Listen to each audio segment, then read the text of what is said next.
all of our hurdles are going to be straight finals. So we're warming up for our first event today. That's going to be the 75-meter hurdles under 14 girls. So they've combined the first two heats. It will be a straight final. We have 7 competitors here. Looks like the starter's gun's going to be going momentarily.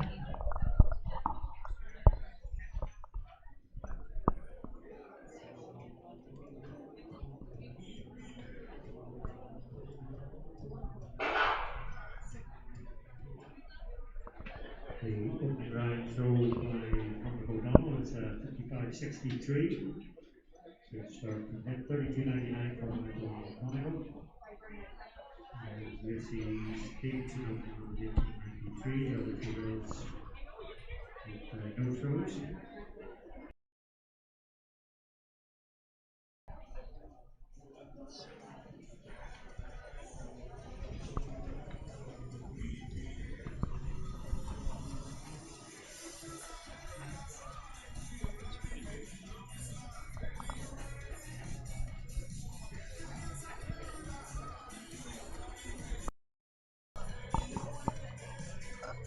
So going through the entrance here, we have Juliana Hayes from RMIC, Victoria Fonya from North Down, Emily Kelly from Finn Valley, Katie Elliott from Letterkenny, Ava Callery from Glasslock Harriers, Emer Duffy from Monaghan Phoenix, and Ava Colgan from City of Derry Spartans.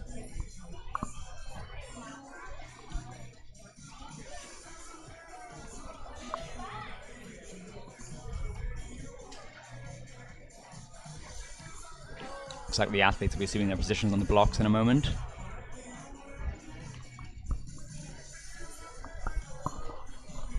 Gorgeous weather here in the morning. There's a very little wind at the moment, which is going to be good for the sprinters.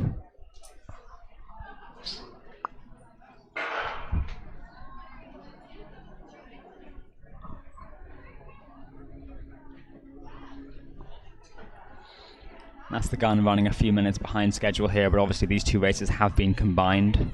So the line-off for this final.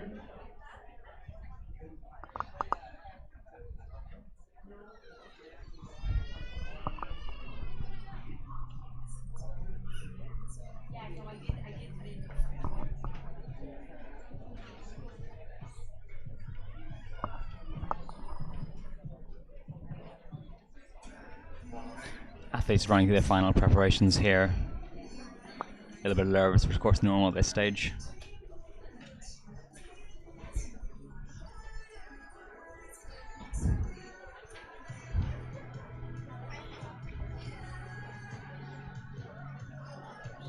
I'd imagine for a lot of these athletes to be the largest crowd they've run with, so it'll be interesting to see how they get on.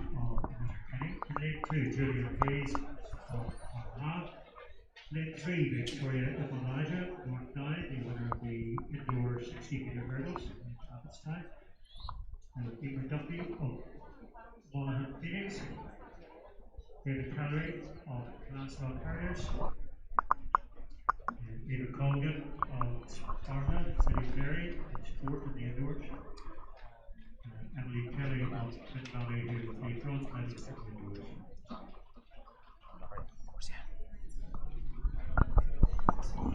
I'm not sure whether you've been able to hear John Glover's announcement there, but he's just saying that Victoria is the 60-meter indoor champion. Victoria Fonya, that's 367 lane 3.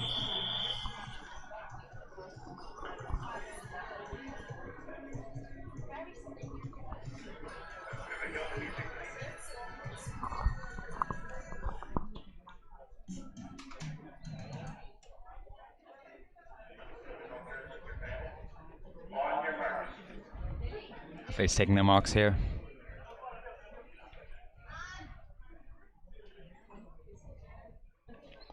Starters checking their foot position. Making sure they're all on the blocks, hands behind the line. The crowd quieting down, ready for the start.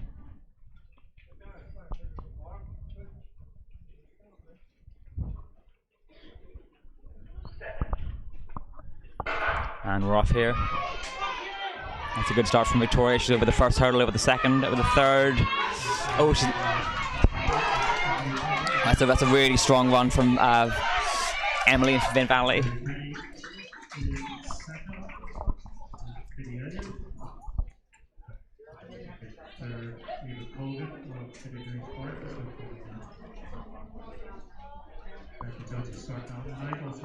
for Victoria Finlandia.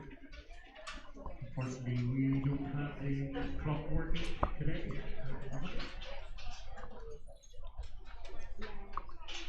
That was an excellent run from Emily Cowley there from Pin Valley. She's taken the looks like she's taken the win. Then Victoria Fonya possibly in second. It's waiting for the confirmation of the results.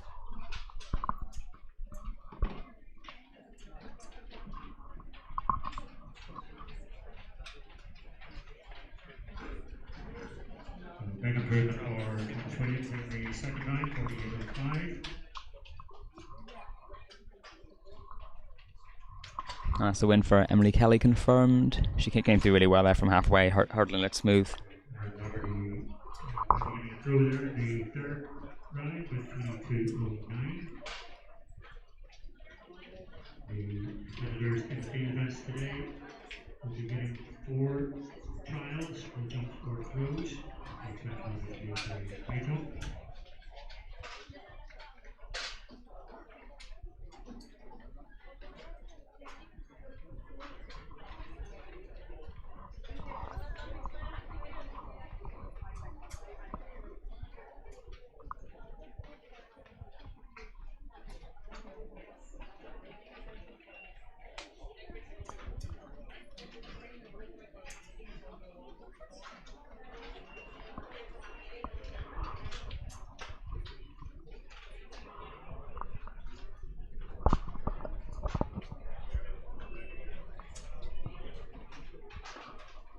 Through there from Adrienne Gallant.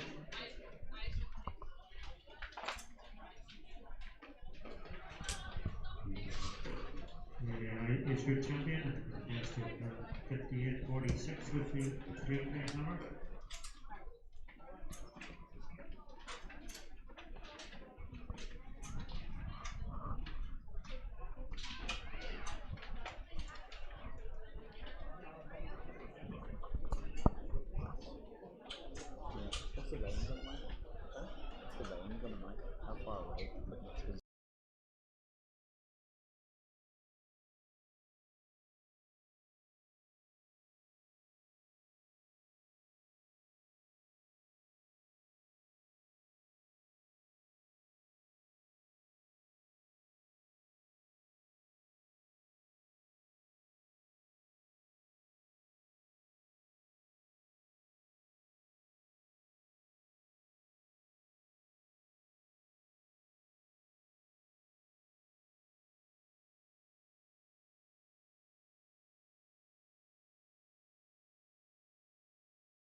The first medal today then is the 75 hurdles for under 14 girls.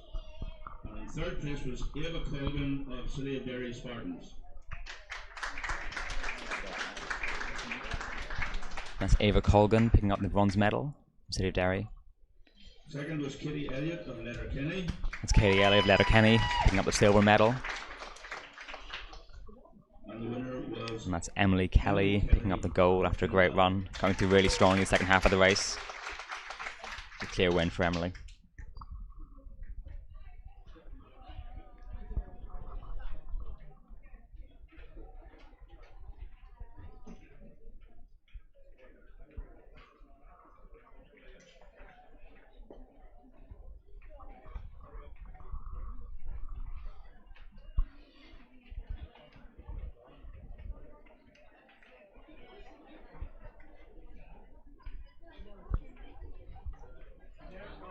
And we haven't got the camera on the athletes from the 75-meter hurdles, but they're walking away together, chatting after the race, which is nice to see.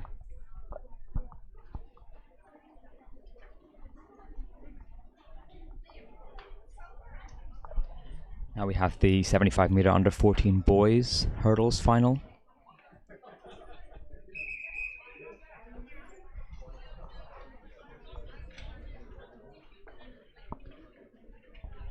So we have Sam Holmes in lane 3, Conor Lyons, Finn Valley in lane 4, Owen McCall in lane 5, and on lane 6 it's Stephen Slevin. On the marks here, ready to go. Start again, just checking the athletes' positions.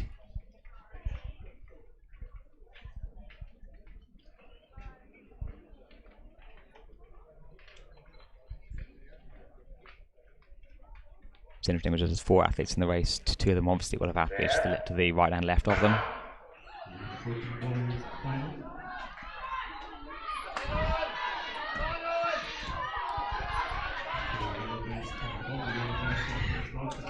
As Connor's come through really well there. And it's these 2 dips for the line. So that's Conor Lyons from Finn Valley. So that'll be two golds in the 75-meter hurdles, under 14 boys and girls for Finn Valley. It's a great run from Conor Lyons. Coming through really strong there.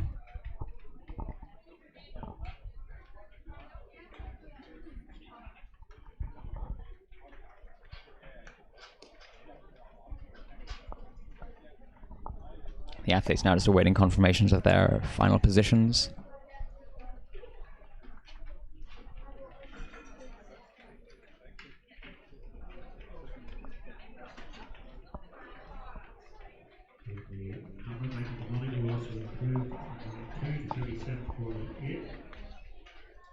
There's a seats improving in the second round at 28 of 10.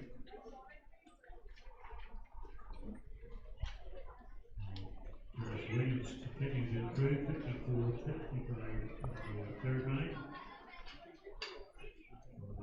Doubling his first round goal.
And that 3rd place in the 75-meter hurdles, Sam Holmes, City of Lisburn.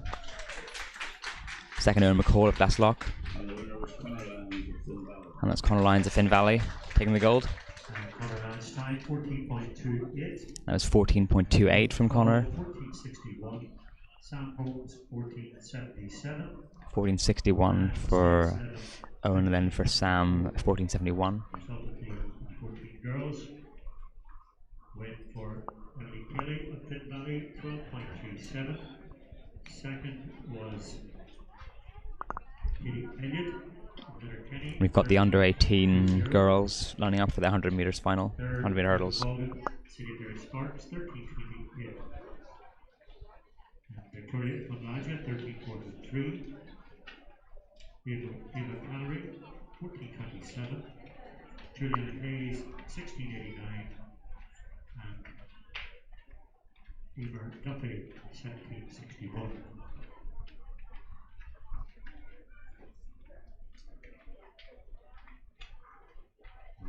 Hurdles now being rearranged for the 80 meters under 16 girls final. 7 competitors. That'll be Ella McBride of Rosses in 1, Grace Masterson to Connell 2, Monica O'Neill Spartans 3. So that was the 80 meter under 16 girls. This event is the 100 meters, 100 hurdles is following this event. It's really 2, 3, 4, 5, 6, so we're not using name 1. So Eddie Dempsey's at 5, Ellie Boyle is at 6, Ella Costello is at 7, and Claire Diver of So in lane 2 we have Ella McBride from Ross's AC, lane 3 Grace Masterson from Tyrconnell, lane 4 Veronica O'Neill, City of Derry, lane 5 Avine Dempsey, Armagh, lane 6 Ellie Boyle, Ross's, lane 7 Ella Costello, Lifford Strabane, and lane 8 Claire Diver, Ross's. Champion in 2019, which means she's still the reigning Ulster Schools champion. Costello was a bronze medalist at its time, and was runner-up in those Ulster Schools.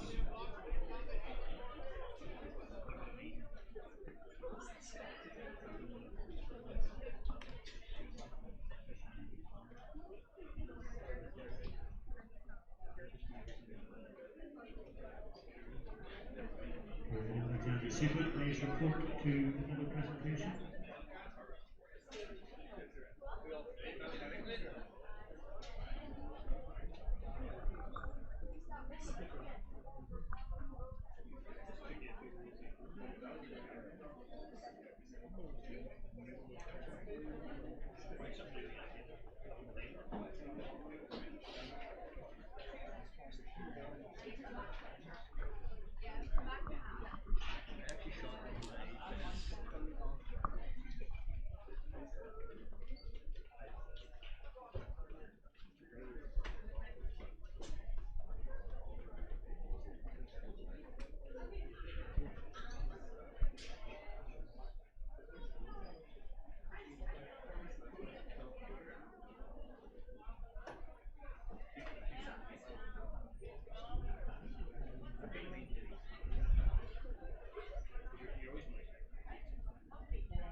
Officials are performing final checks on the height of the hurdles.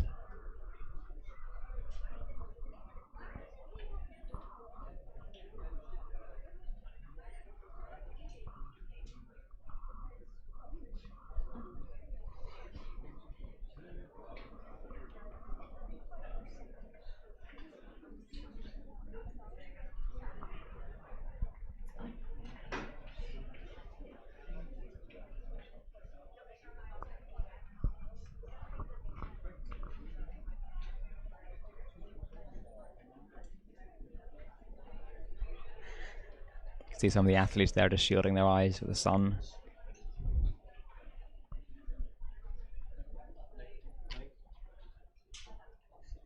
Still quite low coming across the track. You can see the shadows on the hurdles there. So the lineup: McBride, Masterson, O'Neill, Dempsey, Boyle, Costello, and Diver.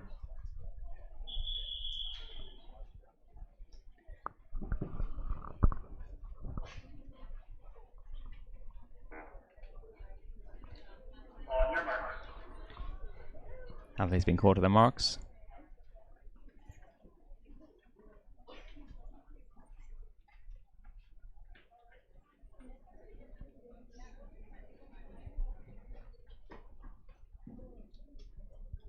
Again, the crowd quieting down in anticipation of the start of the race.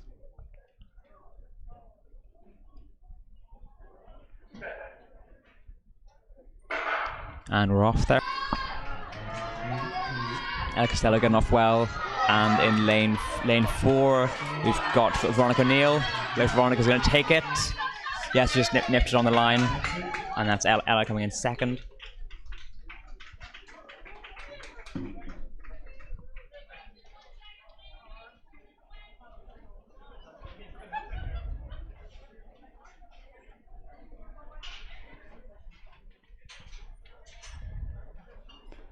Very strong second half from Veronica there. It looked initially like Ella Costello was going to take the gold, but Veronica came through really well.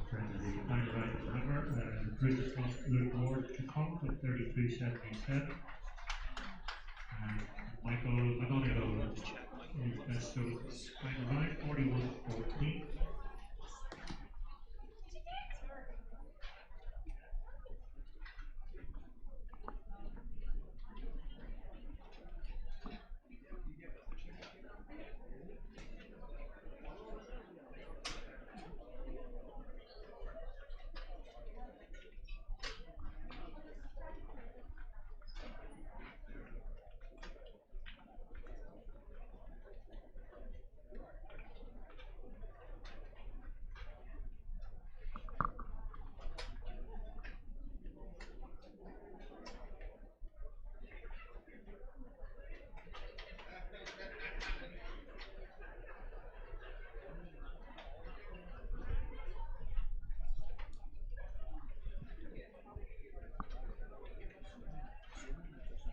And we have the under 16 girls being called up to the podium.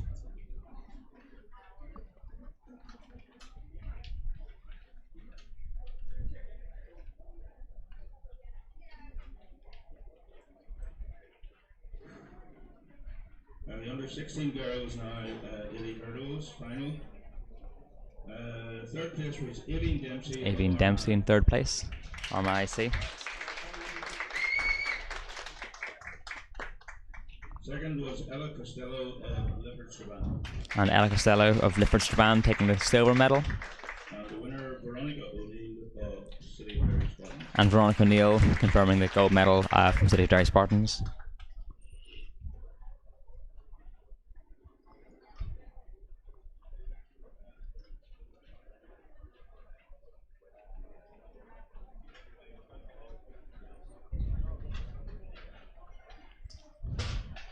Next race on the track, we have the 100-meter hurdles, under 18 girls.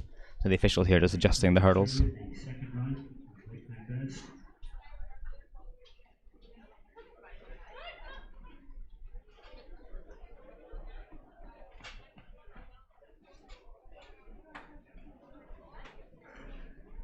So having won the competition, what else could you do? Have a go at getting that 60 metres, working on the just overbalancing, coming out the front of the circle. Nonetheless, a superb performance there.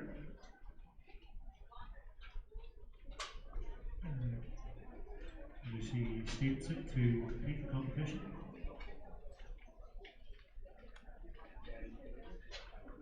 The result of that 100-metre hurdles, a win for Veronica O'Neill, 12.23 seconds.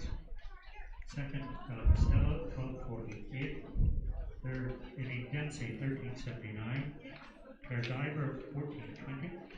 Grace Masterson, 16.38. Alan McBride, 16.88.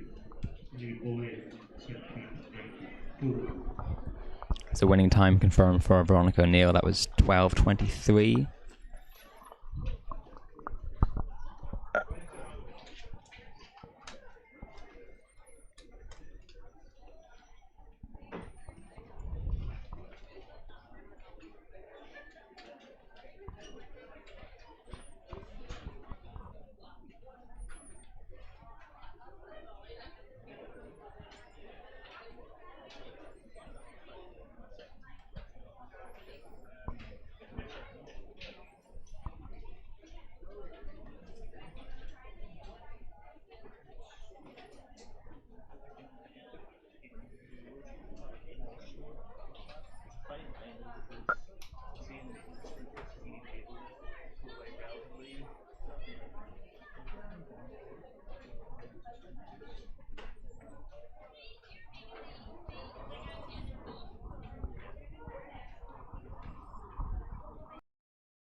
So now we have the 100-meter hurdles under 18 girls. Again, this is a straight final.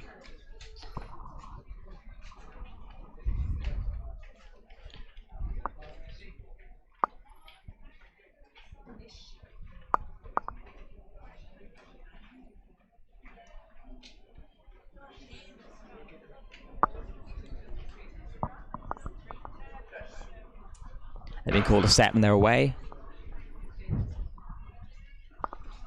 So it looks like Lucy McGlynn from Tyrconnell is coming through strong. And then in Rachel Gallagher. So Lucy's going to take it here. She is. Then Rachel Gallagher's second. And then lane 7 coming in, Neve has got the third. So the 100-meter hurdle is obviously a lot more challenging than the 80. It's a step up both in terms of the distance and the height of the hurdles.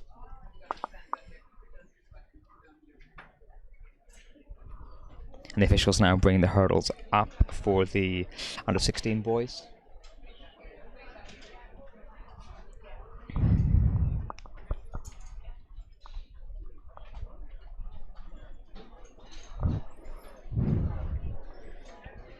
So we can now run through some provisional, some times for the previous events. So running through, starting with the 75-meter hurdles under 14 girls. Confirmed win for Emily Kelly. That's 12:37. So she's essentially 80.83 second ahead of Katie Elliott in third, and then Ava with 13:20, and then very close behind Ava Colgan, 13:28, so only 8/10 behind. It's very close for second, and indeed third with Victoria Fonya coming through in 13:48. So only 1500th of a second behind and losing out on the bronze. We've got Ava Calorie then coming in 6th. Or 5th, sorry. And then that was 14:27. Juliana Hayes, RMIC 16:89. And then Emer Duffy, Monaghan Phoenix 17:61. A very good clearance on the high jump there.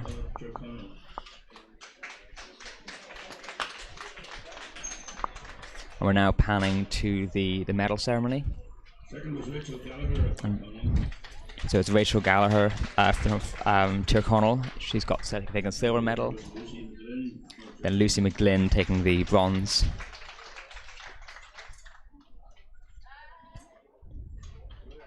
That was Neve Moonen taking the bronze there. So we have Neve Moonen with the bronze.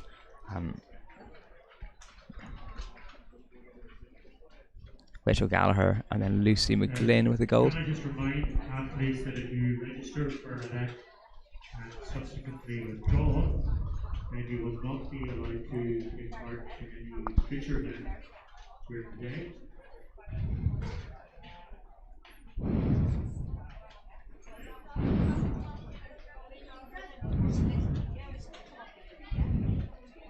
The result of the event museum podium with multiple wins for Lucy McGlynn in 14.62. Second, Rachel Gallagher, Tyrconnell 15.07.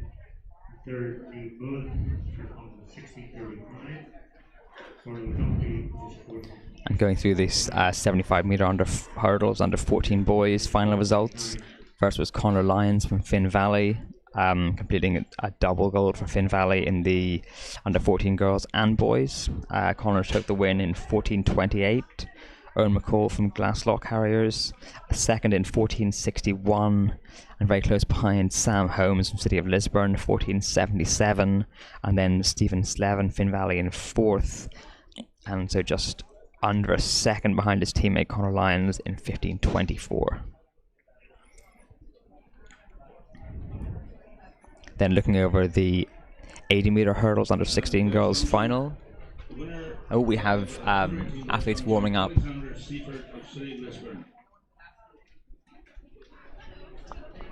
Next one in jump, 5 meters 52.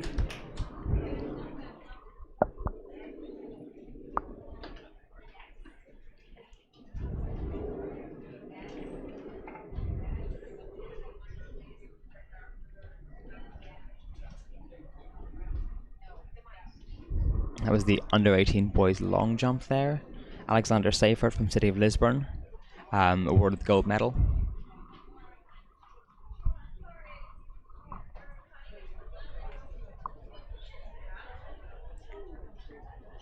As you can see, we've got quite a lot of spectators on the side of the track. So I got good support out today. Sure, it's lovely for everyone to be able to come out and attend a live sporting event. It's been quite a few weeks since we've been sort of back to relative normality in athletics. But it's a great opportunity for young athletes to turn out and be able to perform on this stage. Unfortunately, the weather's been very accommodating for us today. I think it may be more challenging for some of the endurance events, ideal for sprints, very little wind. And the temperature showing on the laptop is 22 degrees. We're in the shade here, so not really feeling that, but I think they are on the stands. Sun's not reached the stands yet, but certainly on the side of the track we will have some some hats and sunscreen very much needed.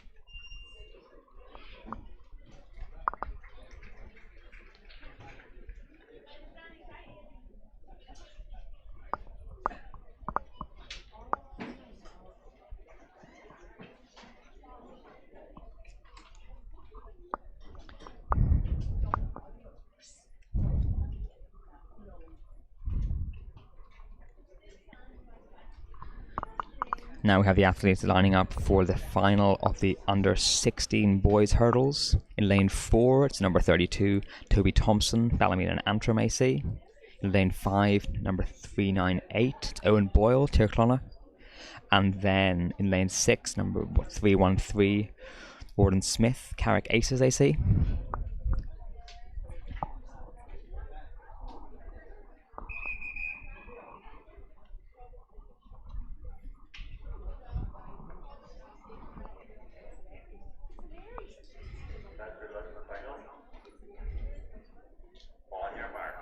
Athletes on their marks. So we have our potential gold, silver and bronze medalists here, provided they won falls. Just what to be decided is in which order these athletes come in. Haven't got all the PBs in front of me, so I'm not sure who quite would be the favourite here.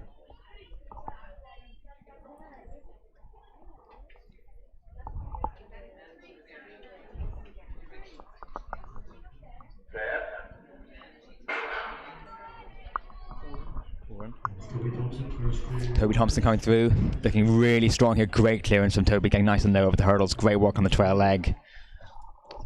It's a really fine run there. Toby Thompson coming through. And we have Owen Smith in for the bronze and Owen Boyle taking silver.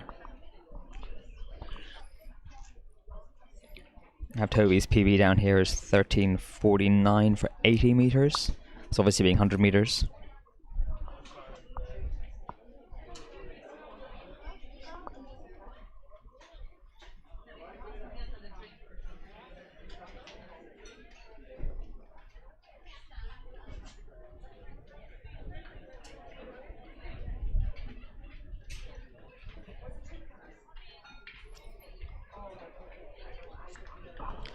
Toby there definitely being the most accomplished athlete we've seen so far over the hurdles. He came through really well. Didn't lose a lot of speed as he was transferring between them. Steps looked very fluid. Under 16 long jump, the event.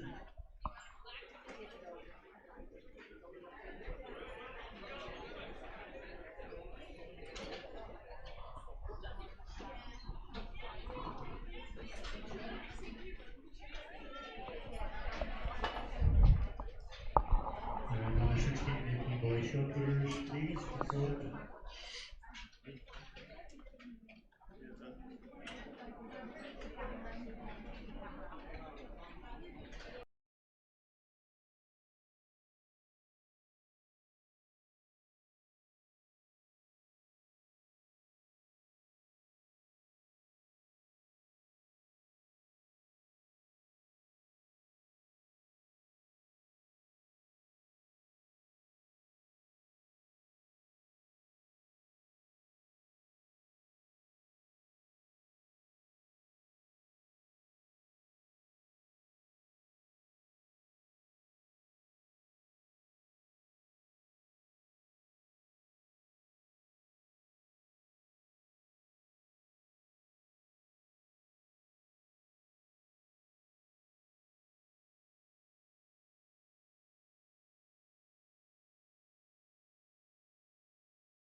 And that's the Owen Smith taking bronze. Boyle for Connor. Owen Boyle of Turkana taking the silver medal. The winner was Toby Thompson. And we have Toby Thompson taking the gold.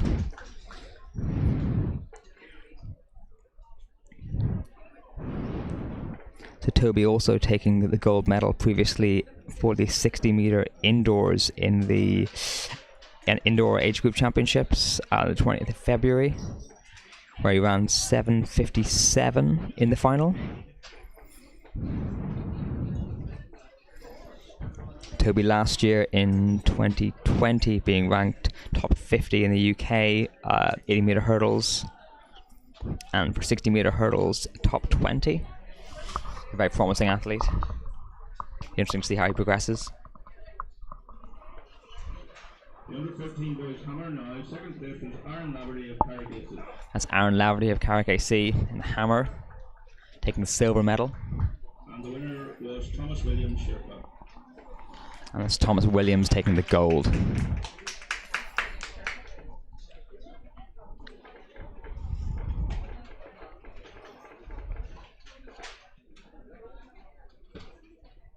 The next event on the track is the 200 meters under 14 girls. Only 2 competitors have turned up. The under 16 girls hammer now. Winner was Grace Gormley Sherpa. And that's Grace Gormley taking gold in the under 16 girls hammer.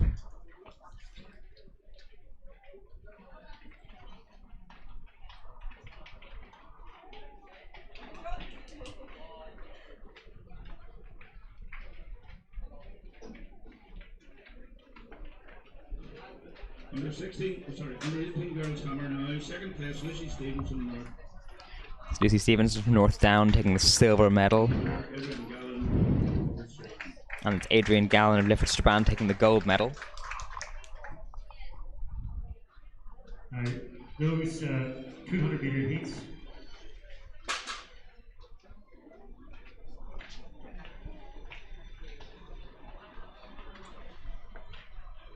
And the under 16 boys hammer winner was Luke Ward of Turkana.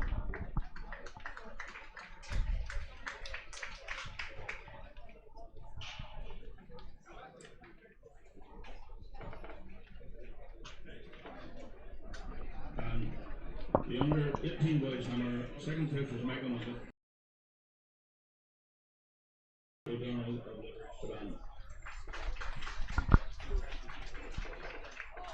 We have one target race remaining, but just the 200 meters are due to go at 10:45, which means athletes who should be with the marksman over in the warm-up area. It is your responsibility to be there. It's not my responsibility to have to keep reminding you. So we will simply reseat the heats into the finals if you do not turn up in time. That was the gold medal for the hammer, going to Cormac O'Donnell from Lifford Strabane.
Apologies for the lack of commentary there. I was just trying to sort out some technical difficulties.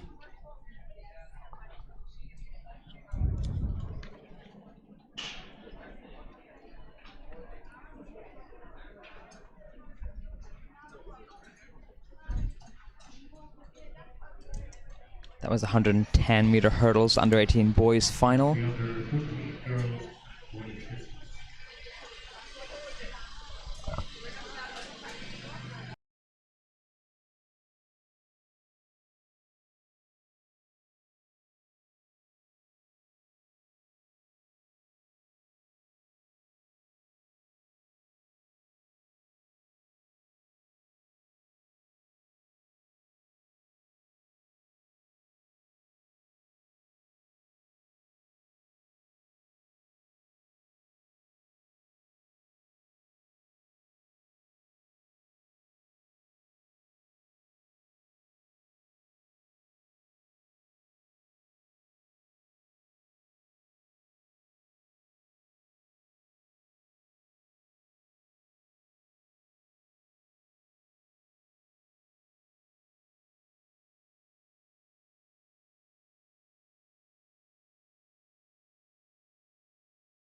And that was Lex McConville taking silver, and then a win for Zane McQuill in Ballymena Antrim.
And so we have the 200-meter under 14 girls.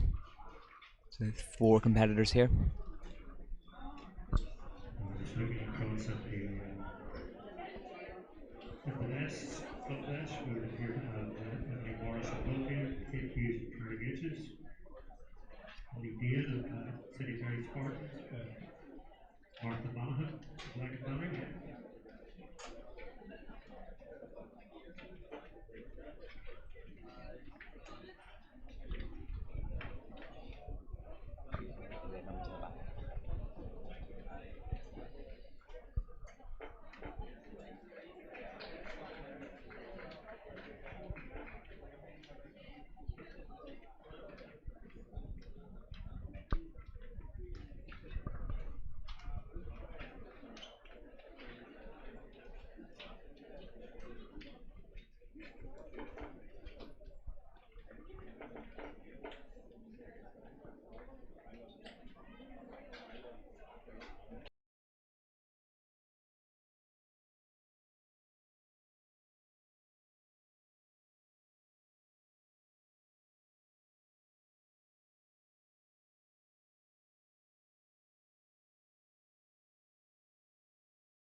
Athletes go to their marks now.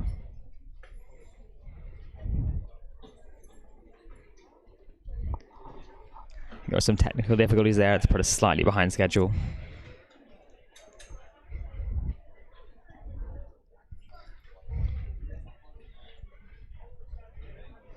Still no wind here. If anything, it's died down slightly.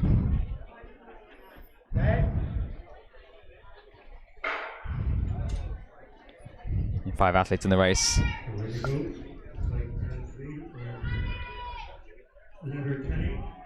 Aaron Friel getting off really well there from Letterkenny.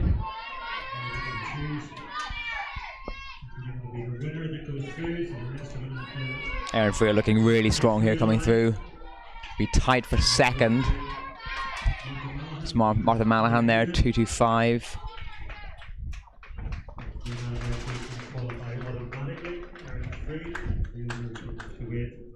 That was just confirming Aaron Friel come through there for the win.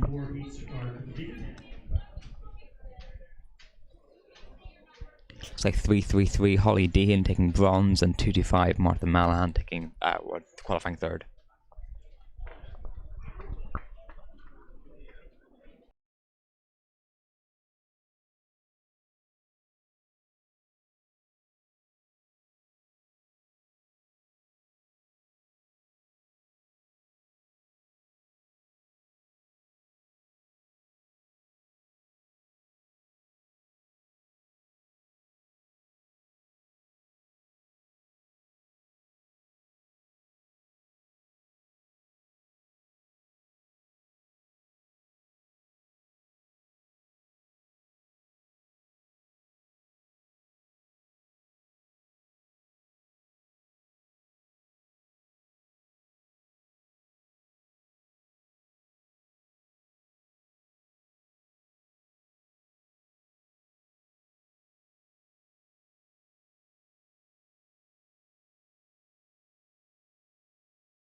Athletes go to their marks here.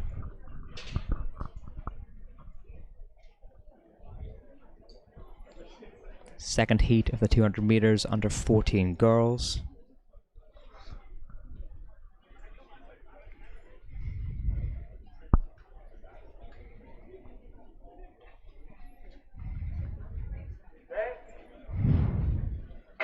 And they're away.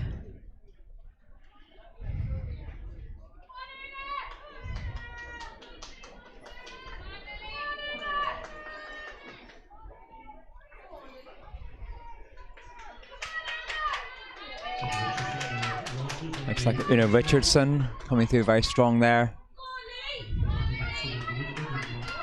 So Una's going to take the win, and then it looks quite tight for third. I think we have our... It's very tight on the line for third there. But certainly a strong performance from Una Richardson there, leading from very early on.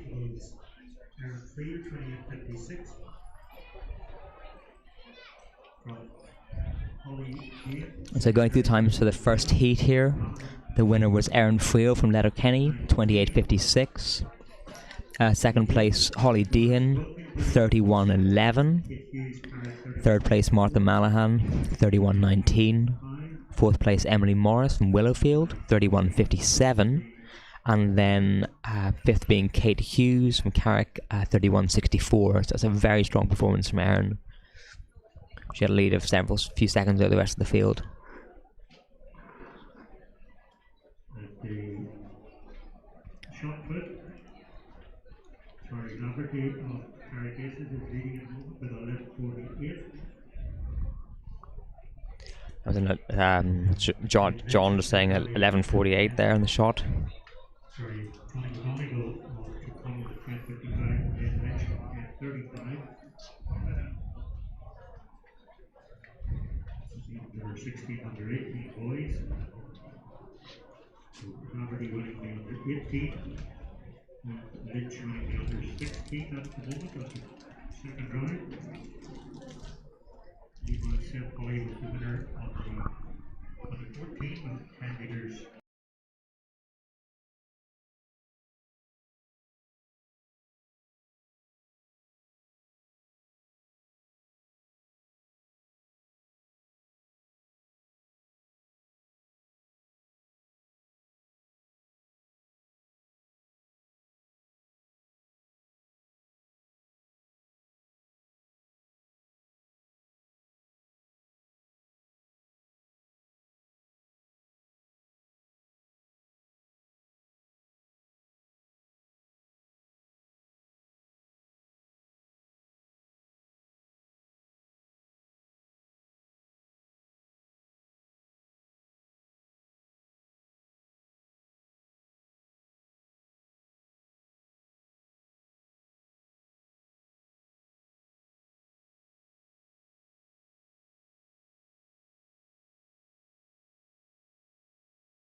Yeah, it's called the marks there for the third heat of the under 14 girls.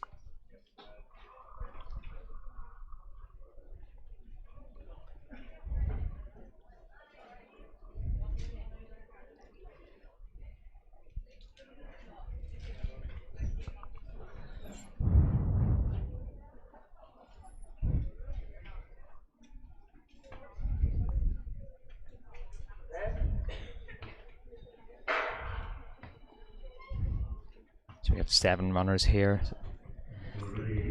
That's Freya Boyce off to a very fast start. 56 inside lane. We didn't seem to see if anyone can stay with her here or if she can indeed sustain that pace.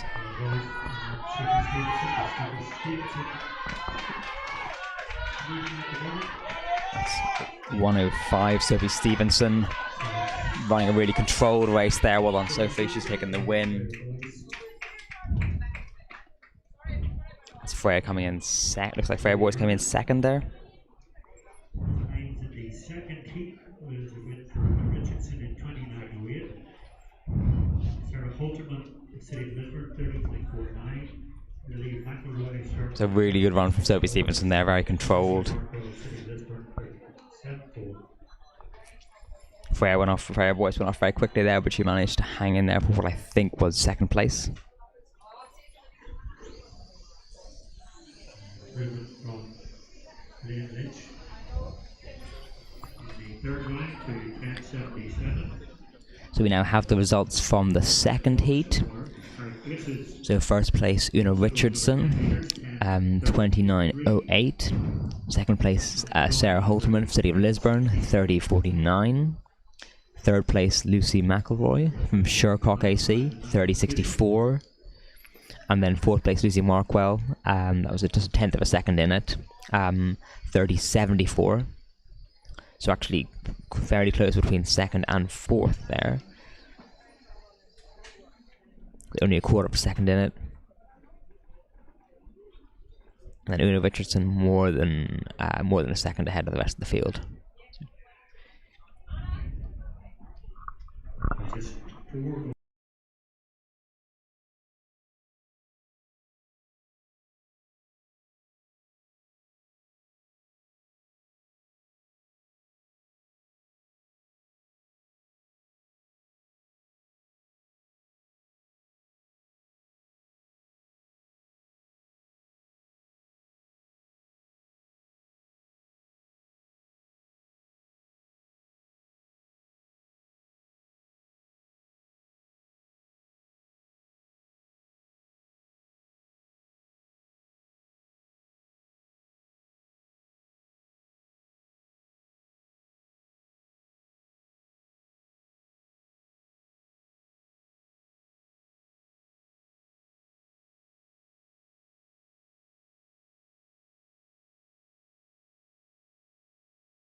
So we have athletes caught their marks here for the fourth and final heat.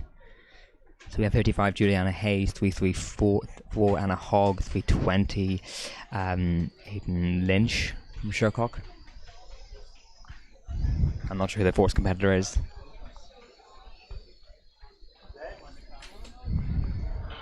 And they're off here.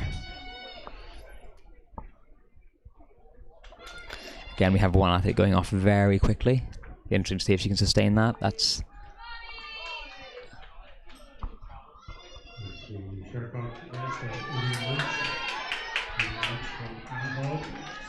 Anna Hogg there. Coming through for Anna's going to hang in for second, but it's a really good one from Aidan Lynch. And then Zara Steele coming in for third. Winning time for Sydney Stevenson in P3 was 28.85. Freya Boyce, Rockview 29.02. Chloe Vernon 29.71. And Mooney 30.46.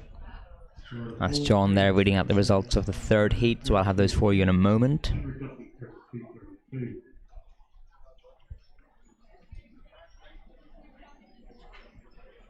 That was 12.6.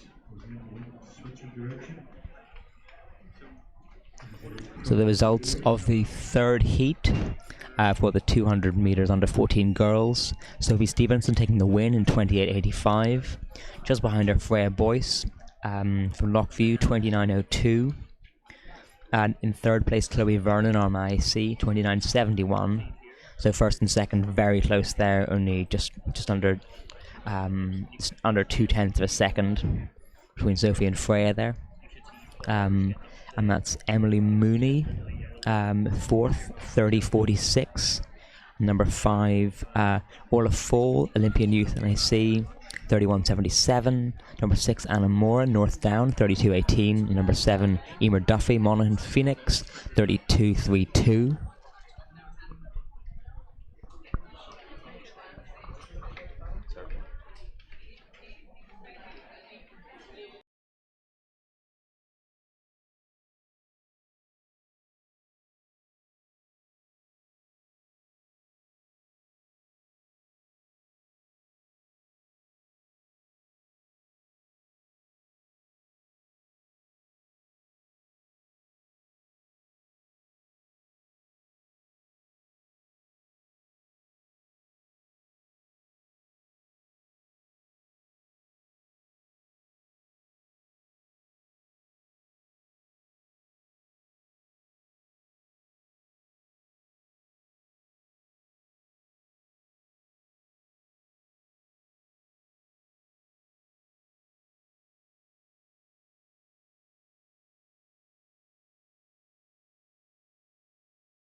Got just John just reading out the results of Heat 4. I have that again in front of me in a few moments.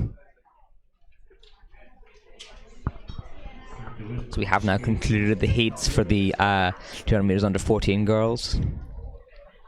It's good to see quite a lot of competitors out there. So not a huge amount of difference between the winning times in each of the races. So just run across that again. Erin Friel, Letterkenny AC, 28.56.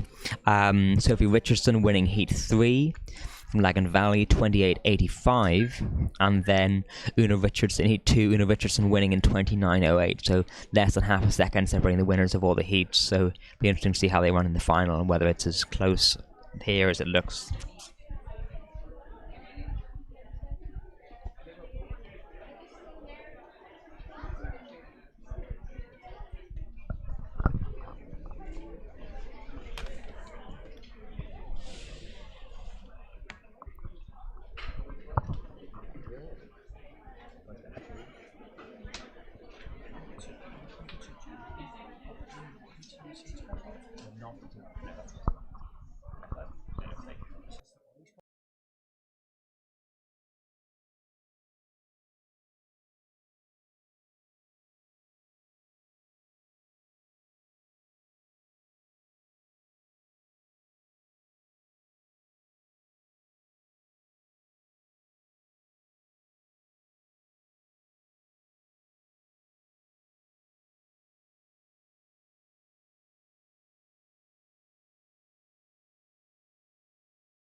Just confirming the qualifiers for the final of the 200 meters under 14 girls. So the winners again: Erin Friel, Una Richardson, and Sophie Stevenson. Oh, and we have the under 14 boys. 200 meters.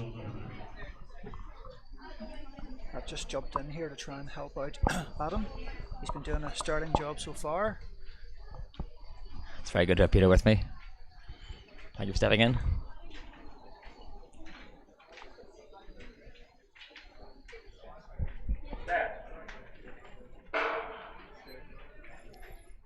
So Gavin Curran on lane 4, Kenny's McIntosh, Danny McCafferty with Noah Watt. So we have Dallin Curran, Canis McIntosh, Daniel McCafferty, and Noah Watt. City of Lisburn man looks very strong.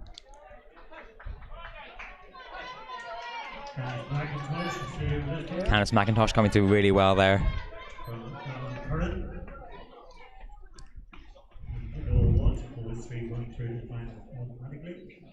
We're having an issue down here today with the timing clock, so I've used the old-fashioned method, and I think that race came in just in around 27.2 seconds, so it'll be confirmed shortly.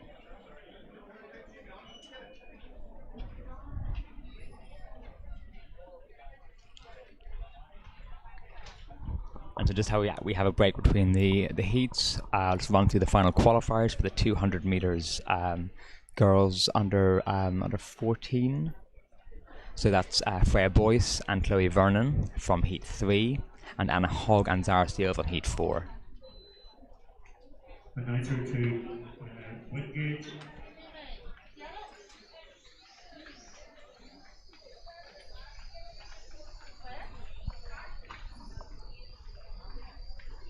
So the athletes getting set up for the second heat, under 14 boys. So we should have 6 athletes lining up. Peter, can you see over there? Do we have our full number, or do we have anyone missing? So I think there's maybe 1, 2, 3, 4, 5, 6. Yeah. We've got a Lockview athletes, St Anne's AC, Finn Valley AC, Armagh AC, another Finn Valley AC, and a Speed Development Project Track Club athlete as well. I've not seen that before.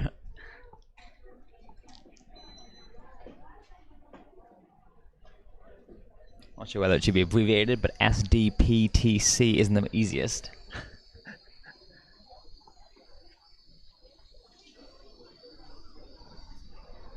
Athletes spread far and wide, from Donegal to Down, all making their way down into Belfast today on a glorious day. We have 2 Connors here, so you'll probably hear "Go on, Connor." I'm not sure if either of them will know exactly who's being cheered for, but I'm sure they'll appreciate it.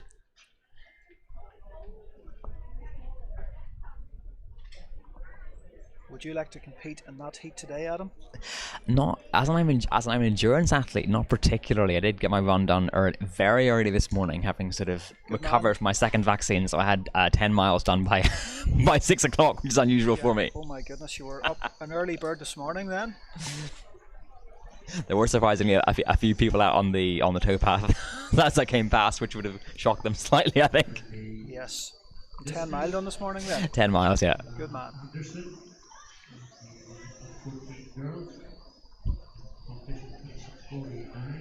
A few hours to relax and then cycling back up the towpath. So probably a slightly faster pace, it's fair to say. Yeah. Were you up early yourself today, Peter? Today we were down in the track here with Neil from 8 o'clock, so I was out of my scratcher at 8:15 this morning. 6 this morning. So early enough. Nowhere near like yourself. You'd finished your run by 6. I think I normally wouldn't be up at this time. I think once the effects of the vaccine have worn off, I'll probably be back to waking up at about 7:30 or 8. Okay, good man. Bit of recovery time.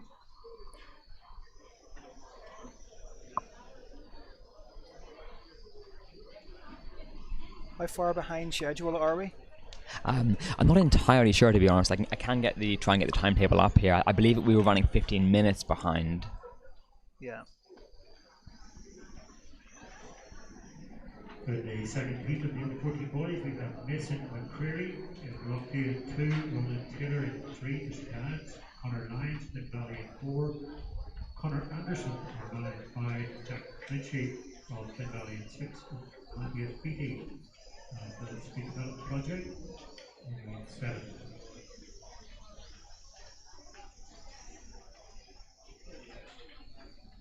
Just in case you guys at home didn't hear John at the stadium, the athletes taking part in this next heat are Mason McCreary from Lockview, Ronan Taylor from St Anne's AC, Connor Lyons from Finn Valley AC, Connor Anderson from Armagh AC, Jack McGlinchey from Finn Valley AC, and Matthias Beatty from the Speed Development Project.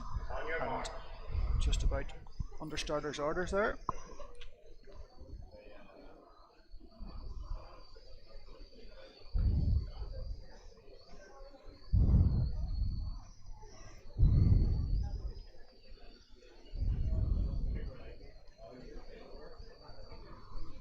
For the medal winners in the high jump and 14 high jump, we'll take the company.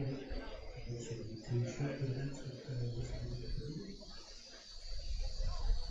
they will report to the On their marks, on their way there. in the second heat. We go through to the final. And of course I forgot to start the clock. Matthias Beatty on the outside, and on the inside, Mason McCreary. Matthias Beatty running strong here. Looks like he's in second position at the moment. And that's 1:45. And so it's Mason McCreary taking the win. Yeah, nice run from Mason. Matthias Beatty taking the third automatic qualifying spot. And then John's confirming there that looks like Matthias has taken the third spot, so we'll let you know who's come second when we get the information. Peter, did you catch who came second there? I didn't. I was focusing on the guy, the young man in the lead.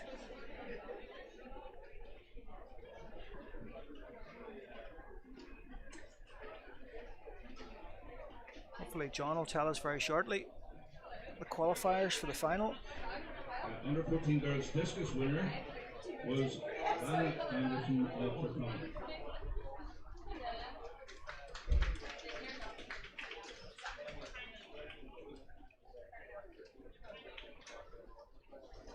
There's the under 14 girls discus winner just on the podium.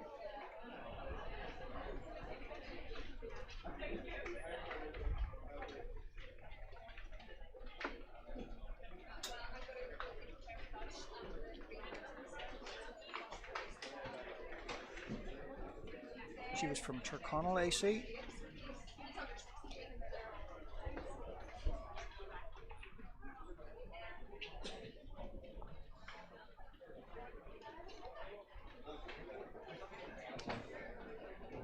If my notes are correct, that's Alana Anderson.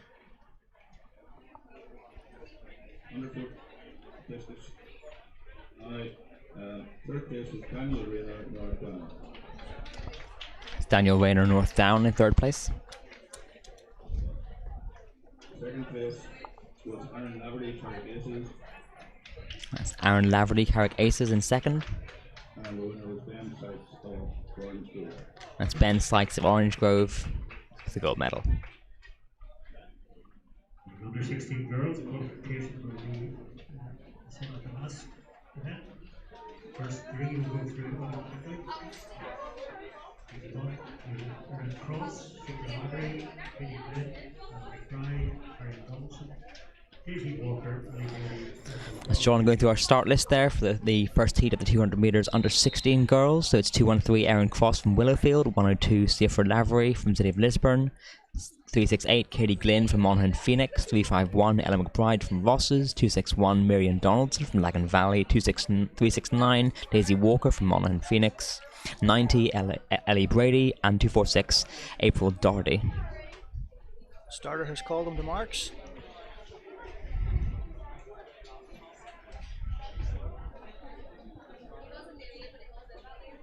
Every lane full in this race, Adam. Looks like it. It'll be interesting to see how they all get on. It'll obviously running on the outside without being able to see the other athletes is challenging. And it looks like April Doherty, is it, from Finn Valley? yes, there's April Doherty in Finn Valley who'll have that dubious privilege.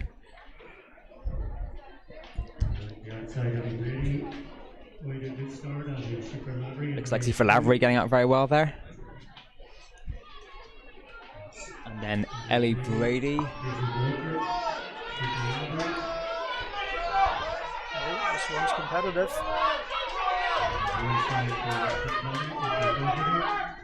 Looks like Daisy Walker took it.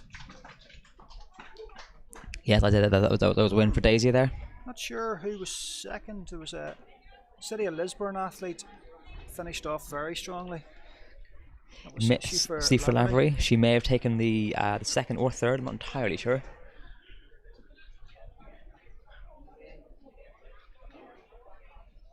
Very competitive race. Well done to the girls.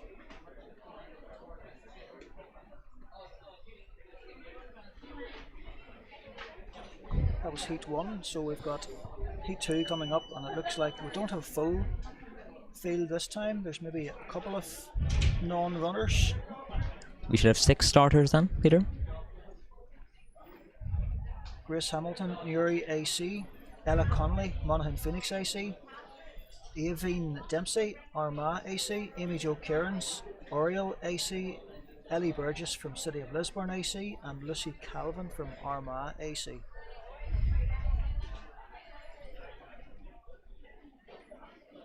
Just at their blocks, getting a few practice starts done. Qualifiers for the final of the boys. 200 metres will be Jessica Cleary, Jack McClinty, and So I'm not entirely sure how much behind schedule we are. Do we have to finish the under 16 girls heats, which is one race, and then the under 16 boys, which will be 2 heats, and then we have 2 finals, the 200 meter under 18 girls and the 200 meter under 18 boys, so that there'll be straight finals, and then we'll be able to let you know then how we're doing in terms of time.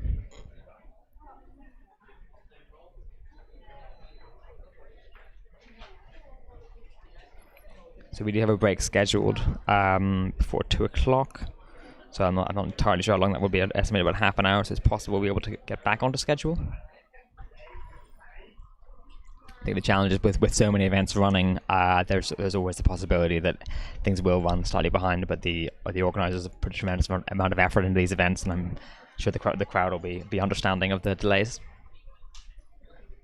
Yeah, just when you talk about the officials and so on, it's a big shout out to those guys. They put in so much effort. I counted 13 officials adjusting the hurdles earlier. Looks like heat 2 is just about to start, under starters orders anyway.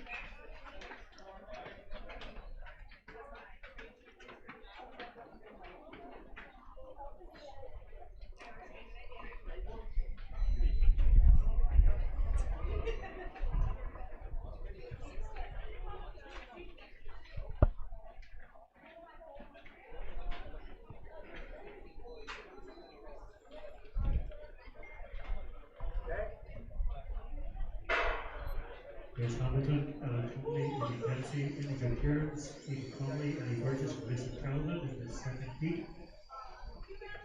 Eddie Joe, the under 15 champion, Oriel. We have a clear lead here. Burgess. Centre, Aidan Dempsey. The 3 who will go through automatically. Lisa Calvin will have to wait for the times.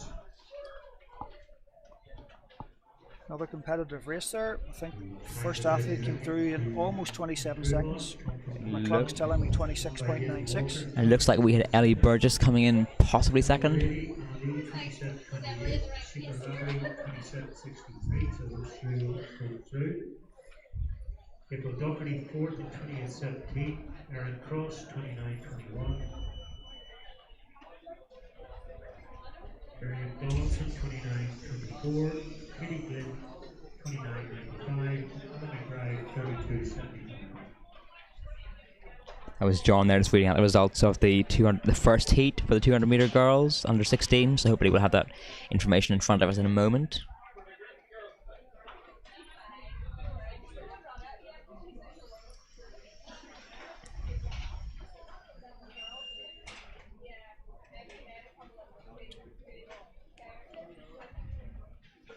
So we've now finished the 200 meter heats for the under 16 girls, moving to the boys, where we have 2 heats. The first should have 7 entrants, the second should have 6. Then after that we have the 200 meter girls under 18, straight final, and then the 200 meter boys. Once again, in the under 16 boys, it'll be the first 3 plus the 2 fastest. Just hearing from John there that the under 16 boys, it's only the first 3 plus the 2 fastest from each heat. So there'll be 8 in the final. In heat 1, we will have 7 competitors: Hale Hanlon, Halloran, apologies, Hale Halloran and O'Connell in lane 1, Melvin Dura, Langabani in 2, Tom Whitey, Marvin and Andrew 3, Jimmy Doherty and Indian in lane 5, Noel Johnson, Orangegrove in 6, Conor Adair, Northdown in 7, and Duxley Harris of City of Lisburn in lane 8. Shale Halloran, the under 15 long jump champion last year. 7 athletes up next for the heat 1 under 16 boys 200 metres. Looks like we've got 7 athletes going in this heat.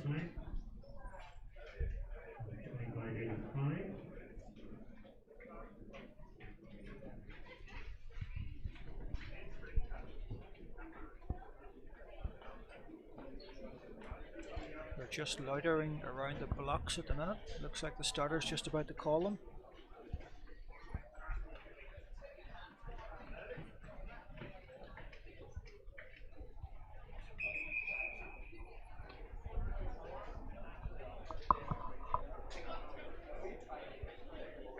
Just run through the starters with Shay O'Halloran of Tyrconnell AC, Melvin Duru of Legan Valley AC, Tom Wiley of Ballymena and Antrim, Jimmy Doherty of Olympian Youth, Noah Johnson, Orange Grove, Conor Adair, North Down, Loxley Harris of City of Lisburn. And they've called the quarter the marks here, so we're ready to go.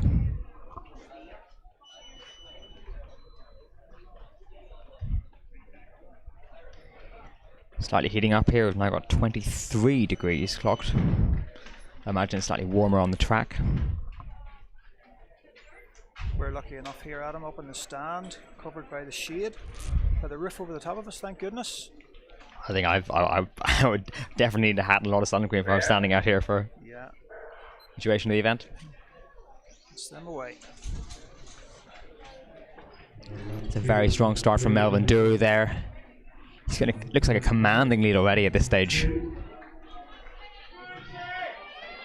Looks like the Legan Valley athlete. Oh, Legan Valley coming back here. Ticket. Orange Grove looks like a second. That's well done, boys. Melvin Duru takes it.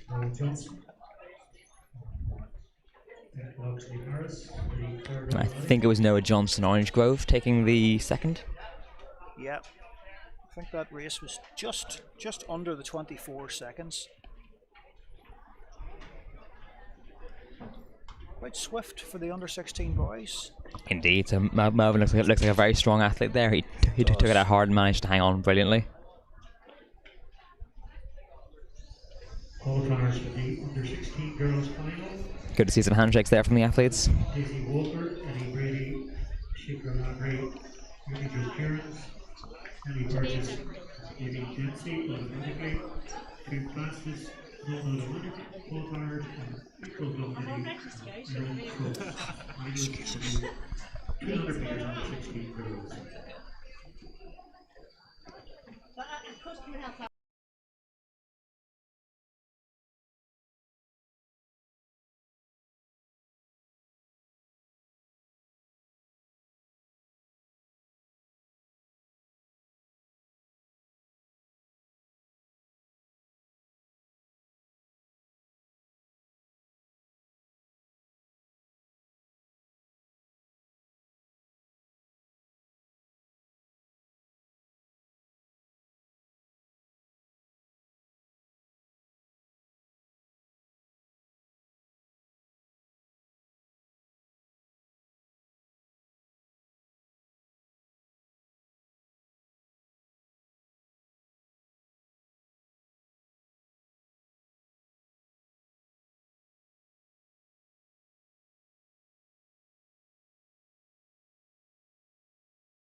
Next heat is under starters orders.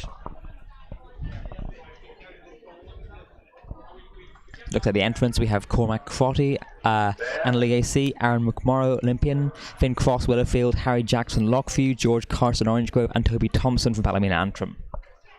And they're away here. Toby Thompson on the outside.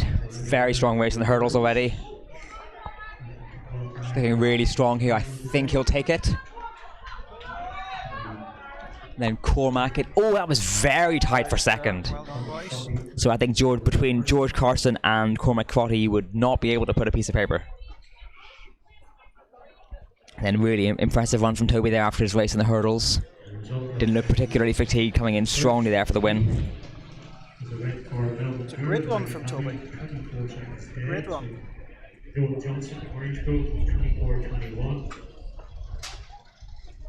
Toby apparently very talented in a range of sports, as he also plays rugby, swims and skis. Multi-talented athlete. Good for him. Toby's record goes back several years, so he's competing at under 11, under 13, and under 15 level.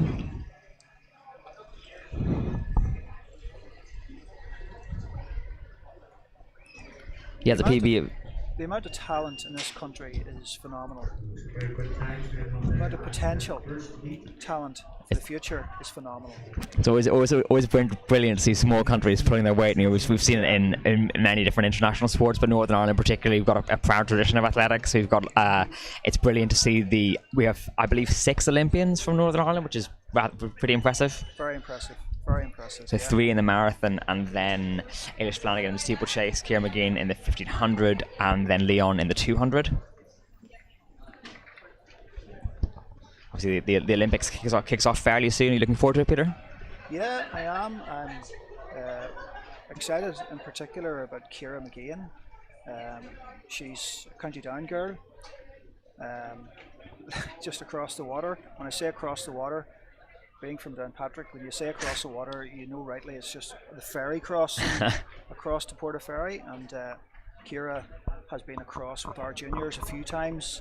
She helps out whenever she's asked. She's a gem of an athlete, a gem of a person as well. So I'll be really rooting for Ciara. Of course, the rest of the guys as well. I'll be cheering them on. Really looking forward to the marathon. The three guys that have qualified for the marathon looks like they're going to do well. Hopefully the heat won't affect them too badly. Yes, I was with Kevin and Paul at the Commonwealth. Paul unfortunately injured, but I remember discussing the race plan with Kevin for the event, and he was talking about the number of athletes who would potentially drop off with the heat. Obviously, we saw what happened to Callum Hawkins, which was fortunately Callum's back to his best, or indeed better than he was at that stage. He's run a quicker time since, but it is obviously that's something that I think we all have at the back of our minds, and it's interesting to think about with the Euros what happened to Christian Eriksen. We have a duty of care as anyone involved in sport, as athletes, as coaches, as parents, to make sure that we're doing the best for our athletes. Very much so. Yeah, very much so.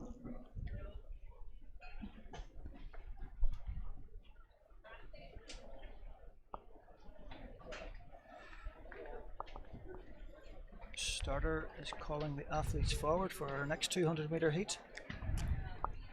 I think this might be the girls' final.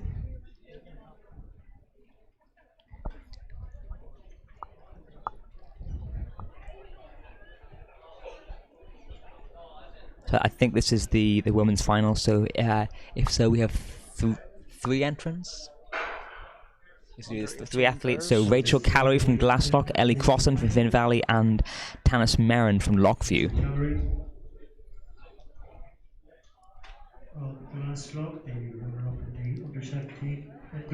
Looks like there's a clear winner coming here. Rachel Callery running really strong. I think we also have Lockview second place for Lockview. Finn Valley in third. That is a commanding win. Well done, girls.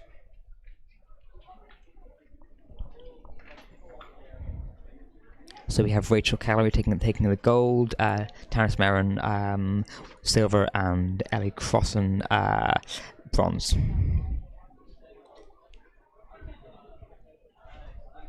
So the mentality must be quite interesting going into that race when you know you essentially if you finish the race you have the medal, but you perhaps don't know what's going to happen. But clearly, Rachel had one thing on her mind, and that was to start fast and finish fast, and she managed that there. She certainly did. It was a commanding performance. As you say, a strange feeling going into the race, knowing that you're going to get a medal. If that was me, I'd probably just jog round. I I know the feeling. Having done quite a lot of steeplechase races, it's sometimes one of those events where you don't necessarily have a number of competitors that will mean that everyone gets a medal. I mean, some races you'd have one or two people going around. Yeah. But I think one of my favourite memories from the steeplechase is when you have league meetings and you'd have the shot putters, the discus, you have throws athletes going round for the points, and they make you realise how hard the steeplechase can be. Yeah. Yeah. Steeplechase, no doubt, is it's a bit of a toughie. So we have Rory Roberty in You'd be two, obviously very biased at him, but I suppose you think the steeplechase is the hardest event that there is. I would like to make that argument, but to be honest, it's very hard to look past the decathlon. I mean, the amount of effort across different disciplines and training those athletes have to put in is pretty exceptional. Well, I think physiologically the highest injury rates would occur in the decathlon or heptathlon, the multi-events exactly, but also the triple jump, I believe, and the probably long jump and steeplechase, I think, are the dubious honours of third and fourth in that particular list. Third place was L Crossing of Finn Valley. So very quickly to the medal ceremony there. El Crossan of Finn Valley taking bronze. Terence Merritt of Lockview taking the silver. Then our clear winner, Rachel Callery from Glasslock. Starter has blown his whistle, called the under 18 boys forward for the 200 metres. Melvin Dury, Johnson, Anthony Harris, Toby Thompson, Cormac Crockett, George Carson, two classes, non-automatic, Tom Wiley, and Shay O'Meara.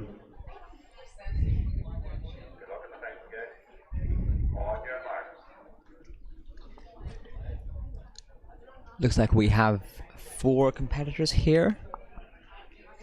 So Rory Doherty, Ross Stevenson, Alexander Seifert, and Luke O'Brien.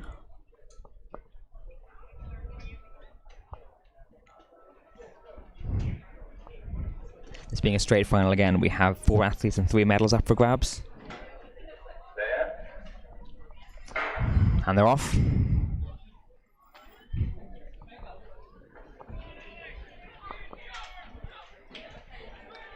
It's quite tight here for the lead. Ross Stevenson looking very strong here coming through. Ballymena man takes it. Is that Tyrconnell on the outside? Not sure what club Luke is with. 25.72. Second, Kenny's Merritt, 28. Another fast race. I clocked that one at 23.65.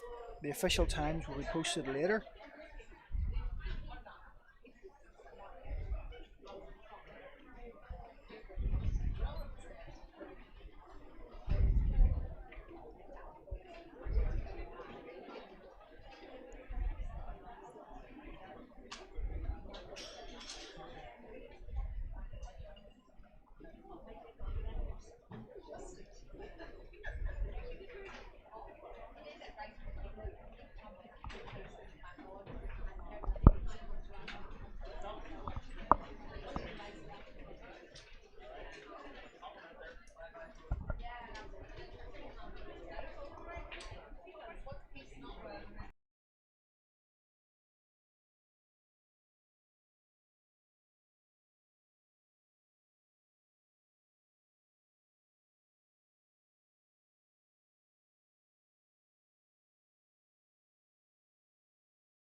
And that's Luke O'Brien from City of Lisburn second. The winner, Ross Stevenson.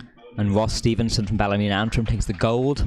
And Alex Seifert for the bronze. At the moment, we have one competitor in the under 14 girls shot put. So if you feel that you should be involved in that event, then you better make your way there pretty quickly.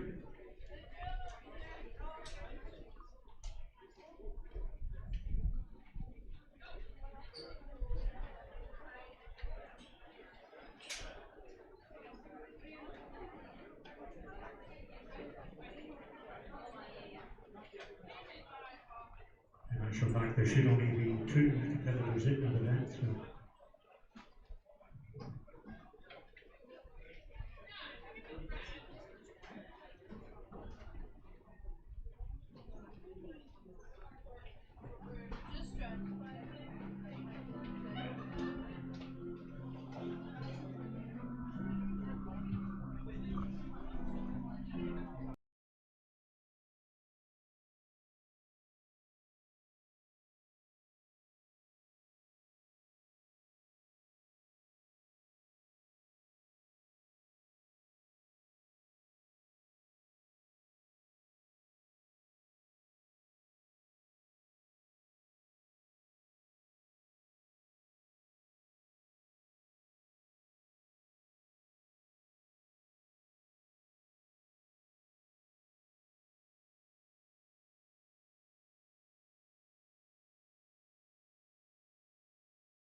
So our next event on the track is the 80 meters under 14 girls, the first heat.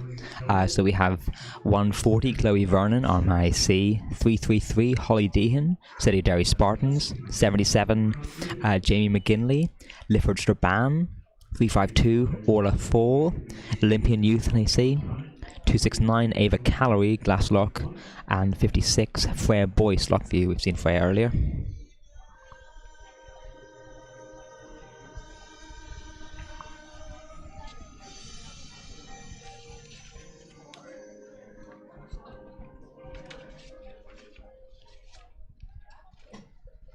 So Freya actually one of the qualifiers for the 200 as well. It's a busy day for her.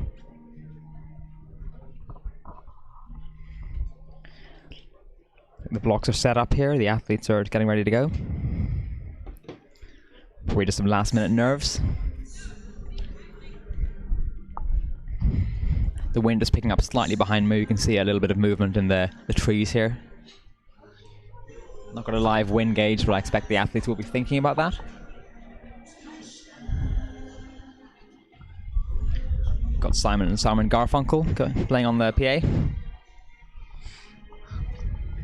I think this is outside the age range of almost all of our athletes today. There are some people with more eclectic music tastes. Not sure if any of you on the live stream can pick that up.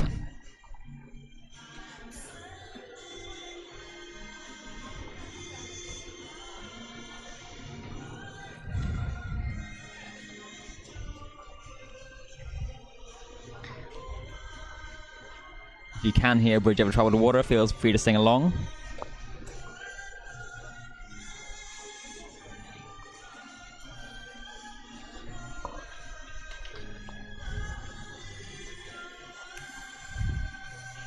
I would offer you a rendition, but unfortunately I'm the worst singer I know, and I would most certainly cause you all to turn off.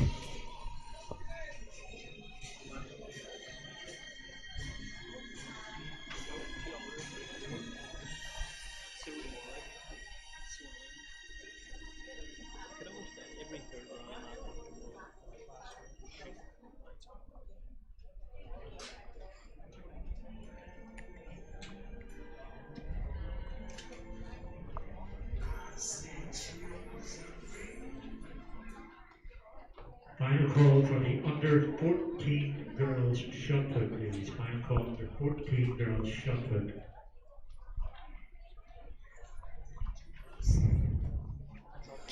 We now have some Louis Armstrong on the PA. What a wonderful world. I feel like quite a wonderful world here today, out in the sun of Mary Peters.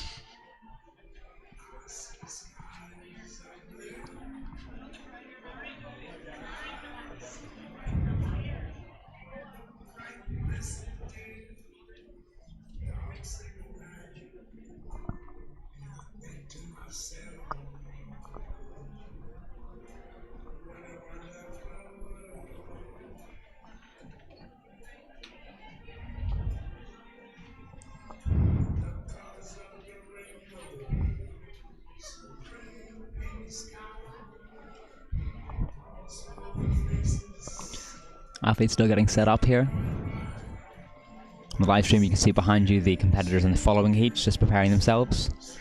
So that's a nervous wait.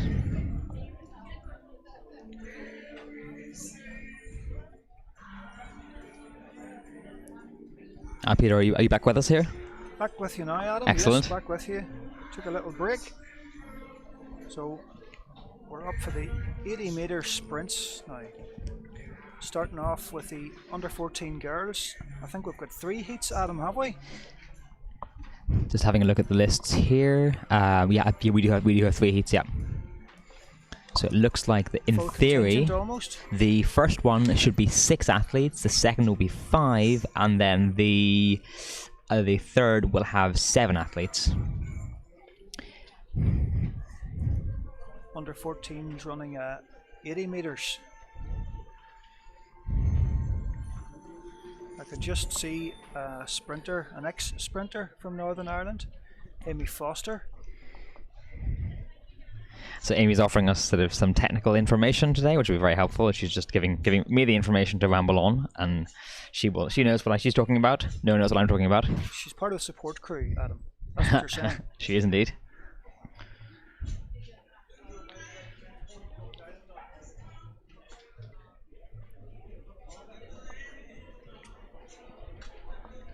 Somebody was telling me that Amy loves to get on the microphone.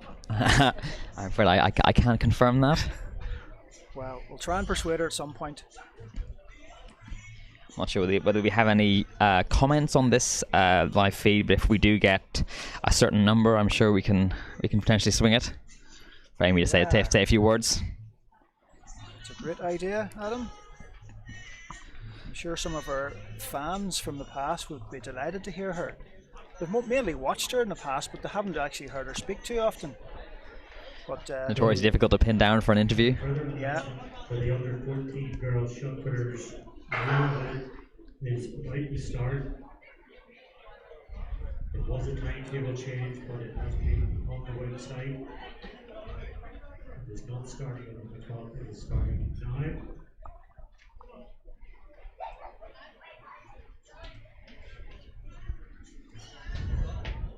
I've seen one of the technical officials working with the digital timer earlier, so hopefully they've made a bit of progress with that and we can show that on the screen. Just a fine clearance on the high jump there. Fortunately our camera's still on the start of the sprints, so we're waiting kickoff quite imminently.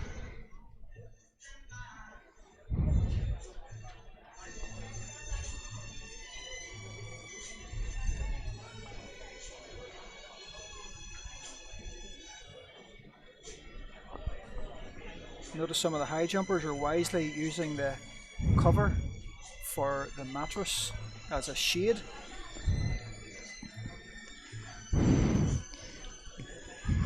That's another clearance there.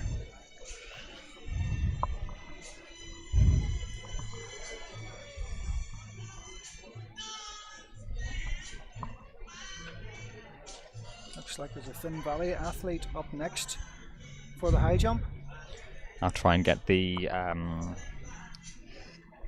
list of athletes here for the field. Yeah, unfortunately, the field events can often get neglected, Nice particularly. approach. She just clipped it. That was hard luck. So 3 heats in the 80 meters under 14 girls. So again, that would be the first 2 in this case. To go through automatically plus the 2 fastest.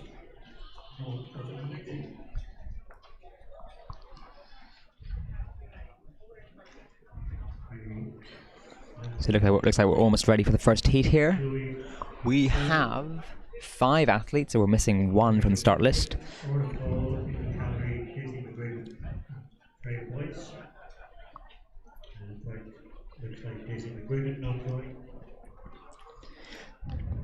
Looks like our starters are Chloe Vernon, Jamie McGinley, Orla Fall, Ava Callery and Freya Boyce. Starter On the is marks here. forward.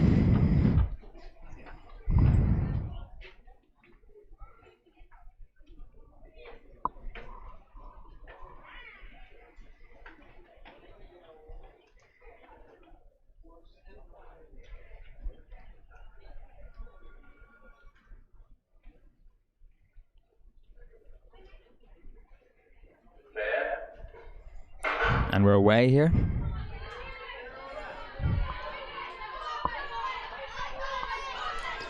To number 56, Freya Boyce coming in strong here. She's taking the win comfortably there. Well done, Freya. Yeah, luck for you, athlete. Takes it. Looks like Holly Deehan, City of Derry, coming in second. Oh no, sorry, that was number 77, which is Jamie McGinley. And then I think Chloe Vernon taking third there. Peter, do you know if we have 2 qualifiers and then the 3 fastest from the or I think that's 2 the setup. fastest? So second heat, the girls are just lining up, getting their blocks set up. Just in the interim, running through the results from the 200 metres under 18 boys final. So first place Ross Stevenson, Ballymena and Antrim, 23.86. Second place Luke O'Brien, City of Lisburn, 24.20. Third place Alexander Seifert, City of Lisburn again, 24.53, so it's missing out by 0.3 of a second. And fourth place Rory O'Doherty, Olympian Youth and AC, 25.04. And then the 200 metres under 18 girls final Rachel Callery taking it comfortably in 25.72. Tanis Merrin, silver medal from Lockview, 28.57. And then Ellie L. Crossan from Finn Valley taking the bronze in 29.79.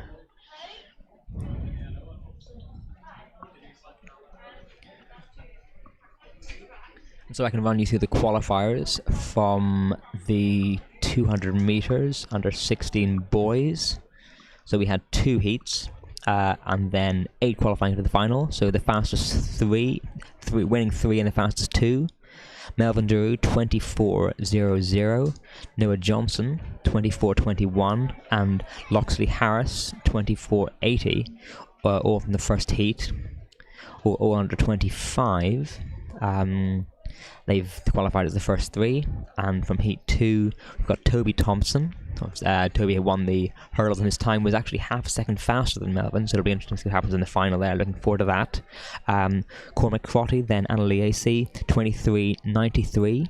So he was his time was actually also faster than Melvin's, winning the first heat. And then George Carson, just 5/100th of a second outside the winning time for Melvin from Heat 1.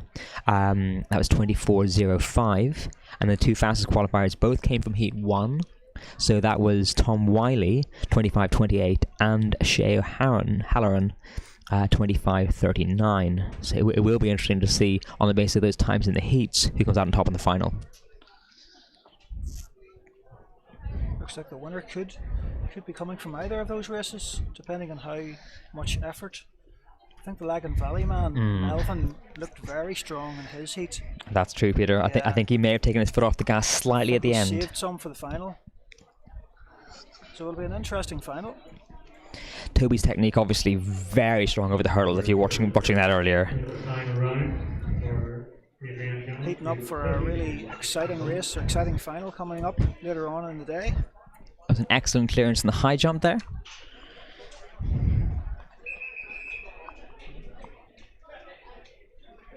I think, is that a Lagan Valley athlete? Not sure. And we're now preparing for the next heat. Now this is the 60 meters, going back to the 80 meters, apologies. The second heat.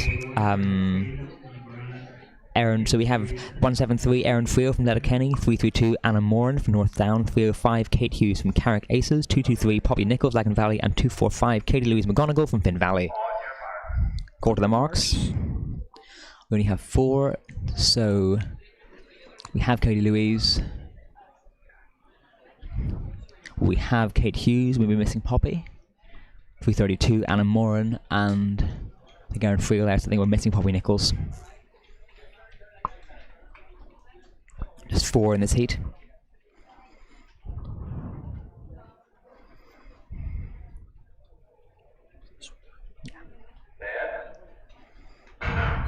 No way. Katie Louise looking very strong here. Finn Valley athlete looking strong. Getting her head down, pushing through. Dips to the line. Very good. Then Erin Friel taking the second. So that's the first 2 automatic qualifiers. Katie Louise McGonigal from Finn Valley and Erin Friel from Letterkenny. It's a very strong run from Katie Louise, but she looked like she was pushing quite hard there at the end. What do you think, Peter? Yeah, she looked very strong indeed. Do you think she maybe put a bit too much in, or? She probably had a bit of space there where she didn't have to go as hard. So hopefully she didn't go and spend all of her energy. Hopefully she saved some for the final. Looks like the next heat, the girls are setting up the blocks. So the next heat, in theory, we have 7 entrants. So 105 Stopey Stevenson from Lagan Valley, 298 Una Richardson from Ross's, 320 Aidan Lynch, Shercock, 225 Martha Malhan, Lagan Valley, 367 Victoria Fonya, North Down, 322 Lily McElroy, Shercock, and 168 Katie Elliott from Letterkenny. Looks like we may have all 7 there. 7 in this field.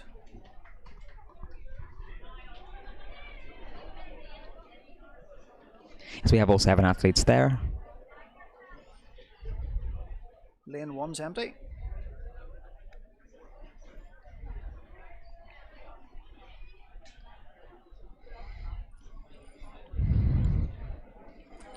Sophie Stevenson there out of the blocks. Heat.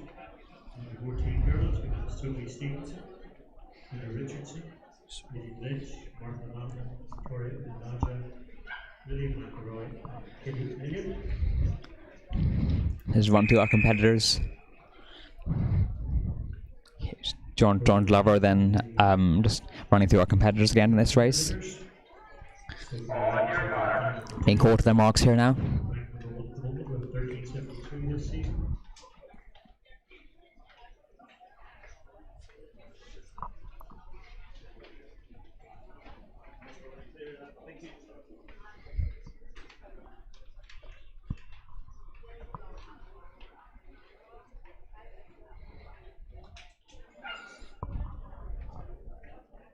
So 2 guaranteed spots in the final here, all to play for.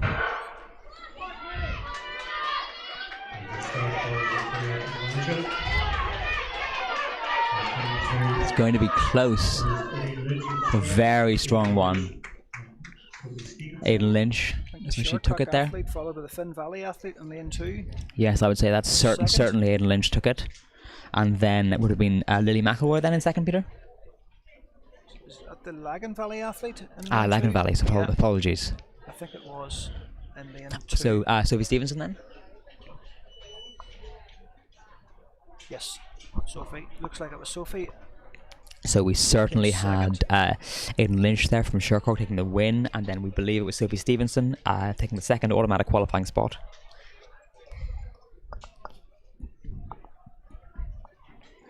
So those are 3 heats for the... Now the camera's panning back to the high jump here. Ashley McCardle looking very composed. It's a nice run up, and she's comfortably over that. Lovely. Really well done. Brilliant.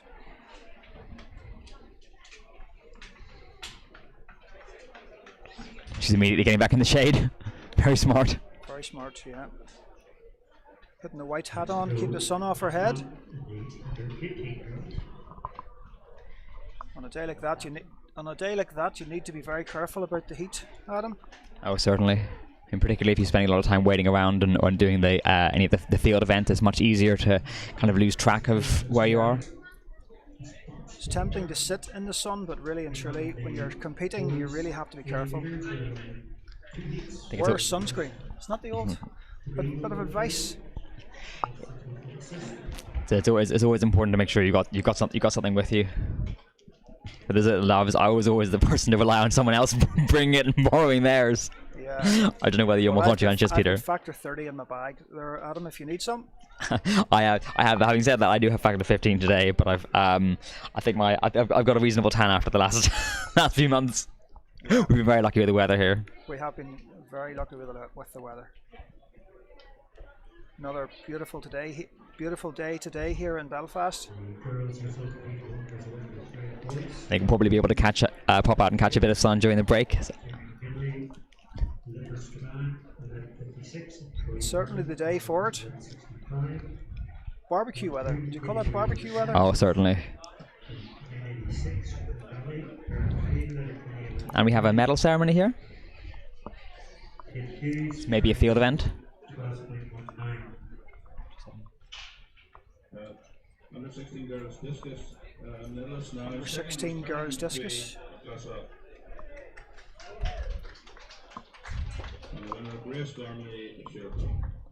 And it's Grace Gormley, the gold medal in the discus. Sam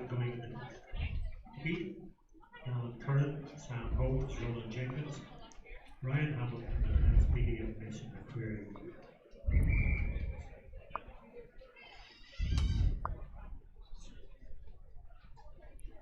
And the under 18 girls discus. We have another heat lining up here.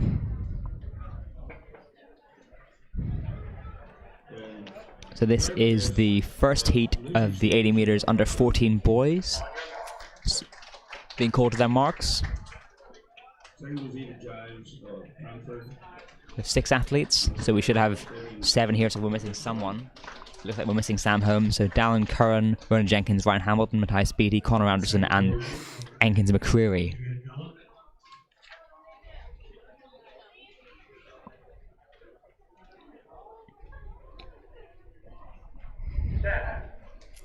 And they're off here.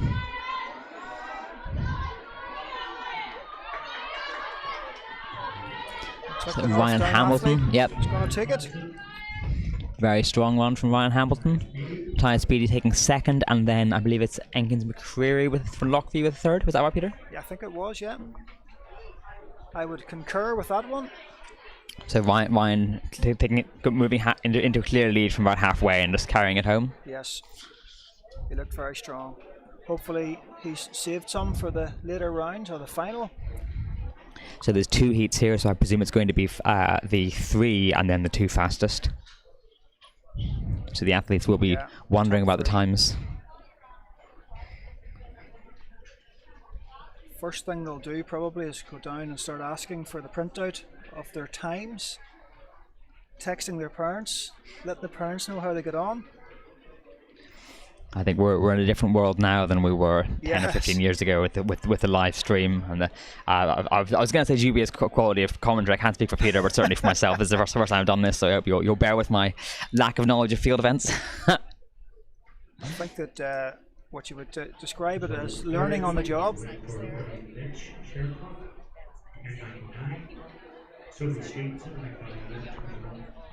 Peter Richardson, the losses in that 41, 3 so both are the final of the 80 metres. Graham Boyce, Terry McKinley, Kenny Levine McMonigal, Aaron Friel, Ian Rich, and Sophie Stevenson. 3 fastest normal Atlantic, Peter Richardson, and Kenny Ford. So some expert information from Amy here. I don't know whether you managed to catch that in the background. So it was Ben Sykes' older brother Adam running in the 4x1 relay for Ireland, the European Under-20 Championships. I believe they're in Estonia. Amy confirming that for me. And Ben having previously won a gold in the discus earlier in the day. So we have the start list here. So it's Canis McIntosh, Harrison McGrogan, Owen McCall, Ben Sykes, Jax McGlinchey, and Vernon Taylor. I think we're missing. Starters called them forward missing Owen McCall. To the blocks. Vernon Taylor, Jack McGlinchey, Ben Sykes, Owen McCall, Harrison McGrogan, and Canis McIntosh. John Glover is confirming that we have 6 athletes in the field. So we're missing Owen McCall. So all eyes on Ben Sykes after his gold in the discus earlier.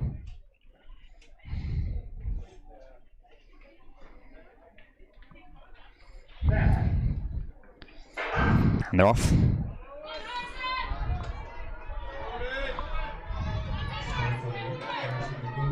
Position staying very similar here. Gonna take it.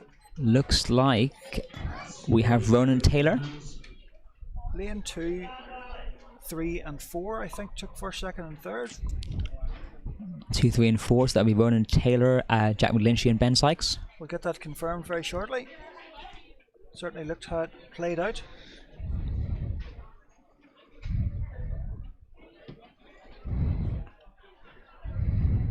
That was the second heat there. So the next event is the 100 meter under 16 girls. The first heat. Looks like we have a full complement of athletes, so 7 lining up. And we're back to the high jump here. So this is Anna Campbell, I believe. Number 468. Wow, fantastic jump. There's a very good clearance there.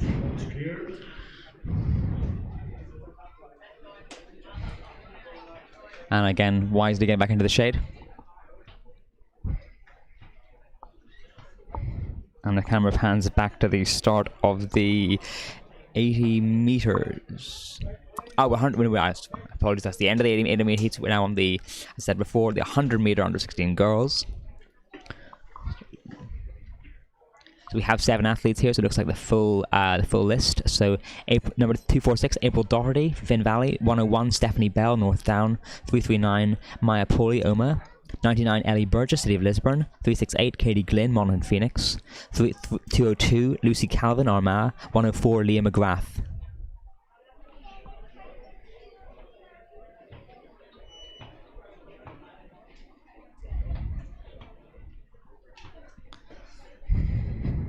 Getting a little bit of an anxious wait from the athletes, just testing their starts. Result of heat 1. Another 14 boys, Ryan Moulton in 10.45. Terence Beattie, 10.58. Miss McCreary, 10.76. Curran, 11.20. Logan Jenkins, 11.62. Sam Bowles, 11.67.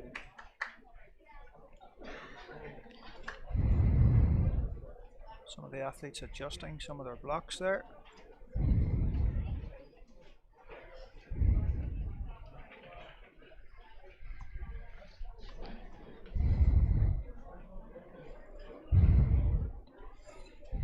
So a few of the spectators on the far side have wisely set up little tents, or taken advantage of the tents that are there. We have quite a lot of spectators just on the top, and that was just testing the gun. So it certainly took me by surprise.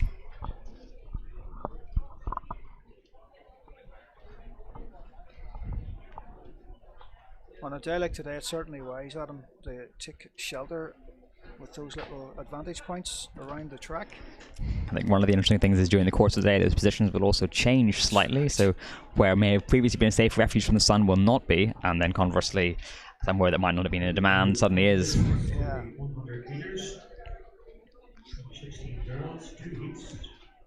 First 3 plus 2 classes. It's great to see the stands and car park packed as people get out to support the athletes. And we just saw Anna Campbell there just miss that attempt on the high jump.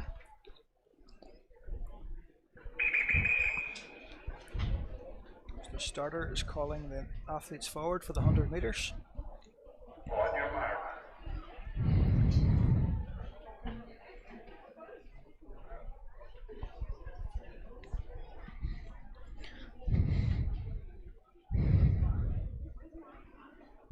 Our first heat of 2. First 3 to go through. And 2 fastest.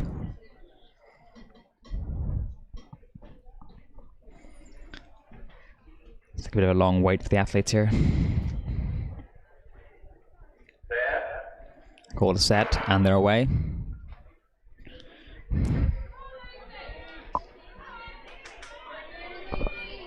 Very close at this stage. That's Ellie Burgess looking strong.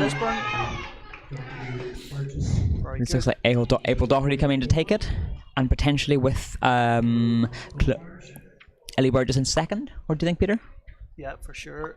Ellie Burgess from City of Lisburn and Finn Valley.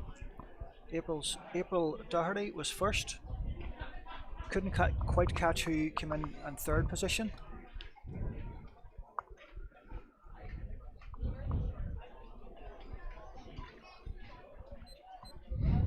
We'll give you the results when they come in.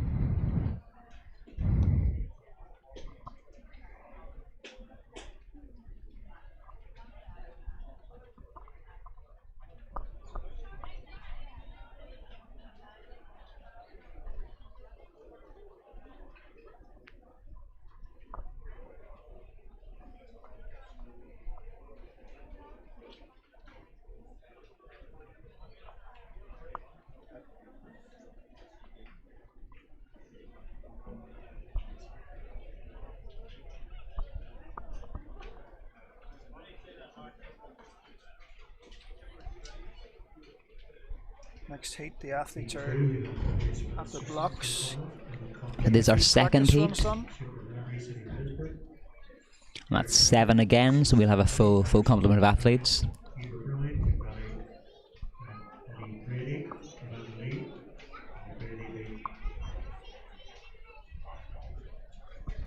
So going from lane 2 to lane 8, we have Grace Masterson, Tier Connell, 370, Ella Connolly, Monaghan Phoenix, 102, Sifa Lavery, City of Lisburn, 297, Claire Diver, Rosses, 381, Lily Patterson, North Down, 247, Kima Brown, Finn Valley, Quiva, and 90, Ellie Brady, Ennerly. Been called to the marks there.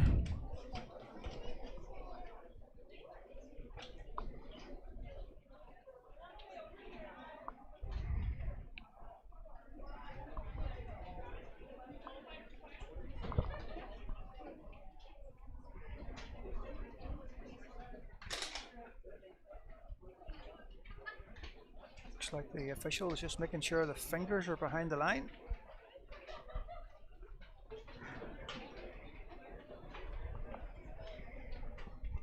Again, another tense wait for the athletes here. And we're set and off. So Ellie Brady looking strong. And Seaford Lavery. It'll be Ellie Brady and Seaford Lavery. And then third, we're going to have Claire Diver, I think. Ross's AC athlete was third. Yeah, so Claire Diver being third. Ellie Brady taking the win, and then Grace Masterson. To try and give you a bit of perspective, those girls, my clock is telling me that it's 12.58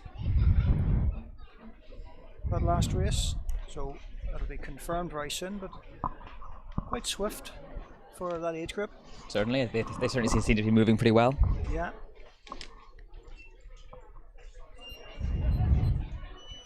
Be interesting to go and look at Power of 10 and see what Amy was hitting at those ages. Probably a bit sharper, I would guess. I would say so. I don't know whether Amy knows off the top of her head.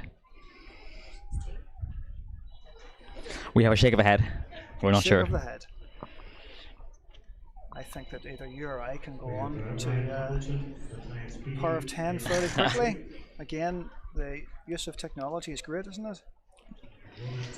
I always find it it's quite useful when I know I'm right, but when I know I'm wrong, I wish it wasn't there.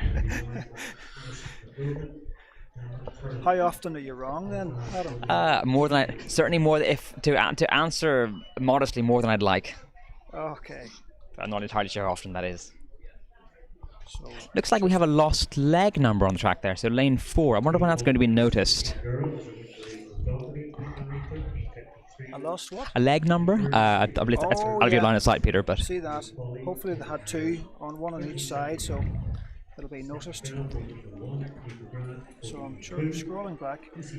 This is a terrible question to ask. I'll let you ask her. When was she under 16? You couldn't possibly ask someone that.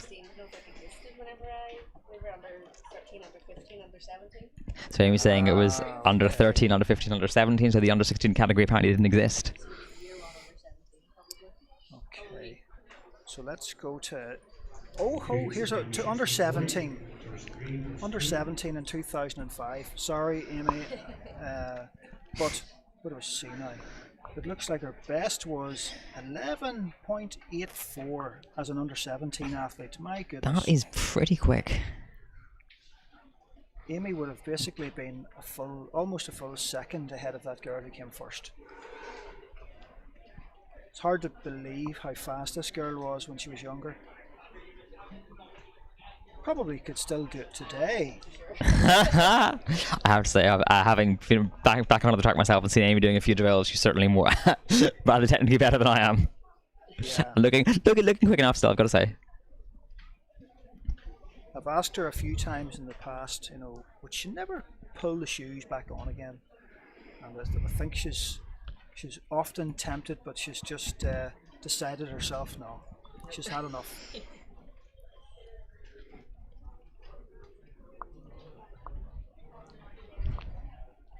So this is the 100 meter under 16 boys, the first heat. So we should have 6 athletes, just like we have 5 at the moment. I think we have 6 now.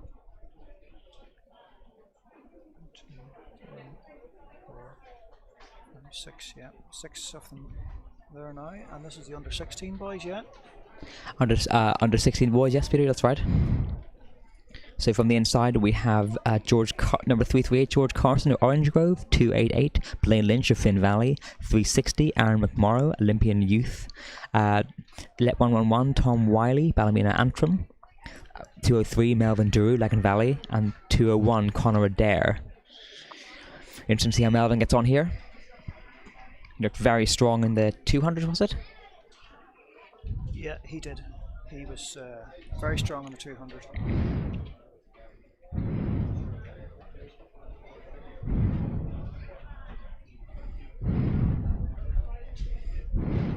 So Melvin's time in the 200, 24.00. Having qualified for one final already, can you do it again? What are your thoughts, Peter? Yeah, I have a notion that young man, is it Lagan Valley? Lagan Valley, yes. Yeah, yeah. I have a notion he held some back in the 200, knowing what he had ahead of him for the day.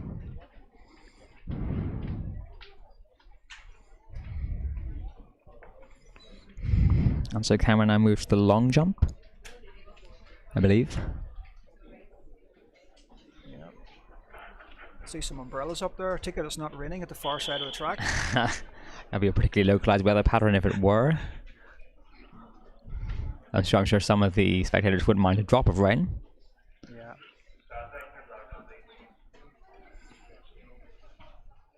The athletes being called to the starting blocks now.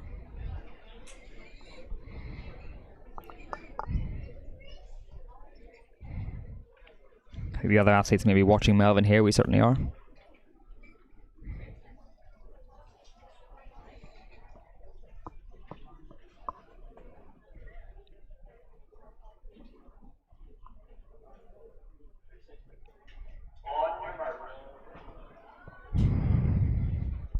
And it's being called their mark here.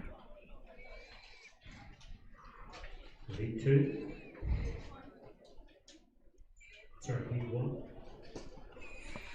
Carson, Lynch, Arnold, Wiley, Drew, there.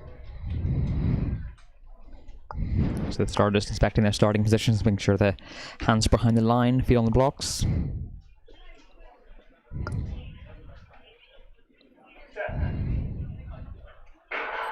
I think it's a false start.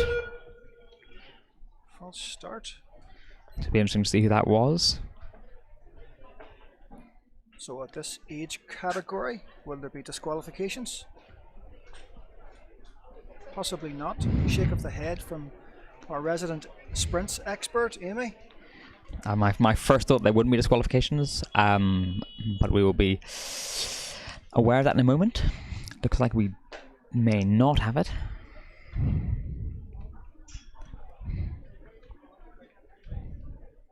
Can't see the official having a word with anyone. He may simply call them to the blocks again. It can't be good for nerves having to start again.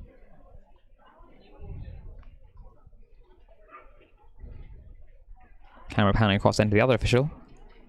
Is that a warning? That's a yellow card. What lane was that? That was number 268. Finn Valley athlete in lane 4, I believe. Thank you. That was 280.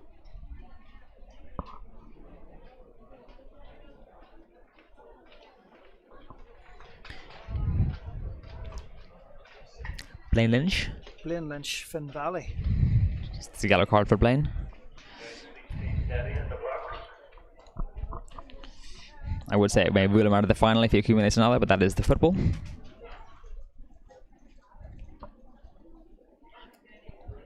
Though I expect if he does get another yellow card, he will be disqualified.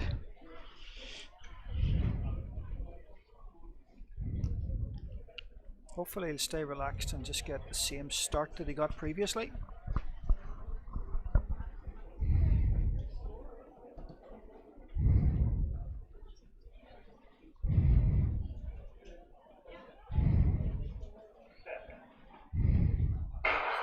And they're off. No full starts here. Looks like the Lagan Valley man is So I'd say in control of this one. with the Melvin Orange Grove has man. it. And then Orange Grove in second, so that's George Carson. Winner of the ridiculously named Ulster Schools Mini Championship. And my stopwatch has told me that we're 11.33 seconds, so we'll get that confirmed later. But again, a very fast heat. I think the Finn Valley athlete came in third.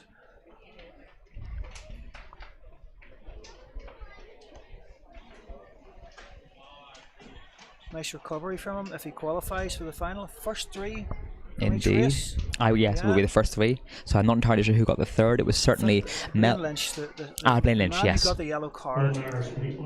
So he stayed relaxed and managed to get through to the final.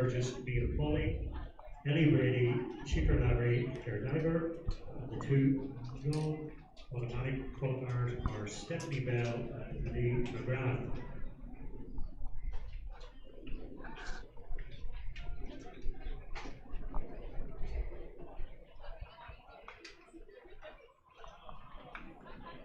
We're looking for the under 16 and under 18 boy discus throwers.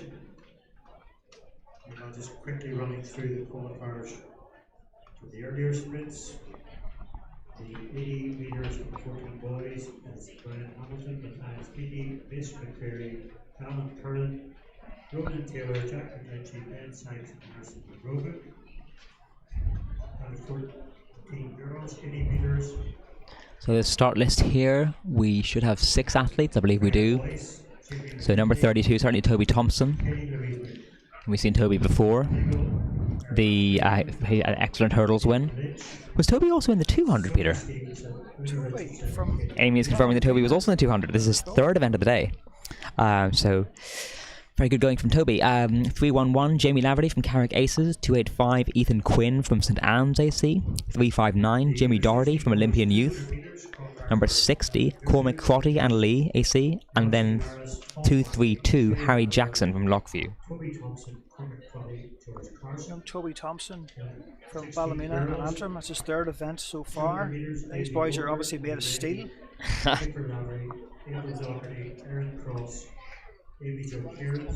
Only won his 200 metre heat. So Toby having won his 200 metre heat and the gold in the hurdles already.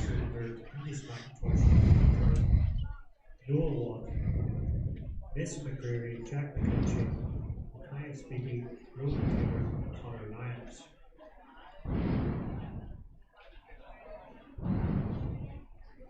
Toby actually the fastest qualifier in the 200s, beating Melvin Drew by just over half a second. But of course, it'll be interesting to see what happens when they race each other, which will, I expect, be happening after this race. Although we wouldn't count your chickens. 200 final. Or certainly will be. Starter has called these boys forward to the blocks.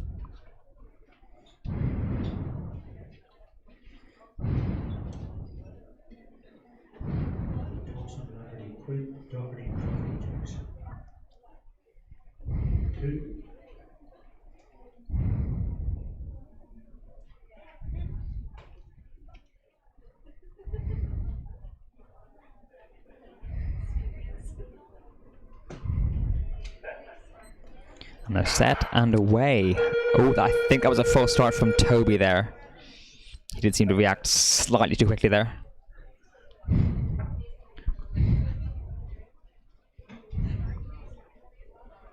That's the camera operator seeming to confirm that. There's Neil there. He may be receiving a yellow card.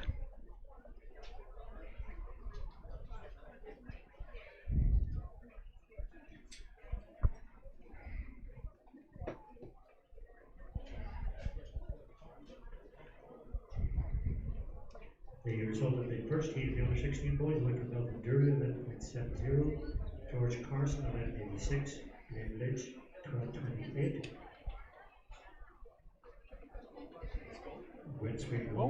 Have we got a disqualification from the Ballymena and Antrim man? Looks like it. So they've taken Toby out of the race. He's obviously very upset with that. He's not happy. I have to say, I can understand his frustration, although it's always difficult to see. Oh. Hopefully someone will retrieve those spikes. Spikes have gone for a flight. It's emotional, this game, sometimes. I think the difficulty is that you cannot ultimately call a race before it has been run. I think the other athletes would be quite relieved, and it'd be interesting. I don't know whether Melvin's watching at the moment, but I think he'll know about that very soon.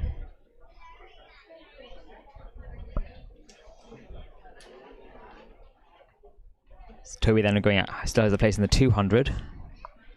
Hopefully he can compose himself again. Yeah.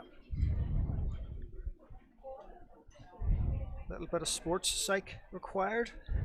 It's possibly just a case of someone taking him aside and reminding him that he's performed particularly well today and ultimately has the fastest time in the 200.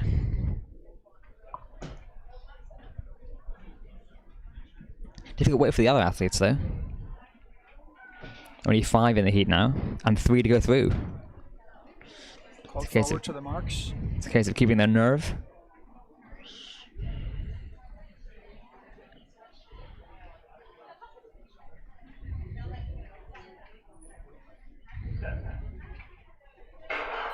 And they're off.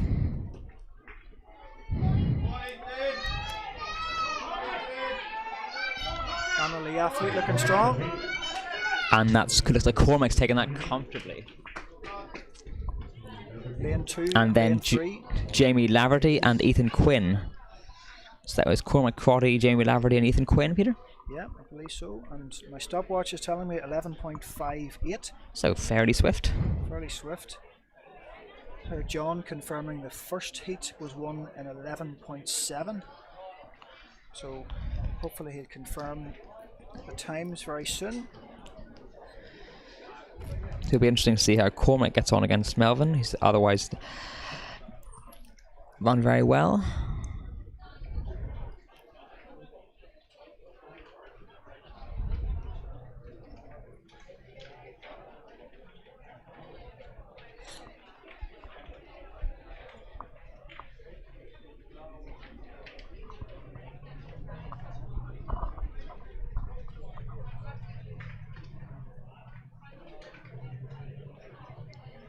Under 18 girls, 100 heats coming next.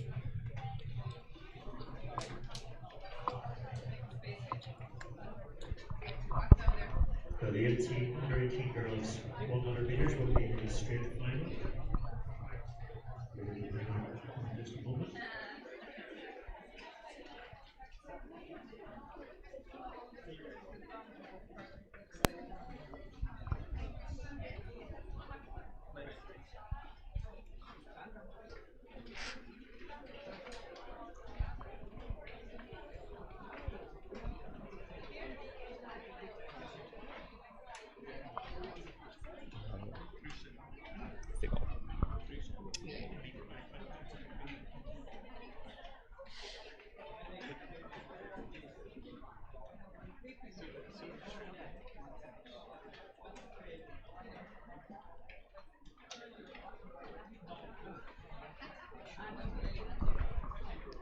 So we now have the first heat here of the 100-meter girls of 2. So we should have 5 athletes here. We have what I believe has happened is they've combined the 2 heats. This will be a straight final.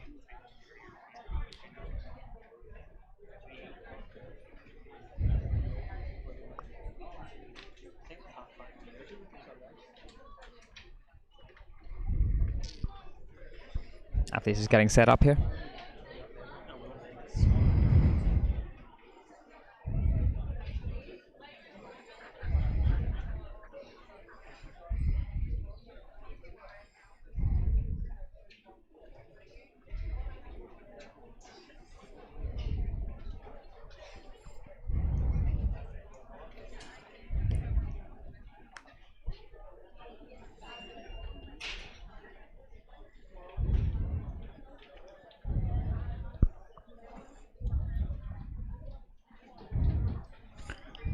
The next event after this will be the 100 meters under 18 men's final, and this I believe is the now going to a straight final. I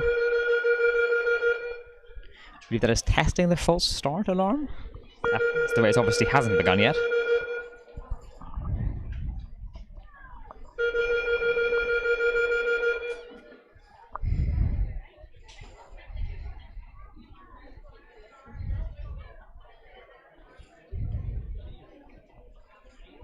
So we have 8 athletes here.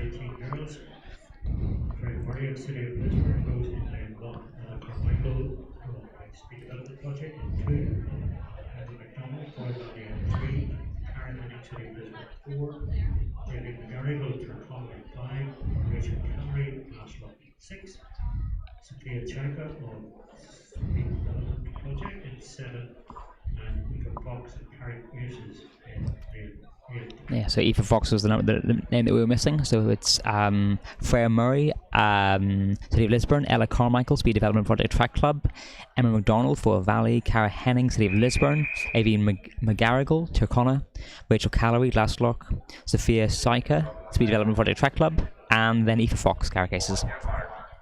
So I'm called forward to the marks.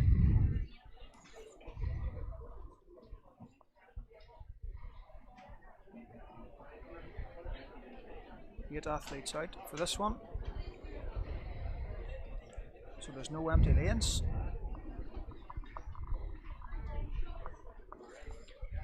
Started just inspecting the athletes' hand positions here. Of course, after a full start in the last race, that may be on their minds, do you think, Peter? That's what I was thinking.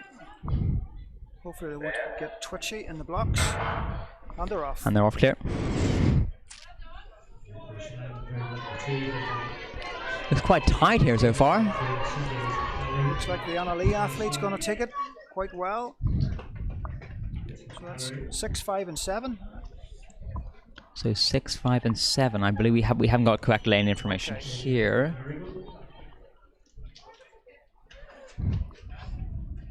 Yeah, so I believe it was Avine McGarrigle. So go in their lanes here now. 6, 5 and 7. You can see the numbers.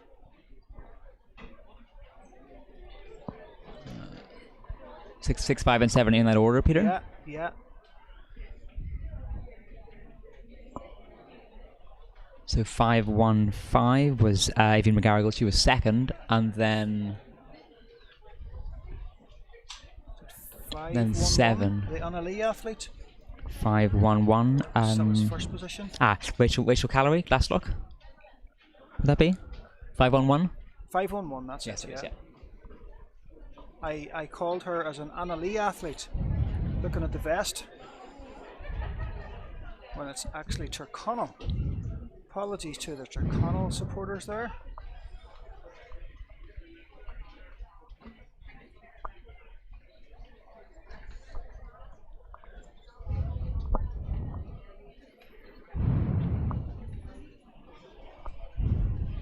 That little breeze that we had, that little cooling breeze has gone.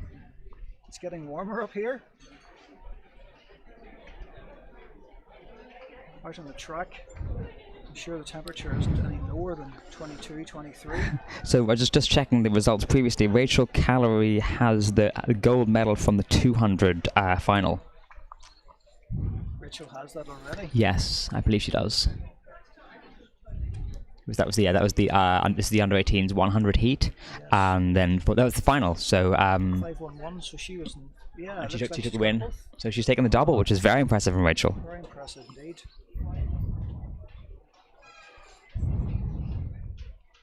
Looks like the girls are going to the podium very shortly.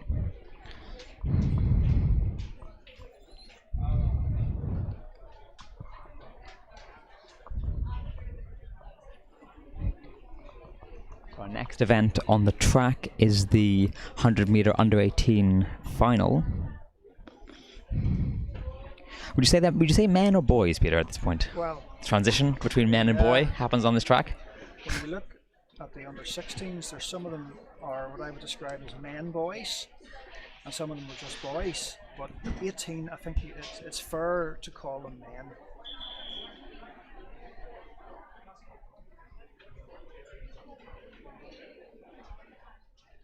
The wind again picking up slightly, would you say? So you can feel it now, it's just picking up there. It had stopped for a bit, and up in the stand here it was getting quite warm. But thankfully the little breeze has picked up. Athletes have been called to their blocks. Just before going in the final meeting, boys. Freddie Young, Ross Stevenson, Zane McQuillan, and Luke O'Brien. So we have Freddie Young, Ross Stevenson, Zane McQuillan, and Luke O'Brien. And they're off.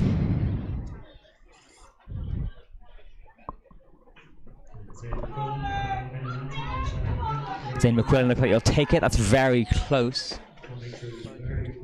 and Antrim athletes in first and second there. So Zane McQuillan and Ross Stevenson. It looked like Zane took it from Ross there. So potential gold for, I would say, Zane McQuillan, silver for Ross, and then Luke O'Brien, City Lisburn taking bronze. Would you say, Peter? Yeah, I think that's what it was.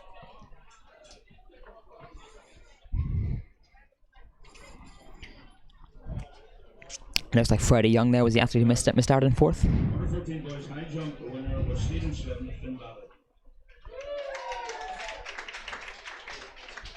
Young Finn Valley athlete takes the gold. For the long jump, was that?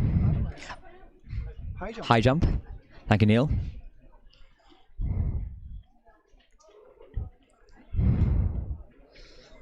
So he is being sent away now. And the podium cleared. And this will be our 100 meter under 18 women's final. George Carson, Dave Lynch, Cormac Covey, Julie Laverty, Quinn, So 484, we have Zofia Shaika. Paul Whiting, Conrad Nearly. Medalist, third place, Sophia Jaika was beaten out in third. Zofia Shaika taking the bronze there. Of course, athletes have to put their own medals around their necks here. Avian McGarrigle taking the silver. And Rachel Calloway from Glasgow taking her second gold medal of the day.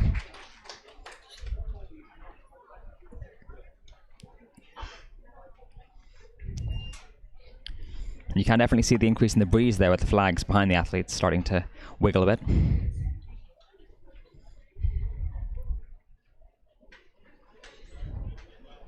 Rachel's gone home with a bit more metal work than she came with. I'm not sure how many athletes have done double so far today, but she's certainly one of them. Seems to be the first one for sure. And the young man who was DQ'd for the 100, he had the possibility of 3 He did. golds for the hurdles, the 1 and the 200. So we do hope that Toby can come to the 200 final mentally positive. Third, Sophia Chaika on Speed Development Project, 1312. Anna Carmichael, SDP, 1332. Nico Prox, Cases, 1346. We have some time coming through from John Glover there. So Rachel Calloway's time confirmed is 12:66. Avian McGarrigle, 13:03. And Zofia Chaika, 13:12. So a mere 9/10 of a second, 900th of a second between those second and third there. Very close, very close. We are still looking for Lucy Gloucester within 3,000 metres. We now have the medal ceremony for the men's under 18 final. She would not be allowed to the 800 metres. She was registered to go. She must start in 3,000 metres if she wishes to complete it.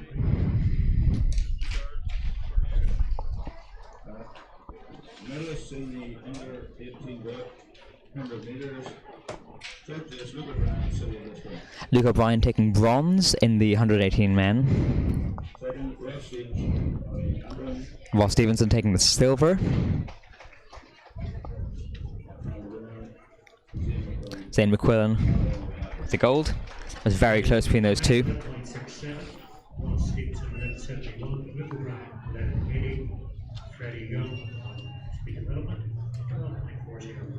Speed minus 12.5. 3,000 metre girls is up next. Under 16 and under 18 final. Both age groups are combined. Ah, I see. Well noticed, Peter. So it looks like we have 6 starters here. Only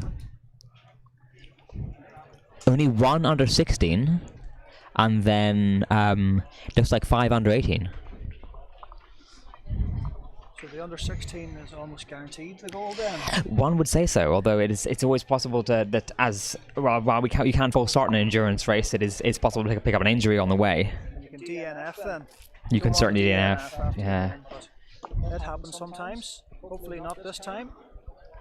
I think it's a feeling all endurance runners have experienced in particular races. That's that struggle. Do you put the DNF beside your name, or do you finish for the time that you really don't want beside your name anyway? This is one of life's questions that's unanswered and probably will remain unanswered. I think everyone will have a different answer to that question. Possibly. I've definitely had races where I haven't finished and have wanted to, and I've definitely had races where I have finished and wish I didn't. Excellent. Excellent. Any DNFs? Any glaringly still in the memory banks or causing sleepless nights? Not that I can think. I did actually, I did fall in a race last weekend, but I managed to pick myself up fairly quickly. I was here. I actually had the camera on you, and you picked yourself up well. Yes, you did. We were all commenting on that.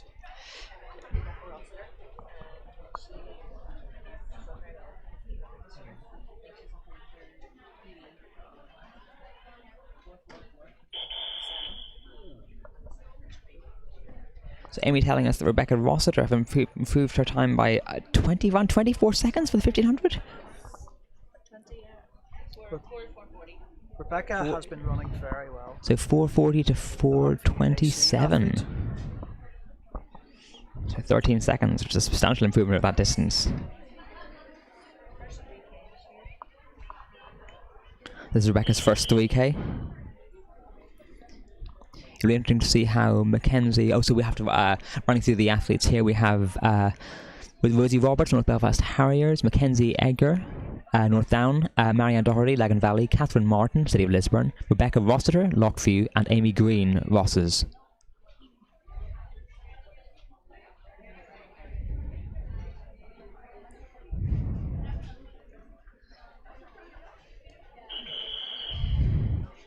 So the distinct North Belfast Harriers double black band, worn by Rosie Roberts.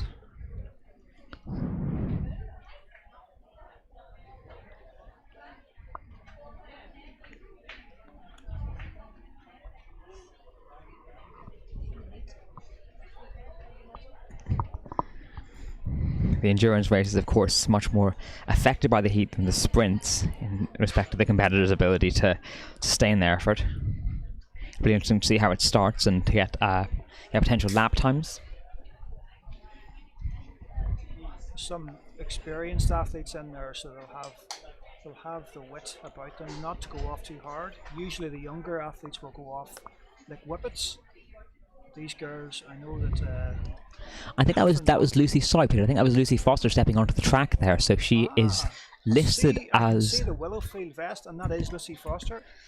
Looks like the red is going to be turning to green, so it looks like we've got another starter. And another under 16. So the medal no longer guaranteed for Mackenzie Eager. There we go. Which makes it interesting for all you competitive race fans out there, which I hope is everyone. I was going to say Catherine Martin is quite accomplished over the 3,000 metres.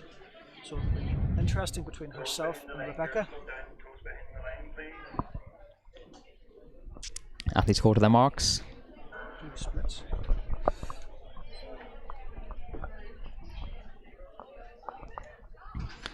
And it started off reasonably quickly, I'd say. 3,000 meters underway. Under 16 and under 18 girls. So the pack's fairly compressed here. So we have Lucy sitting out in lane 3 there. Well, then just on the outside of lane 2, perhaps. Catherine Martin there in the middle at the front. Looks like a Ross's AC athlete on the inside track. Right behind her is Rebecca Rossiter. Early leader in the green of Rosses from Catherine Martin. City of Lisburn, the red vest on her shoulder. Tucked on the inside, Rosie Roberts on the north pass. So very bunched up there, apart from Mackenzie Eager, who's been dropped off the back slightly. She's probably running her own race there very sensibly. Not getting drawn into a pace she can't necessarily sustain. That's the medalists in the under 18 girls and the under 16 girls. The rest of the athletes, you can throw a blanket around them all. Slowing down a little bit now, I think they're just bunching up as we come to the lap. Through the first lap in around about 83 seconds. Yeah, so we're approximately 80 seconds for the first lap. 10-minute pace. It's about right for that age group, 10-minute pace. So it'll be interesting to see how the heat affects it and whether it slows down at all. Lucy Foster again on the very edge of lane 2 here. Staying out of well out of trouble. Second place was Carol Wilkinson of Fingal. She may be inside now. And there was Anna Campbell of Ballymena and Antrim. Amy Green, another accomplished athlete, looking very composed in the inside lane. I think you can tell that the pace has slowed at the last 200 because Mackenzie Eager, who had been about 20 meters behind or so, has really closed the gap to She's closed the 4 or gap 5. indeed. It's going to turn into a tactical race. Could be a 200-meter sprint at the finish. Just to remind athletes, if you're entered in 2 minutes, It will be interesting to see how long Lucy stays in lane 2. I mean, she is very much watching the leader, but also obviously running approximately 8. It's roughly 8 meters extra per lap that you're running. At this point, she's basically essentially put in an extra 16 meters. She's obviously very comfortable with that pace so far. This next lap substantially slower. 2 laps done. So this lap was 90 seconds. And I believe we have someone who's pulled out there. I don't know whether that was that Lucy there, do you think, Peter? This is Lucy, yeah. I see she's pulled out. Oh dear, I hope she's okay. So Lucy talking to a coach or parent there. Hope she's alright. She didn't look in any distress. No, was right up there, but she maybe felt a little niggle. She may not have been 100% going into the race, and it's very hard to tell. Yeah. But again, that Normal service resumed from the rest of the girls. Rebecca Rossiter, the back of that front group, looking very composed. that second lap, Peter, was 90 seconds, so full 10 seconds slower than the first. Yes. Is it the heat, or is the Ross's AC athlete being very competitive? Controlling the race? Controlling the race. I think you can tell a little bit of impatience kicking into the rest of the field here as they push the pace slightly. She's going to push it on slightly. That's Catherine Martin of City of Lisburn into the lead. And again, the gap opening up slightly on Mackenzie Eager there. Though she is now, if she finishes, she will take the gold medal.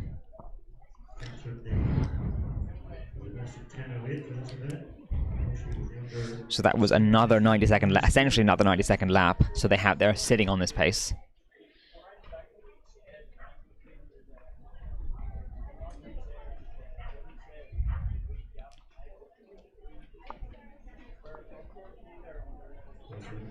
So coming in, we have 4 laps to go after this next 100, so it'll be 1,600 meters left. Catherine Martin still at the front, very in control. Marianne Docherty and Mark Valley jumped in there. We're up in the 3K, the recent Phase 1 cash race. Rosie Roberts there sitting in second, just on her shoulder.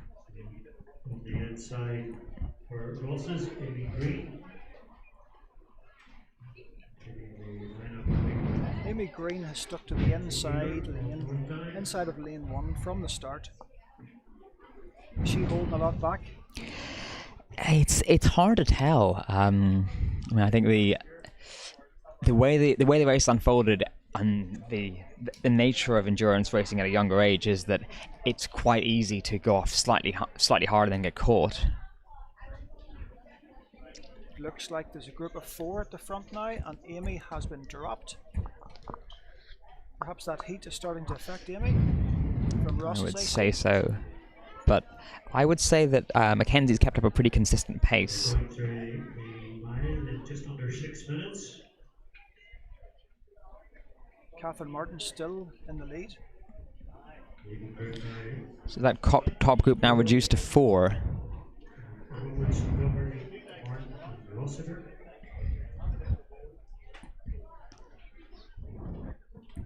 Mackenzie Eager catching up with Amy Green there as the front 4 pull away slightly.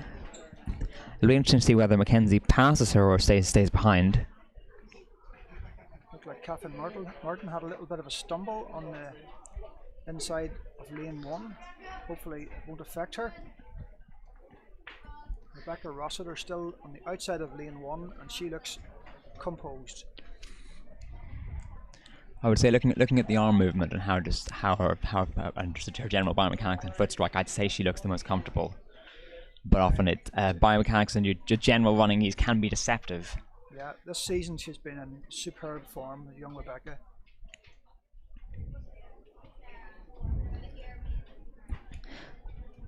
So Mackenzie has now passed Amy, so she's down into overall 5th position. Amy Green back in 6th.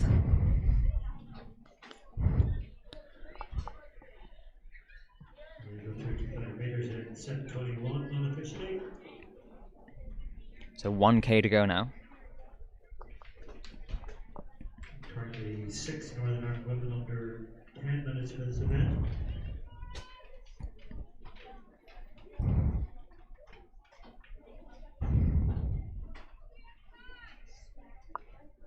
Catherine Martin holding the inside line. And Rosie Roberts now moving into the lead. Rebecca straight behind her there. Tracking every move she's making. It's getting exciting. 2 laps left. Doherty moving back onto the inside, the shortest route. I think the speed has picked up slightly. North down. Athlete looks like she's trying to push it. Rebecca is tracking every move. North Belfast Harriers, Rosie Roberts. And then Rosie, it is now Rebecca Rossiter right on her shoulder. She's moving. Rebecca's possibly moving past here. Okay. She has made a move now, so it'll be interesting to see what happens at this point. A little bit of argy-bargy there. Does she move into the lead, or does she push further ahead? Is she just controlling the pace from the front, looking very relaxed now? Well, possibly clipped. It looks like she was clipped from behind there. I think she pushed into the inside of lane 1 and didn't anticipate the North Belfast girl being so close to her. But I think she's going to push on here now. Gap's getting a little bit bigger. Heads dropping on the North Belfast girl. Catherine Martin in 3rd. So Rebecca hits the bell in roughly 9:19. Personal best at the top of the race, but in this heat that's not surprising. Very tactical event. Is the North Belfast girl going to make a push back on Rebecca? This is very, very exciting now. So we have Rosie Roberts coming back to Rebecca Rossiter here. So the gap is about 4 meters, would you say? 5, Peter? Yeah, 4 or 5 meters. And that's not, so I think gold and silver will almost certainly between these two. Yes. And then we have the North Belfast girl got Catherine Martin. Close the gap. Gap's getting bigger. Rebecca's pushing away again here. 150 to go now. I would say she has it. Yeah, that's it. Game over. Rebecca Rossiter looks like she's taking the gold, unless something goes drastically wrong. A really strong one from Rebecca here. As you were saying, Peter, she looked very controlled, still looking relaxed. Yeah. Really smooth there. It's around 10:30. And then that's Rosie crossing the line there. And then for bronze, it's Catherine Martin, who briefly led. Yeah. Flag and Valley athlete coming in. And Marianne Doherty in 4th now. First year of competition. Performance from her. So 2 athletes still left to finish here. So we have Mackenzie Eager coming in for the gold medal in the under 16. She ran a really sensible race there. So didn't get drawn into the early pace set by the under 18s. No, she's finishing strong. Putting an effort in, which is great to see.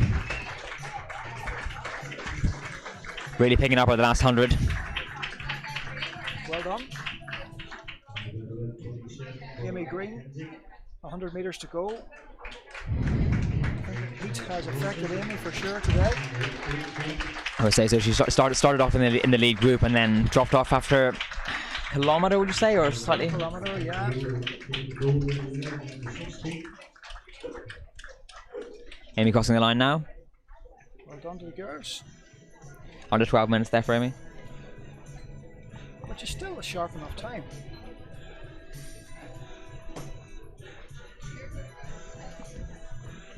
So the boys, 3,000 metres, are heading towards the start line. So we have a big enough field here. Looks like we've got 13 athletes? 12? It looks like we have 12 in the men's race. Two. Yeah. And Amy Foster with me has highlighted Ryan Smith with fastest PB 8:54. One of the athletes that hasn't made it today is Nick Griggs. He's across for the under 20 European final tonight. Oh, superb. At 5:30. So be well worth tuning in to the European Athletics YouTube page and watching young Nick. He was on the track here about a month ago and he was something special, running with the senior men. So I was talking to my friend Stephen Connolly earlier about Nick and the phenomenal performances he's put in recently. He does not know how good he is, that boy. Yeah. He's still playing. I was talking to him after the race. Mm-hmm. He was wearing his local club's football top and he's still playing. So don't know if his coach or his parents will talk him into focusing on one sport, but he is a phenomenal talent. We are very much hoping he stays with athletics. Say it one again. We're very much hoping he stays with athletics here, Peter. Very much so. He's a 14-15 in his debut 5k. Anyway, on to these boys. Under 18 and under 16 boys combined again. So we have the camera on the medal ceremony at the moment. I believe this is a field event that I apologise that we may have overlooked.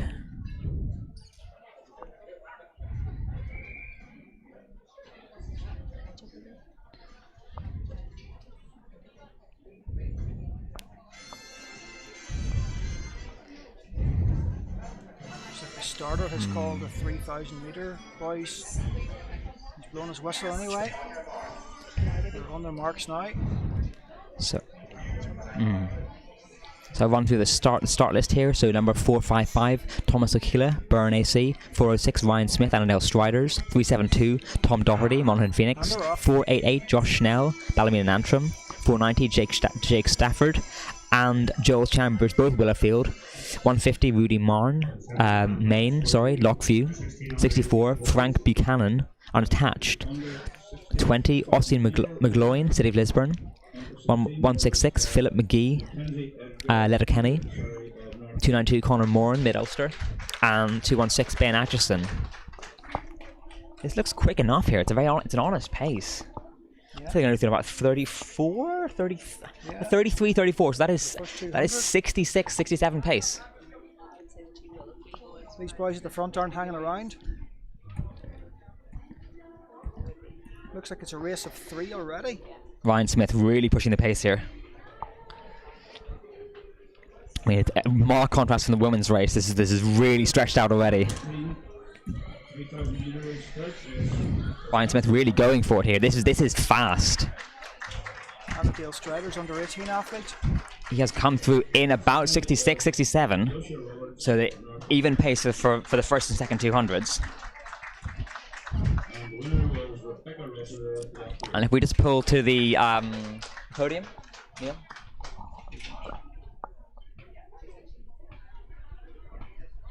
On the podium at the minute, we've got the winners under 18 3,000 meters. So for bronze, again, just to confirm, we have City of Lisburn, Catherine Martin. Second place, that was Rosie Roberts, North Belfast, and then, of course, our winner was Rebecca Rossiter from Lockview. So going back to the 3,000 meters, we have a clear group of 3 well out in front. 20 metres, I would So say. easily. More. Yeah, I would say that's looking more like 30, 50. Yeah, Amy says 50. 40 metres. Amy knows 50 metres when she sees it. One athlete missing from this competition is Nicholas Griggs of the Ulster, who for some bizarre reason decided to Thomas Smith looks like he's trying to put a gap between himself and the Willowfield boys. Nicholas Griggs getting a mention there. Running the Euros under 20, he got to the final, so very much worth, as Peter said, tuning in for that. Really good burst of pace from Ryan Smith there, so he's looks very, very composed, very smooth. Put about 5 or 6 metres between. I would say so. He's really putting down a mark here. Young Joel Chambers in second, and Jake Stafford is in third. He's coming up to the K. I would say it's going to be it'll be under 3 minutes. 2:52 possibly? 56 maybe. 2:55. So that is 8:45 pace. That would be 9 seconds under his PB if he can keep this up. Do you think he can, Peter? He looks strong. He doesn't look like he's going to let up. He's increasing the gap at the moment. I think the gap's up 15-20 metres there now.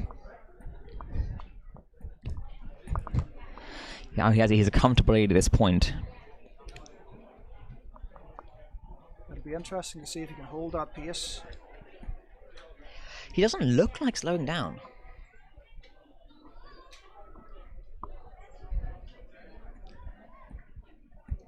That said, that was 3:30 through 1200. His first lap was 66. So he will have slowed down slightly. That's 3:30 is an even 70 pace. Yeah. So I would have expect his laps to have dropped down to something in the 70s, which would be 70 seconds per lap is 8:45. So I mean, going out at 66 really is. Yeah, coming down the home straight, he looks in control. The two Willowfield boys are trying hard to close that gap. I think it's only growing, Peter. And it looks like we may have gold, silver, and bronze sewn up here. It would take something very special from any of the athletes further back. Third to fourth place, we have a gap of probably 60, 70, yeah. And fourth place athlete is on his own, followed by a group of 5 boys, a further 40 metres behind fourth place. It's Ryan Smith stretching his lead there. Oh, Ryan Smith looks strong. That's 4 laps in 4:44, so that's approximately 71 second pace. So his first lap being 65, 66, or 66, 67. In terms of second, he's got about a 7-second lead there ahead of the Willowfield athletes in second and third. I behind us 8.5 now, so I think he is pulling away. A really strong performance. Still looking as strong as he was at the start of the race. Catherine Martin saved us for 10:42.45. Marianne Doherty, Black Valley 10:57. I think you called it earlier there, Adam. First, second, and third's already decided. Are all of those boys under 18 athletes? I would believe so. Let's have a look. So Amy confirming that they are. So that's Jake Stafford and Joel Chambers in both Willowfield in second and third. Yeah. And the fourth position, I wonder what. Did you catch that vest?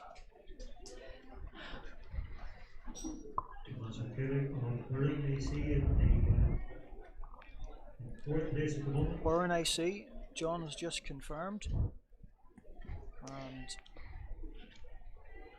that's Ryan coming through in 6 minutes, so he's roughly that's 72 seconds lap now, so he is slowing slightly. I'm not sure he'll get under 9 here, depending on how much time he's losing on the last few laps. There are 2 to go though. Fourth place is I an think it under will be 18 athlete as well. It looks like the group of 5 could be all under 16 athletes. 6:36 with 2 to go.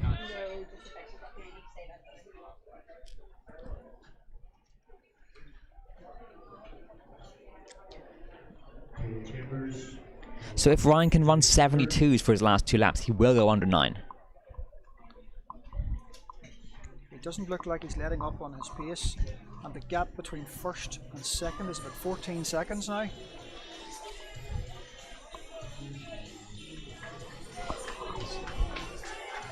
So 70 metres.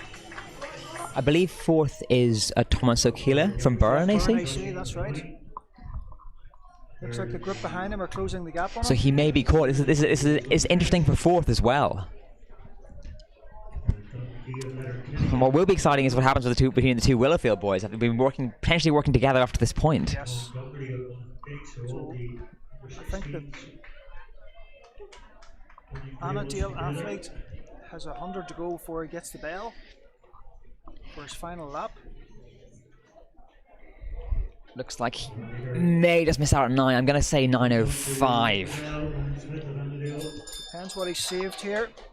So on the bell. In that heat, it's going to be hard. Potential change of gear though. Good man, keep it going. Second and third here. Looks like a gap appearing. Slight gap now. Yeah. Young Chambers looks like he's got about. So it's Joel 6 Chambers meters. ahead of Jake Stafford. So Joel now pulling about 5 or 6 meters ahead. I would say he may have it at this point. What do you think, Peter? Oh yeah, look at him now. Oh, he's really pulling away. 15-20 meters now is the gap. And the young Annandale Athlete in the lead is just there's not a chance of him getting caught. Young Joel is putting in a surge in second place. That's a superb run from Joel Chambers. Very composed. He knew what he needed to do. He didn't try and stay with Ryan. Looks like Ryan has someone to try and come around here, coming up towards his finish line. So having predicted 9:05, I'll see how close I am here. Probably possibly slight as like 9:05. Say maybe 9:07. 9:05. 9:05. Well called there, Adam. Well called. And there's young Joel coming in second position. Still a very Real credit to time Joel of there. 9:15. His PB was 9:21, so that's a nice PB there.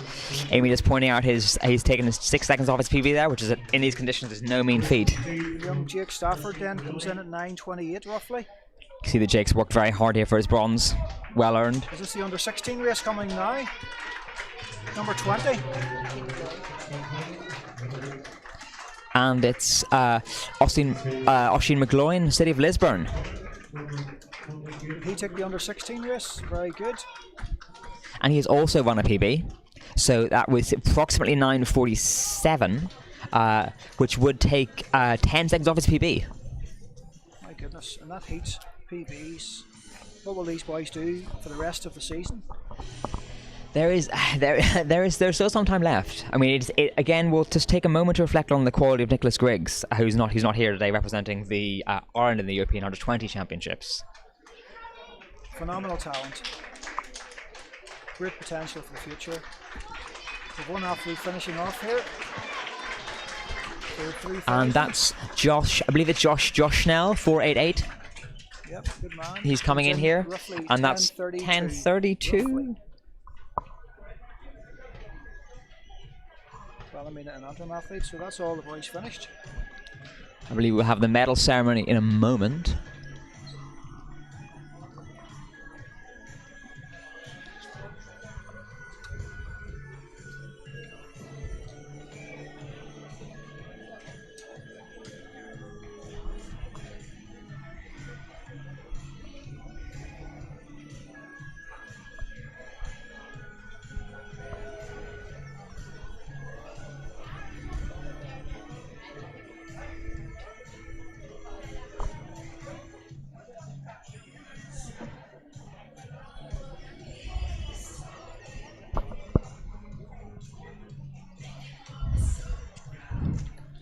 The athletes are being informed of their positions here.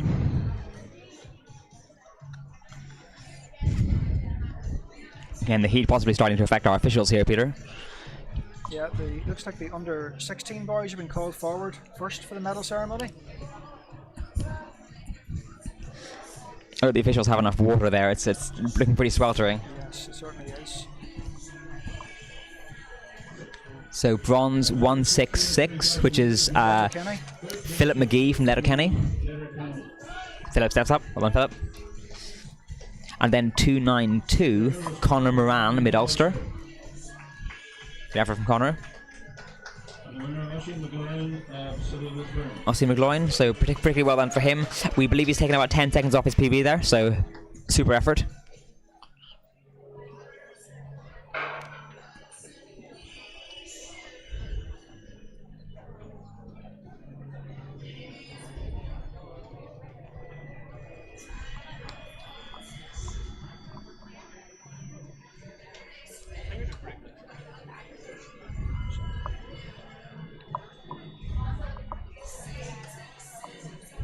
Some 250 hurdles races first.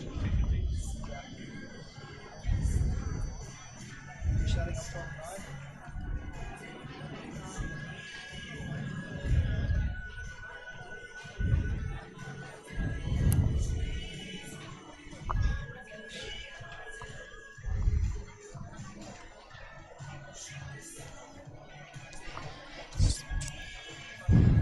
So we've yet to see the under-18 boys medal ceremony. I don't see any athletes hiding behind the stand. Under 16 girls, 200-meter hurdles. Sorry, Where have the boys gone? 200-meter hurdles. Stewards Inquiry, possibly? I think it was pretty clear cut. No need for a Stewards Inquiry after that race. It's a very fine high jump there. So excellent clearance.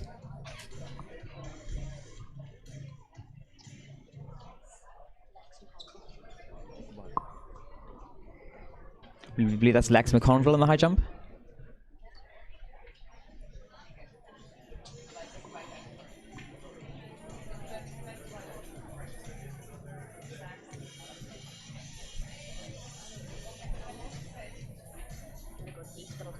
Cool.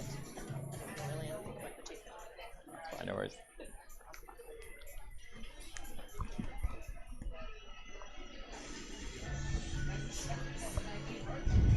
Bit of a lull in proceedings at the minute. It gives everyone a chance to catch their breath, Peter. Yeah, looks like the officials are setting up for the 250-meter hurdles. I think there's some either triple or long jump going on across the other side of the track. High jump's ongoing. That bar is getting high.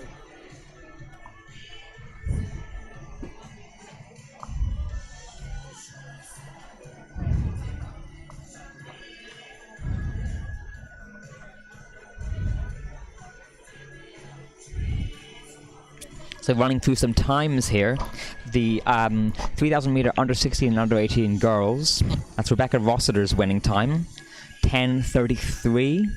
Second, Rosie Roberts from North Belfast Harriers, 10:36. And then Catherine Martin from the City of Lisburn, 10:42. Fourth, Marianne Doherty, Lagan Valley, 10:57. Fifth, Mackenzie Eager from North Down, the first under 16, so gold medal there, 11:27. And then sixth was Amy Green, 11:49. Lucy Foster didn't finish. Then we have the high jump here.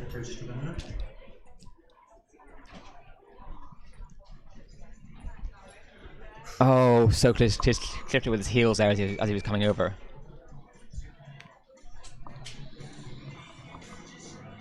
It's unlucky.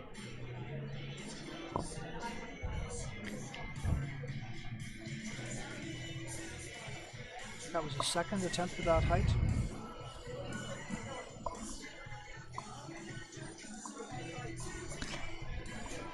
So that was Lex McConville there, I think, unattached.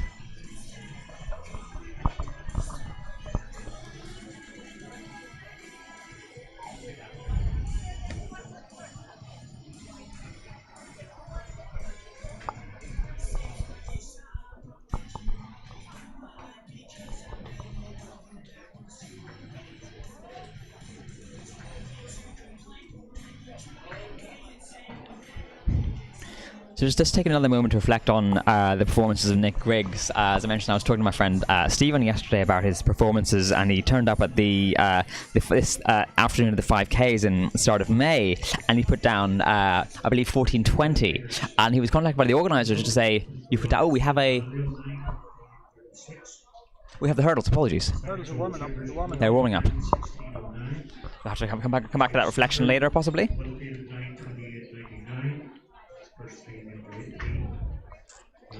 So there's two competitors in the under 15 girls 250 metre hurdles: Fern Duffy from Letterkenny and Emer McFadden from Lifford Strabane.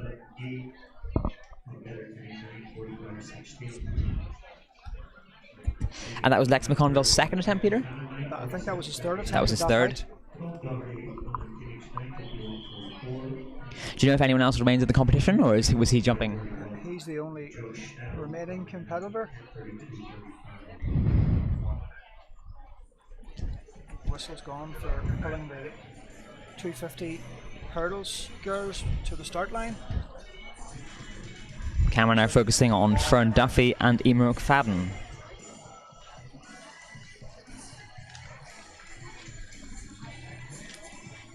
There's two girls, Fern Duffy and Emer McFadden, in this under 15 girls final.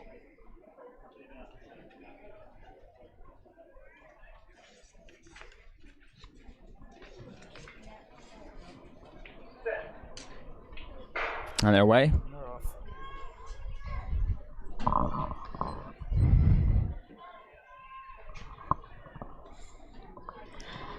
Looks like Fern Duffy has a bit of a lead here.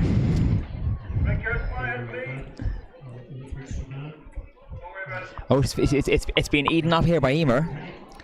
This is quite tight now. Keeping that hurdle almost together. Home straight's going to be interesting. A little bit of a stutter there. Final hurdle. On a push for the line. It's a very strong finish from Emer. But Fern takes it. Very competitive race between the two girls there. It's great to see they both worked really hard there. It was interesting to see the lead changing hands.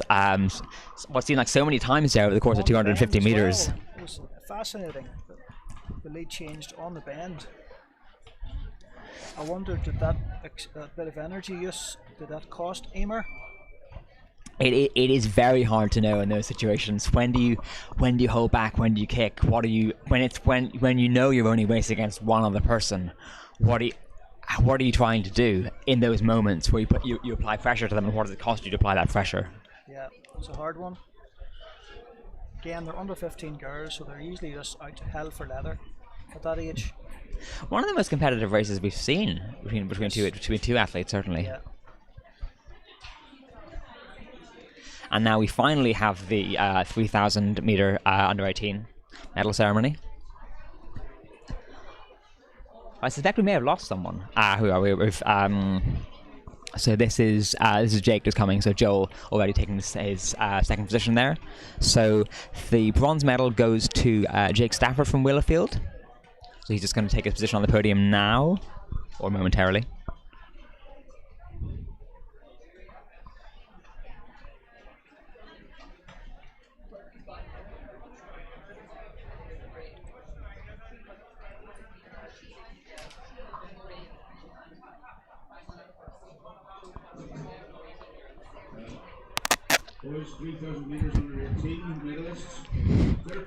And we have 7 competitors in the upcoming 250 metre hurdles.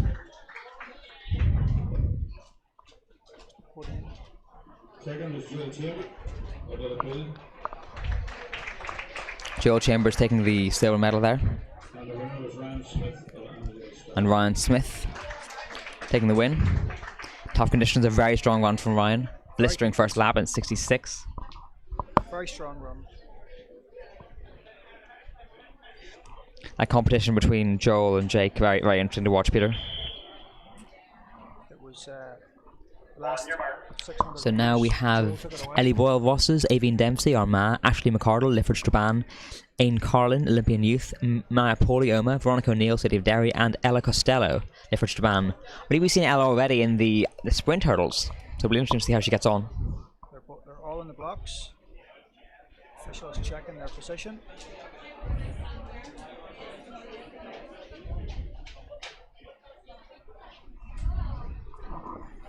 Athletes waiting to be called here. Set. And we're away. The 16th line, Ellie Boyle, Dempsey, Ashley McCardle, Monica Carlin, Leah Foley, Field already pretty spread out here. I think that's Ella on the outside, 1-3-1. They're looking very tight for first there, but I think that's Veronica O'Neill pulling away there. Looks like we may already have 1-2-3 here, Peter. Convincing first, I think, is done. Second and third is going to be a tight run. Veronica O'Neill does take it, and it looks like Ella's just lost out there. Her second race of the day.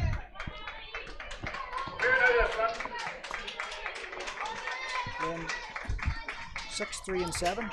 6, 3 and 7. So we had Veronica O'Neill with the win, Ashley McCardle from Lifford Strabane taking the silver, and then Ella Costello taking the bronze medal.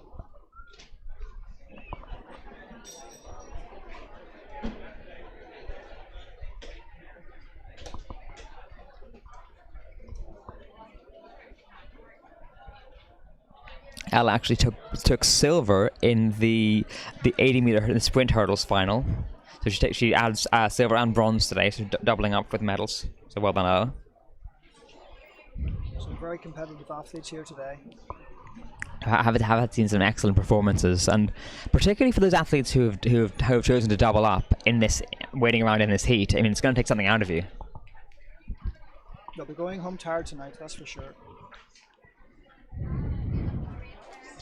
Then we have the medal ceremony here for the 250 hurdles.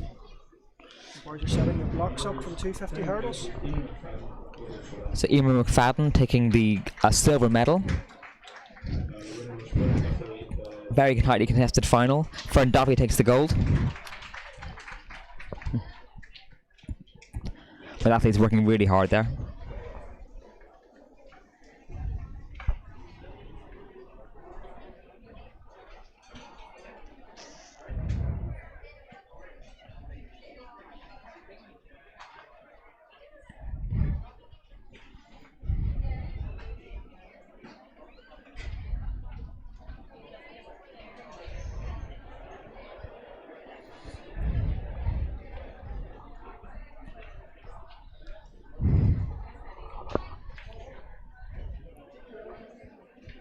We have 6 athletes lined up for the under 15 and under 16 boys. So we have 1 under 15, Jamie Kennedy from Tirclona, and then 5 under 16s. So Shea O'Halloran, Tirclona, Cormac Crotty and Lee, Aaron McMorrow, Olympian Youth, Killian Fox, Carrick Aces, and Thomas O'Hanlon Geary from Glaslock.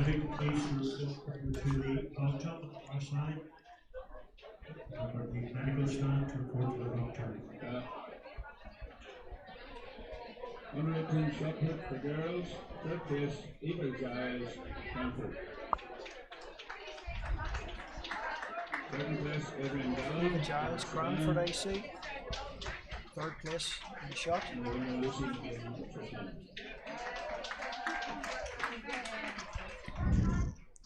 So Cormac Crotty has all... Position. So thank you, Peter.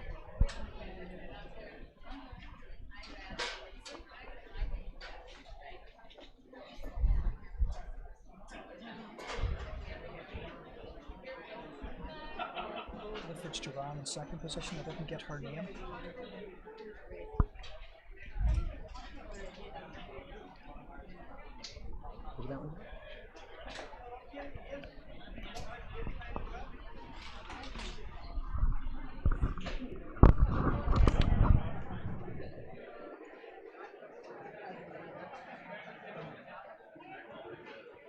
Under 16, 15, under 16 boys. 250-meter hurdles final. Competitors, Shea O'Halloran, Tirclona, Cormac Crowley on the lead, Aaron Morrow, Olympian, Taylor Cox, Barrett Aces, Thomas O'Hanlon Yuri, Glasgow, fourth the final last year, Aaron Smith, Carrick Aces, bronze medal last year, and then the 15 athlete, James Kennedy, went to the final. The under 16 girls 250 meters medalists: Ella Costello third, Richard Strabane. Second was Ashley McCardle, Richard Strabane.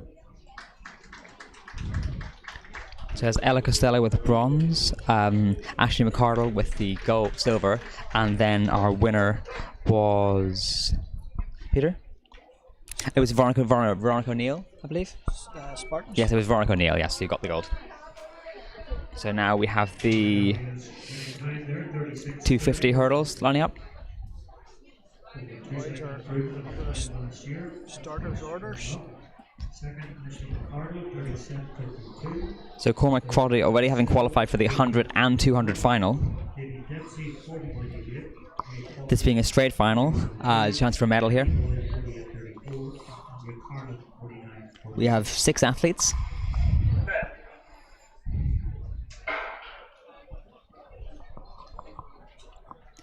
As we got one under 15, there are 3 medals between 5, I should say.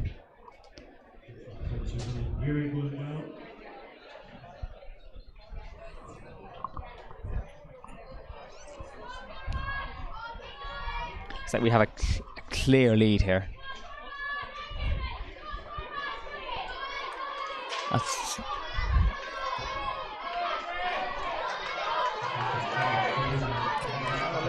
across the finish line.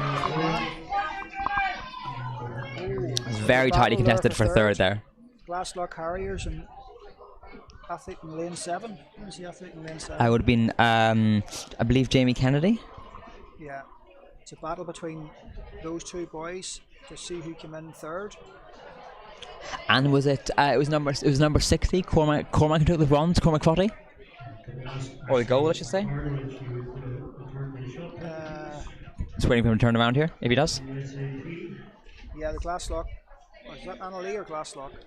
Yes, it was number 60, Cormac Crowley. So he's taken his first gold medal.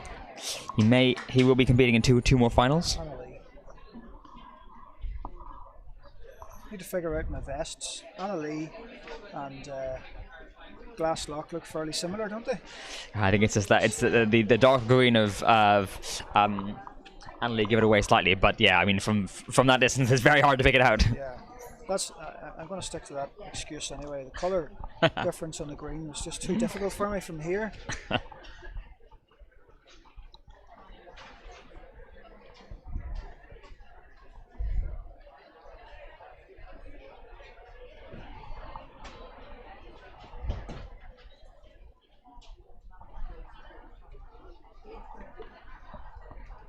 Stands are still pretty packed, but the group of people we had on the far side seem to have migrated into the shade.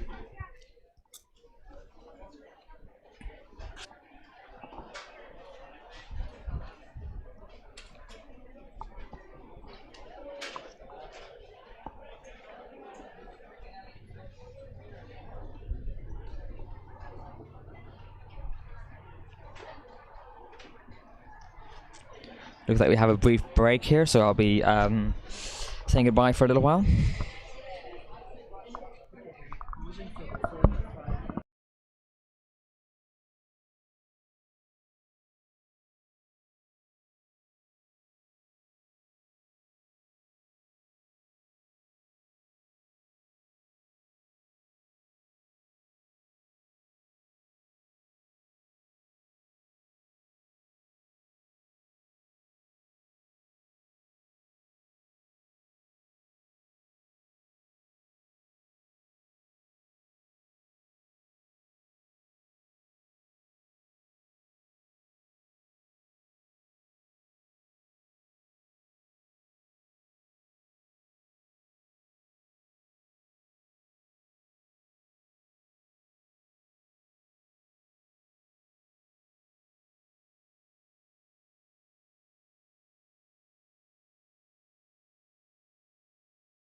And to confirm the medals there, that was the medal ceremony for the 250-meter hurdles. And we had, I think, Thomas Hanlon Gray taking the bronze, and Sheo Halloran possibly the silver, and then certainly we had Cormac Crotty taking the gold.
It looks like we have a solo time trial here.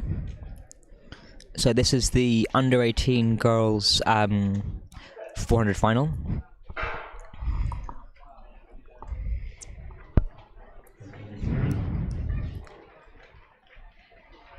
So great support from the crowd. It's really good to see that. Looking smooth. I haven't got a clock on this, unfortunately. I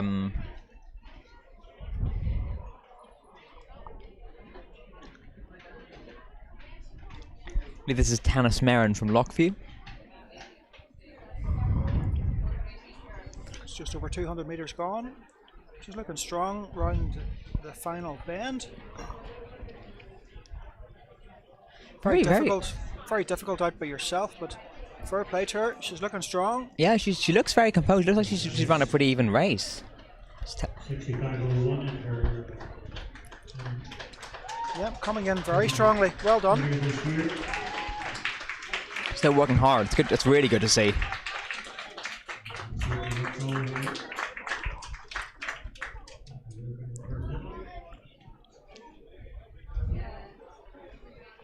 Confirmation for gold medal. That's a nice reward for a time trial. Certainly is. Which goes to show, if you put your name down and you turn up, you never know what can happen. Exactly.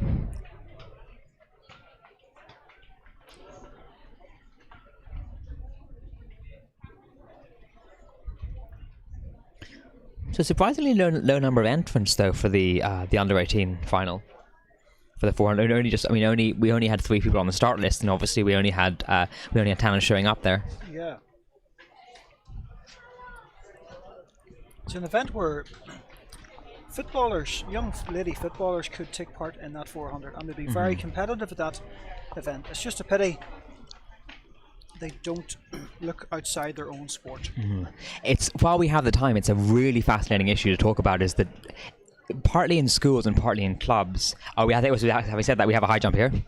That's an excellent clearance, well over that one. Wow, great clearance.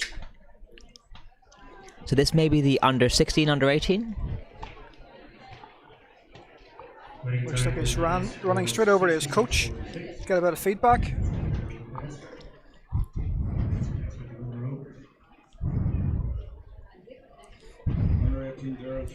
That's a confirmation from John there, our commentator on site. It was 66.46 for Tanis there, which is a PB, which is a really good effort by herself. Yep, well done to her.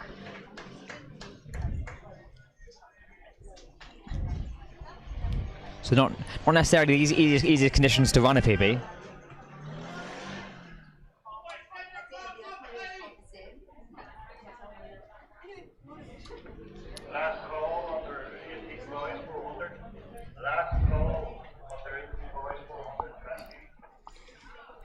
So we currently have 3 entrants, the under 18 boys 400. So again, medals will be decided among those 3. Finlay Stewart, Rory O'Doherty, I'd say, and Jamie Shanley. Don't know the last 2 boys, but Finlay Stewart has a good 400 time. Looks like we have the 3 here. So there's Finlay Stewart running in lane 4. And then Jamie Shanley in lane 6, and Rory O'Doherty in lane 5. For the first round of the under 14, under 16 girls javelin. Leading at the moment, Hannah O'Rourke in Northdown at 24.82. Maybe McGinley or Ilford Stephen.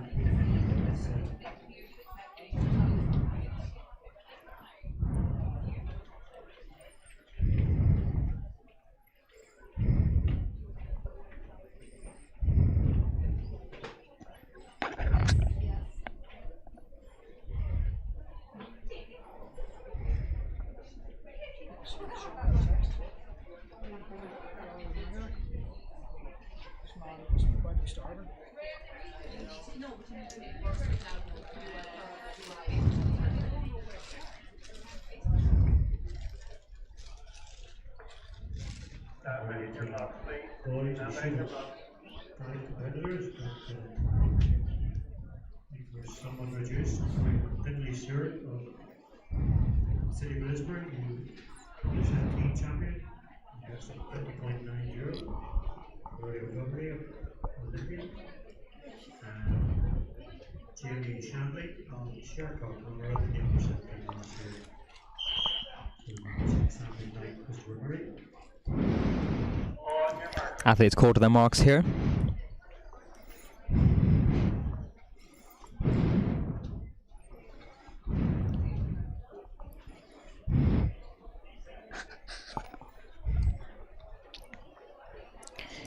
Interesting race from Finley Stewart. Be able to watch the other two, follow them.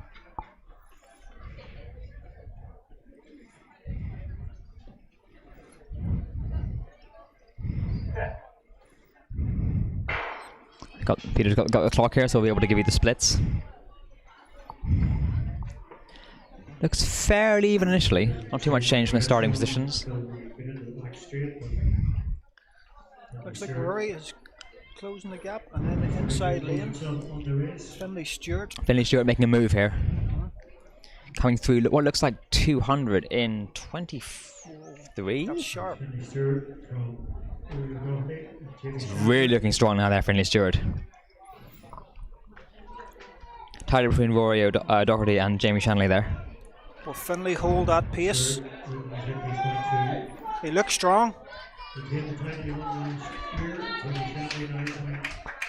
Oh, that's a commanding lead. Commanding lead. Well done, Finley Stewart. Finley's going to come in just outside 52 there. Shercock AC athlete Jamie Shanley in second place.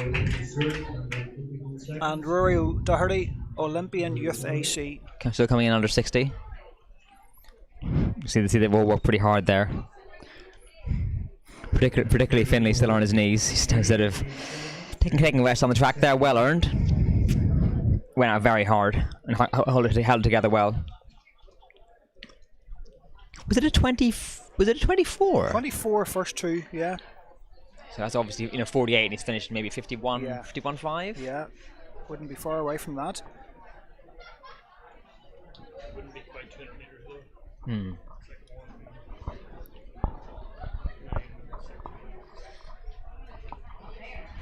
So the expert 400 analysis from Neil there, just telling us that it doesn't quite add up like that. As the 200 meters isn't exactly where you think it is. I've personally fallen foul of that myself on a steeplechase, where you think you've gone through in the right time and you realise actually the line's about 10 meters back.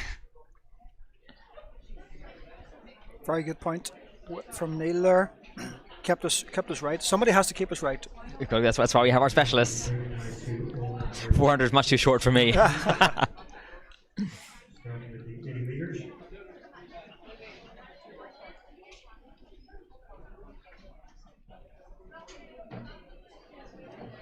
There's Kerry to report to the adventure box.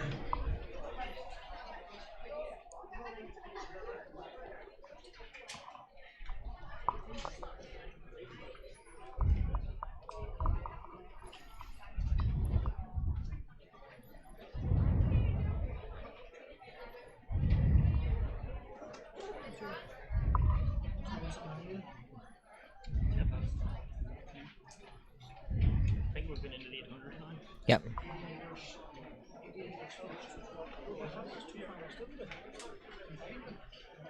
Oh no, that's right.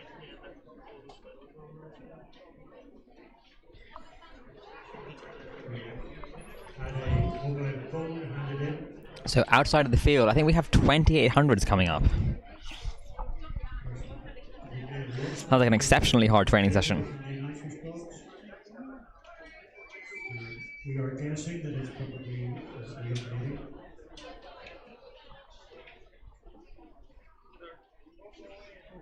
But if a boy turns up, we want to know why he's in the ladies' toilets.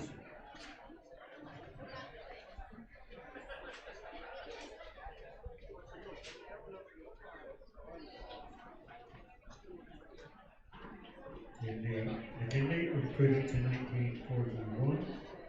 And the road improving to 2580s in the lead. And the Gallagher improving to 1697. So improvements so far for everyone in the second round of the under 14 under 16 girls. Italy currently leading the under 14 and Jordan the under 16.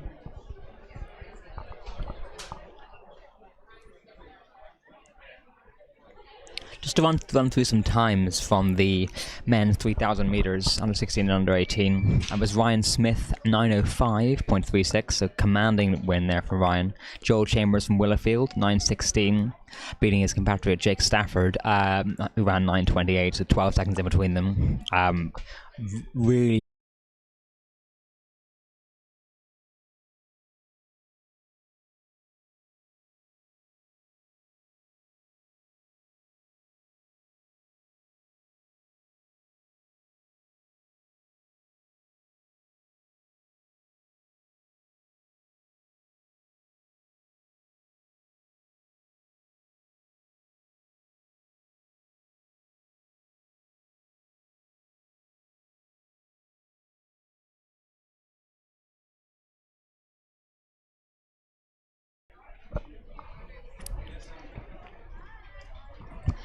So sorry for any technical difficulties you might have experienced there. Our stream dropped out. We also haven't got an accurate start list for this race. I believe this is the under 14 80 meters.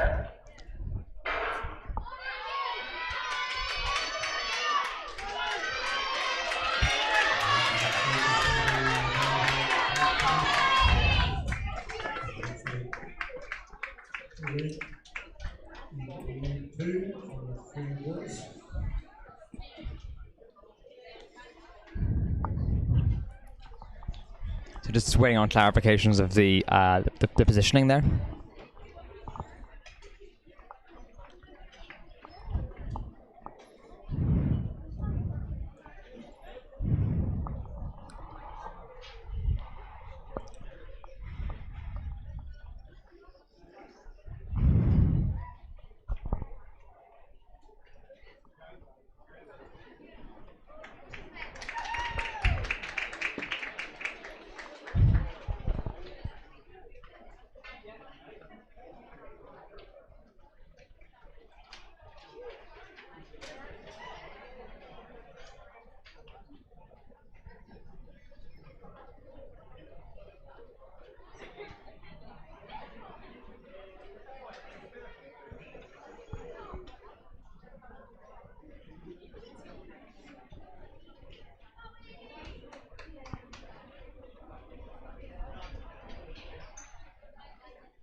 That's gone. Actually, I'm not sure.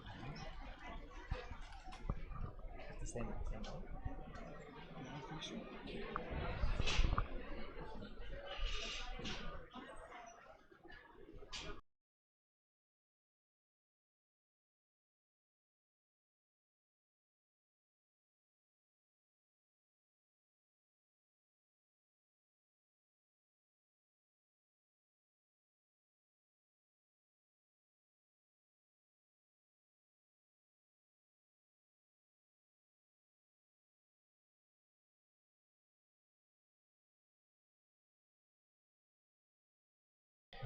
Just run through athletes here, not in lane order, unfortunately. 112 Ryan Hamilton, 132 Matthias Beattie, 145 Enkins McCreary, 234 Dallin Curran, 292 Ronan Taylor, 251 Jack McGlinchey, 335 Ben Sykes, and 386 Harrison McGuigan. Just been called to their marks.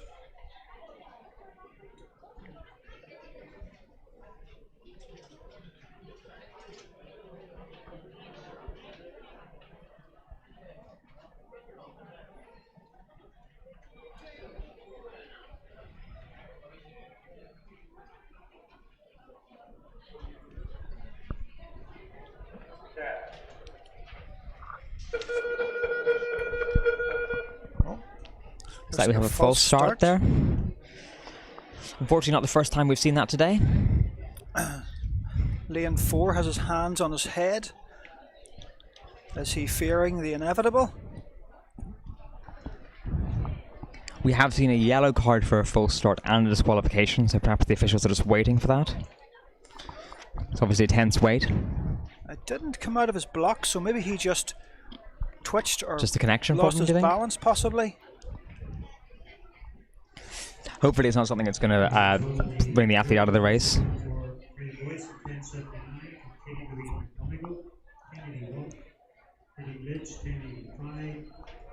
It's a yellow card here, I think, for lane for 132, which is Matthias Beattie. Sophia Stevenson in line 26, Kitty in line 132, Rita Richardson in line 44, and Gimley in line 64. Warning there for Matthias Beattie. This is the chance. So we'll shortly have the medal presentation for the under 14 girls 80 meters. We're now ready to start. Call to the marks for the second time.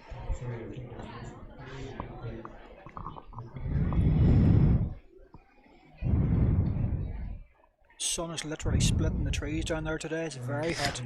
We're up to 25 on our temperature clock here.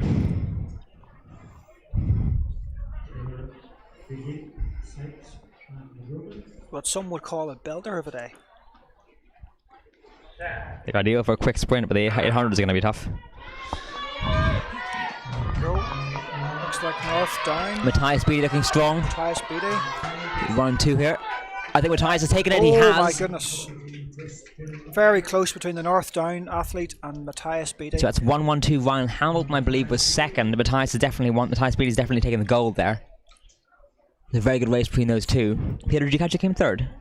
I was focusing on first and second, and I thought they were neck and neck at the line. It'll be interesting to see what the officials come up with. I would have called it for Matthias, but it will be very interesting to see what the final result is.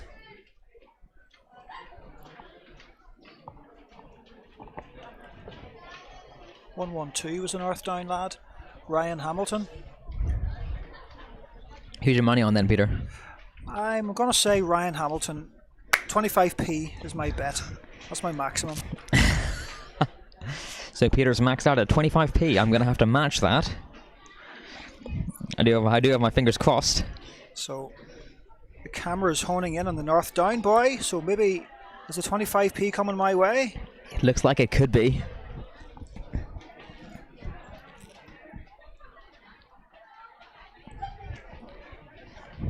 Confusion still reigns down there, I believe. But we know who is First, second, the and third. Is that Enkins McCreary in third? He's got his back to us there at the minute, so be able to find out in a moment. Let's see. Anticipation is building. I would say Ryan leading out the three. He may have won. It's exciting guesswork at this stage. Are they positioning themselves as how they're going to appear on the podium? This is exciting. there's a lot of suspense, and we're not going to see that until we get the girls. Yep, girls are up on the podium first. So there's Freya Boyce there, number 56.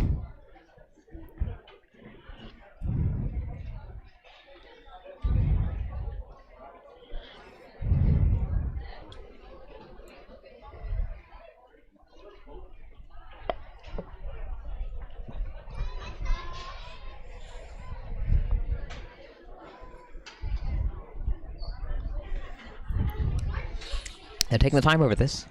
The officials are moving one of their tents because they've realised that the sun is moving and the shade's moving with it. As I only took predicted them earlier in the day. 4 hours. It took them 4 hours, hasn't it? Yeah. They figured it out eventually. It's not fair being those guys being the butt of our jokes. Down there in the sweltering heat all day. Tip my hat to them. We are seeing a few more umbrellas on the coming into the bend after the home straight. 14 girls. Third place is 18 Lynch of Sherpa. So 18 Lynch, number 320, takes bronze. Shercock AC. And then the Finn Valley takes silver, and Freya Boyce, gold medal for her. Well done, Freya.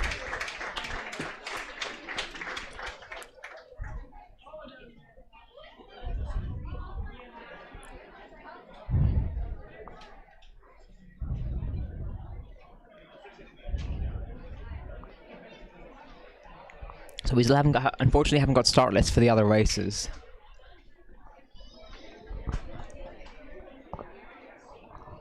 Looks like it'll be the 100 meters.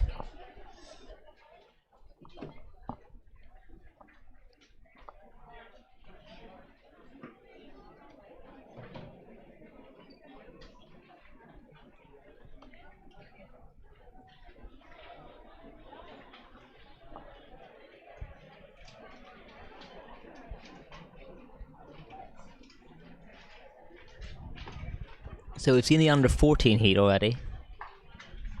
Or the under 14 final, I should say. That was 80 meters, this is now 100.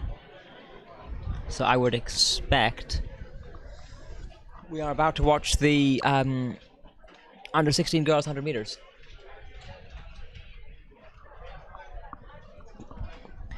So running through our qualifiers, that's in, again, unfortunately not in lane order.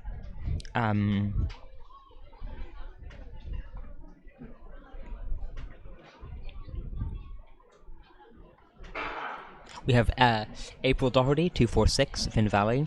99, Ellie Burgess, City of Lisburn. 339, Mia Pawley, Oma Harriers. 101, Stephanie Bell, North Down. 104, Leah McGrath, Ballymena and Antrim. 90, Ellie Brady, Anna Lee.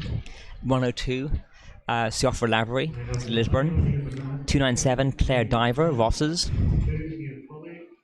3, April Doherty. 4, Ellie Brady. 5, Siofra Lavery. So the stadium, John just confirming the lane order. Stephanie Bell. And Claire Diver. Number 13 girls 80 meter. Under 15 champion. Third place. 4. And the bronze medalist from last year. And going to the podium, it looks like I do owe Peter 50p, or 25p I should say. It is the North Down athlete, Ryan Hamilton, who's taken the gold. So 145, it was Enkins McCrew who takes the bronze. 132, Matthias Beattie takes the silver. It's a very good run there for Matthias. Taking the silver. Then Ryan Hamilton, reserve gold medal.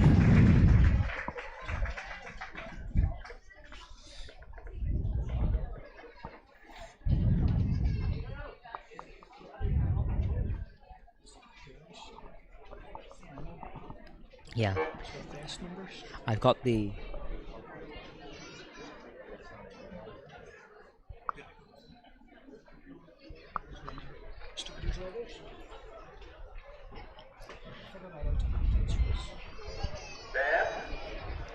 And they're away here.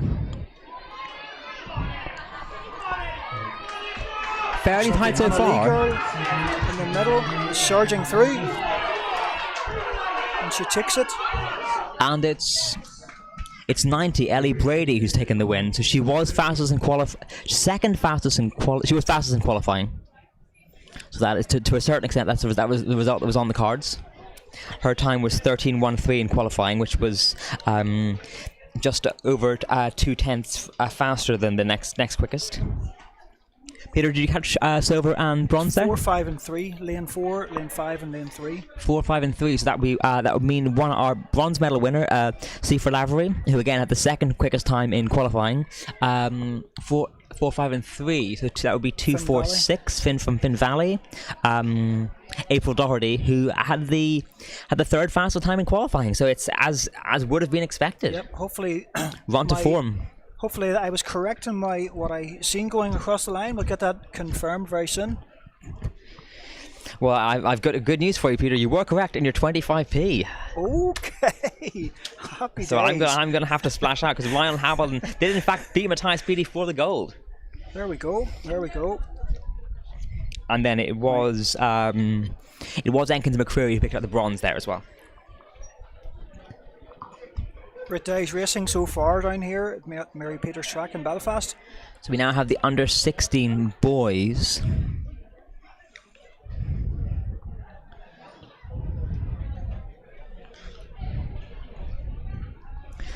So eight starters here. So they're not quite on the blocks, but I'll again, unfortunately, haven't got them in lane order, but I will read you out the start list. Here we are. So the lanes in front of me, if I can.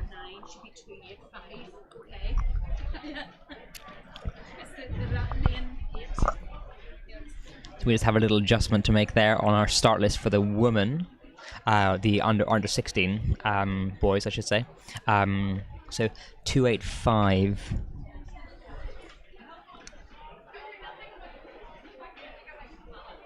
285, yes, Ethan Quinn. So going through the starters quickly, I suppose we have a bit of time to do it at a normal speed. There's 201 is Conor Adair, North Down. He was one of the two fastest non-qualifiers. There's 311, who's Jamie Laverty, Carrick Aces. Then we have 60, who's 60's Cormac Crotty, who I think has already taken 1 gold already today. So it'll be an interesting race between him and Melvin Duru. So Cormac qualified in 12:02, Melvin in 11:70, which was the fastest time for qualifying. And apologies, we do have a medal ceremony here.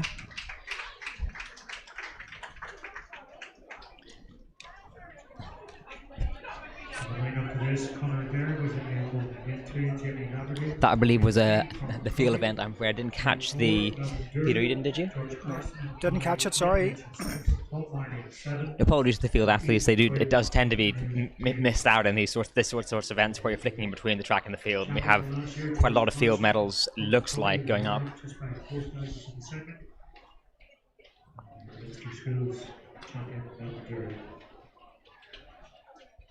This boys under 16 100 metre race is going to be an exciting one. As Adam said, we've got Melvin Duru, 1270 qualifier. George Carson, Orange Grove. Blaine Lynch, Finn Valley. Tom Wiley, Ballymena Antrim. Conor Adair, North Down, as mentioned.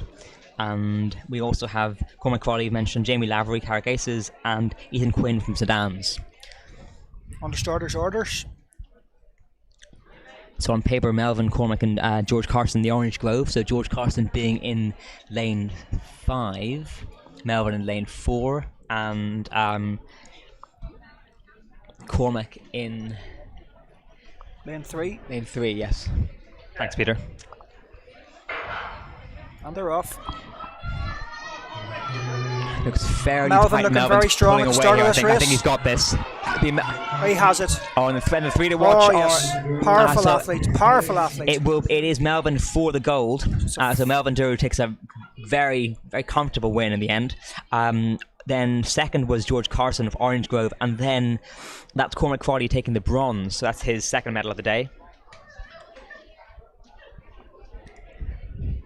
So we can see our 3 medalists there. Commanding performance from Melvin Duru.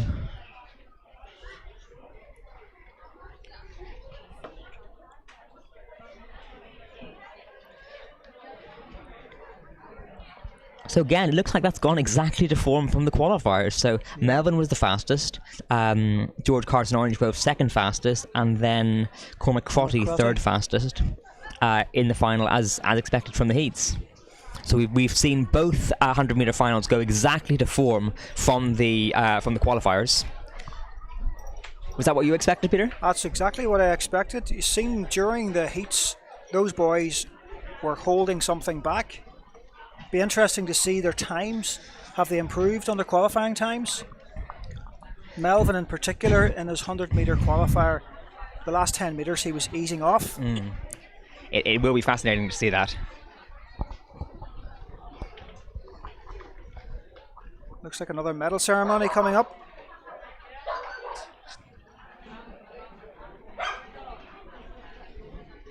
Under 18 jump. Now, third place was Eva Fox of Carrigacy. Second was Eva Guys of Concord. And the winner was Adrian Gallon of Liverpool.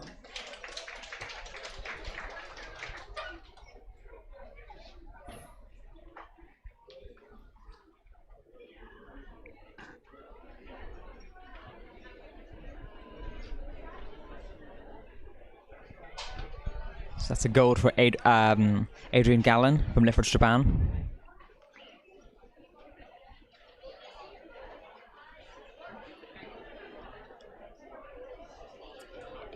And I think a second for Grace Gormley from Shercock AC, and then third for Lucy Stevens in North Down. Okay. 16 javelin now for girls. Clodagh Neely was third from Concord. So under 16 javelin. Second, Diana Gallagher of Concord. Clodagh Neely with second. So third, Blathan Gallagher with second. Result of the under 16 girls. And then number 58, Hannah Lawden for North Down. Chipper Lowry, City of Lisbon, 1332. Who's so Hannah's fourth rows were all ahead of the rest of the field, so a clear winner for the gold there.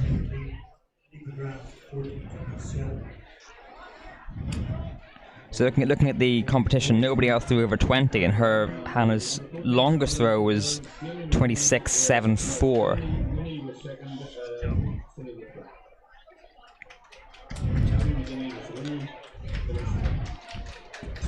So this is now the javelin for the under 14. So Emily Mooney from City of Lisburn takes silver, and then Jamie McGinley from Lifford Strabane takes the gold.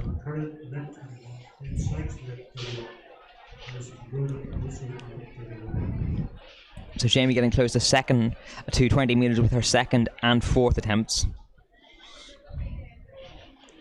And Emily's longest was 15.79.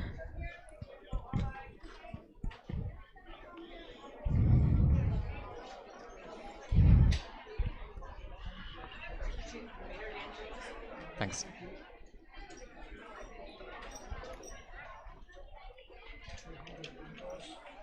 Thanks.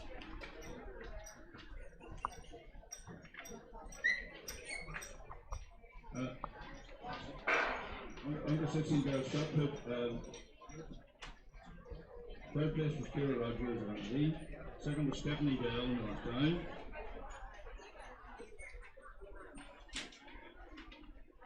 And the winner was Ashley Ricardo of Liverpool.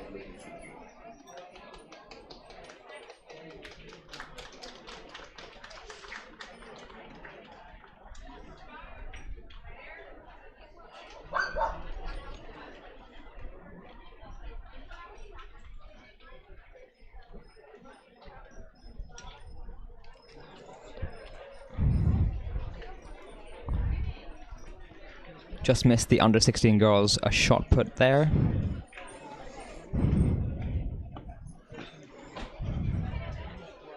So it looks like it was Ashley McCardle with the gold, Stephanie Bell with the silver, and Ciara Rogers with the bronze. Under 14 girls shot now. Third place was Eva Kelly of Ireland. Second was Eva Calder of City Girl.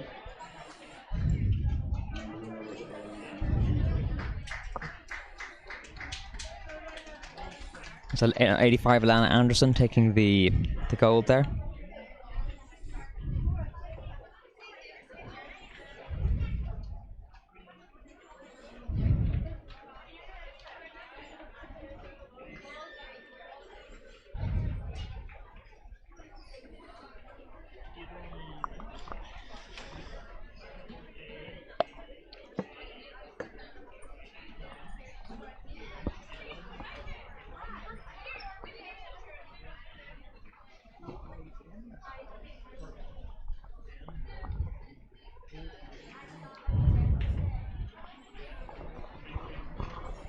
So I'm missing my co-commentator here for the moment as we're trying to make sense of the final lane draws. We haven't got the full list of competitors or the lanes at the moment.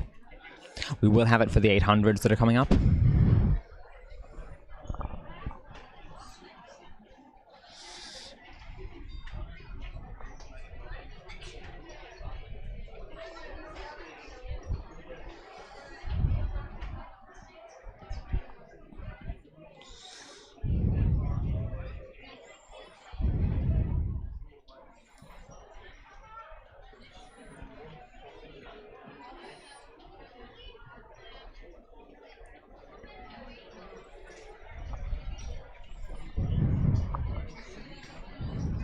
So running through some of the results we haven't yet covered in the meantime, if we have it.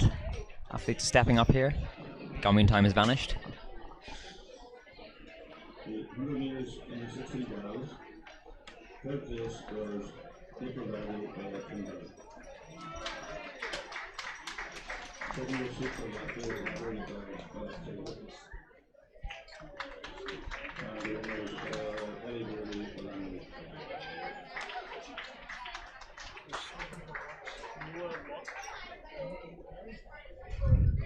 That's number 90, Ellie Brady taking the gold there.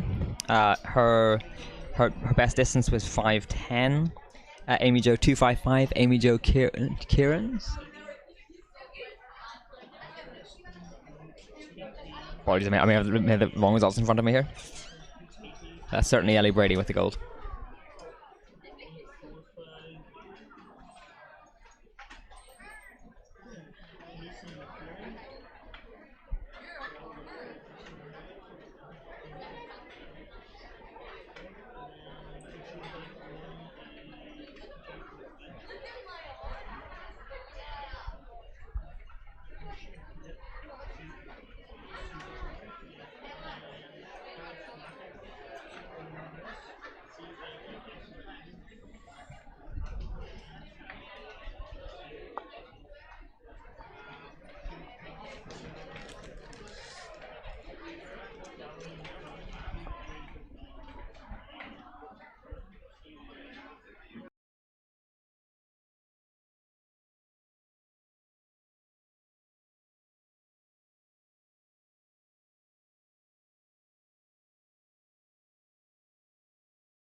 The medal presentation there for the men's 100 meters. So Steele, Richardson. Starters orders. So the race we have 380 under 14 girls 200 meters, 380 Zara Steele, 298 Una Richardson, 173 Erin Friel, 320 Aidan Lynch, 334 Anna Hogg, 105 Sophie Stevenson, 56 Freya Boyce, and 140 Chloe Vernon.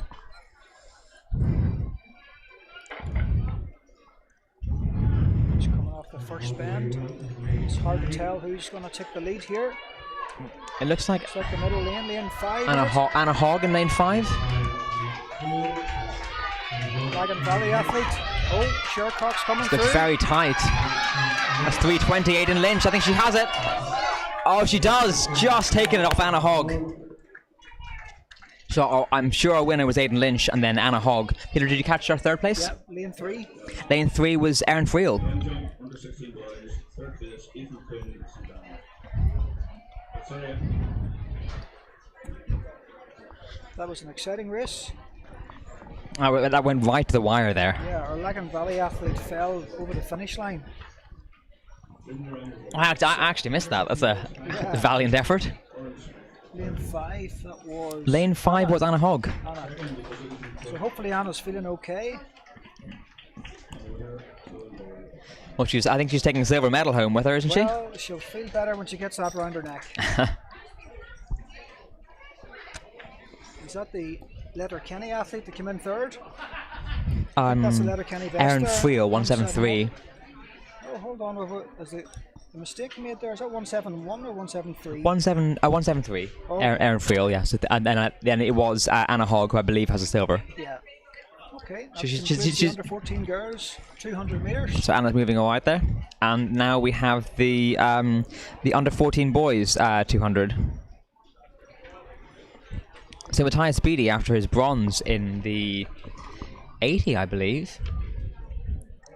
Or sorry, silver, I should say, is back for more.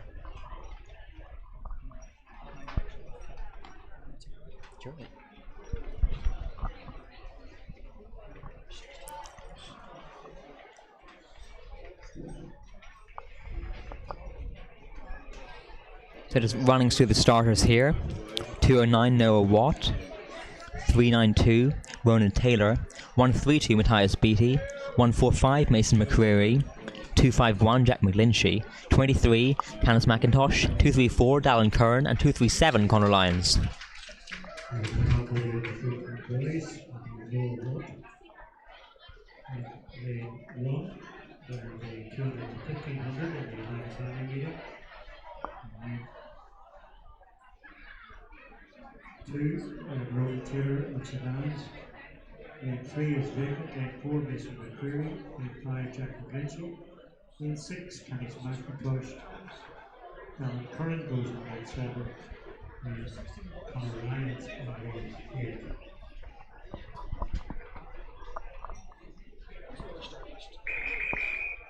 The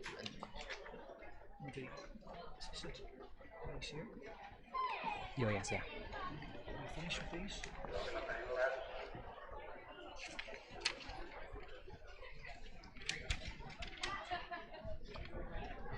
So we have our competitors on starters orders here. So our under 14 boys 200 meters.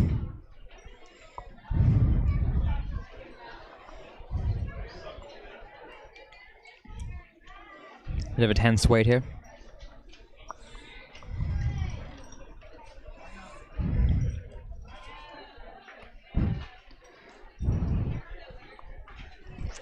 See some athletes warming down in the background there. If full starts, everyone's off. And that's lane 3, Matthias Beattie's flying away.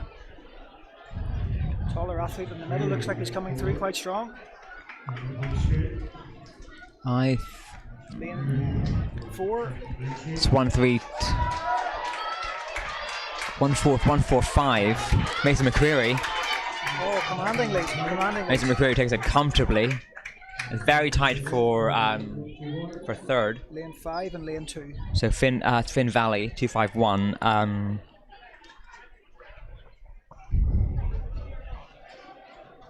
Jack McGlinchey. And lane 2 So for it was third. Ronan Taylor. So it looks like Mason McCreary with a comfortable win for gold. Jack McGlinchey coming in second, and Ronan Taylor 392 in third. That sounds right to me, yeah. It was a super run from Mason McCreary there. Yeah, in control from as soon as he hit the bend. Strong athlete. It looked really, really comfortable.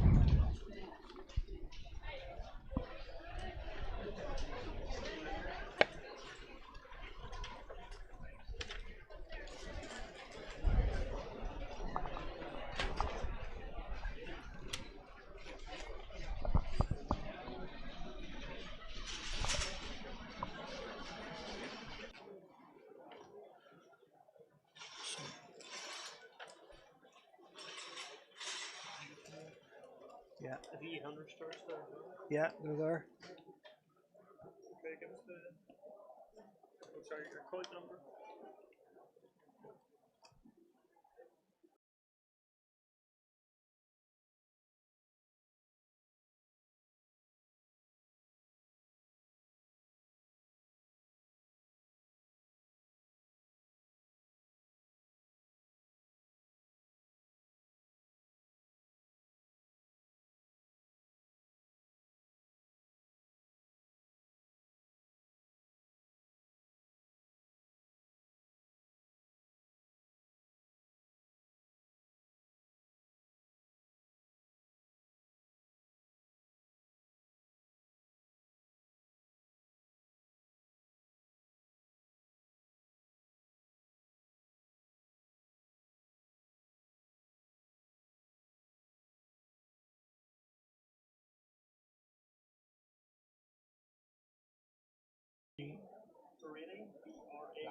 starters and then the lanes. 369. So number 246, Daisy. second fastest, third fastest qualifier, 13:53. 255.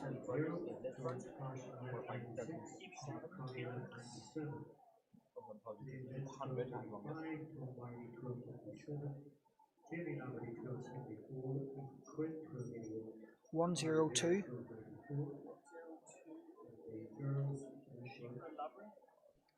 S. F for Freddy.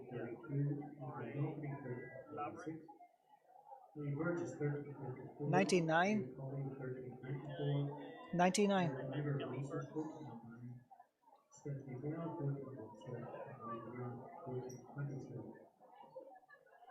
213.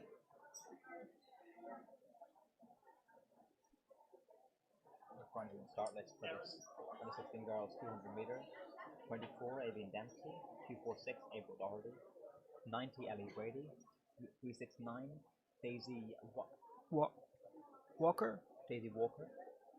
369 is Daisy Walker, isn't it? 102 C for Lavery, 99 Ellie Burgess, and 213 Erin Cross. So, Neil, 16 boys. 111.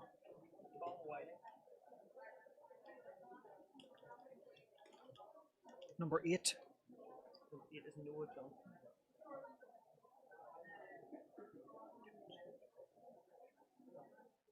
Number 203.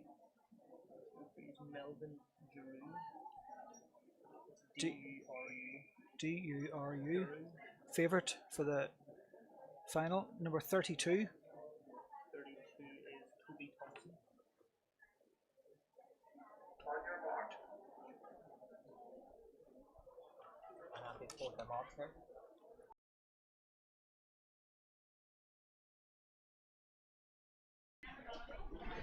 Athletes called to their marks here, ready to go.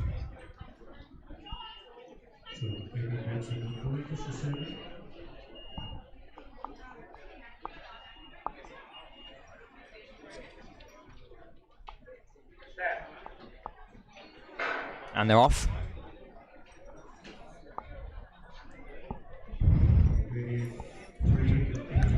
Lane 4 is flying there, so that's a Daisy Walker. It looks like lane 4 and lane 3. So it's Ellie Brady there.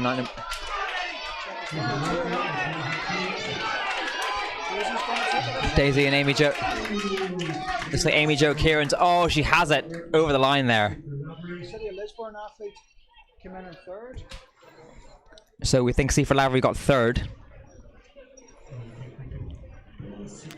So it looks like potentially 255 Amy Jo Kieran's won it, and 369 Daisy Walker in second. Say Peter. C for Lavery, I think in third. Yes, according to John there. And Amy Jo Kieran just throwing herself over the line there. Full commitment for that win. Hope she's all right. Catherine's just checking her. She may have hurt her knee here.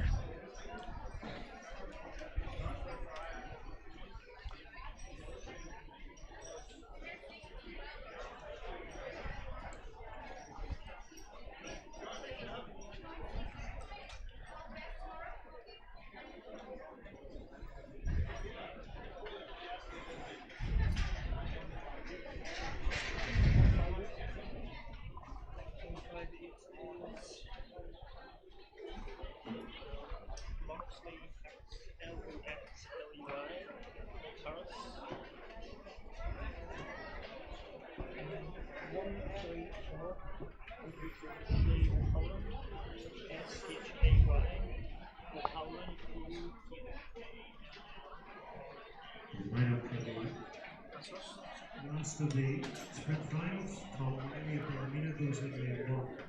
2 North Road. 3 Calabura. He's in the next final, isn't he? Yeah. And then 4 will be Thompson. Boys are getting ready for the under 16 200 metre final. And it's going to be a cracker, I think. This young man, Melvin Giroux, he's already won the 100, and he won it convincingly. I think the question is, where's Toby Thompson's head?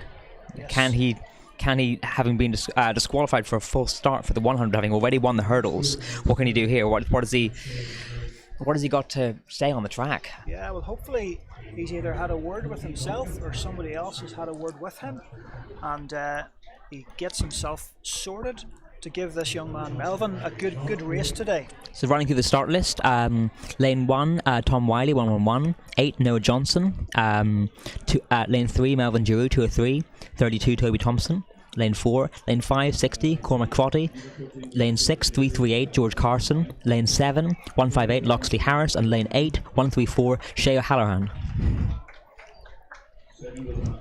So at least Toby's got his spikes on again, Peter. Yeah. He mustn't have had a good throw to get it from that well, so maybe he shouldn't try the javelin. Maybe we should give him some advice later on to stick to the track events and not the javelin. Do you think he would take that well? I would not be the first to approach him. I'll tell him, Adam says that you should not try the javelin. It will be a very exciting race here. Yeah. So Cormac's already got. Has he got a gold? Has Cormac got a gold and a bronze, or was it 2 golds? Cormac was very close to the podium now. Looks like they're under marks here. I think Cormac has a gold and a bronze. It's certainly going to be an exciting race. They're on their marks here. Crowder. That's Rachel Gallagher taking 3rd in the triple jump. Amy McGarrell taking 2nd.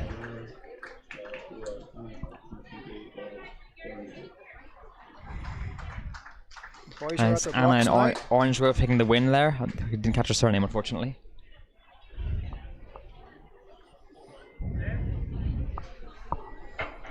And they're off. This looks like it will be very exciting. Toby and Melvin both flying here. Melvin went out Toby kicking conservatively hard there, but I think he's got it. Oh, he's got it all to do. I think he's tired from his last races. I think he has it. I think Toby's done it here. It's a brilliant run. Well done. Really superb. Melvin's he's lost it there. Oh my goodness, he didn't even get 3rd. So that was a real turn up for the books. So Cormac took silver there, and then Toby really showed his quality there.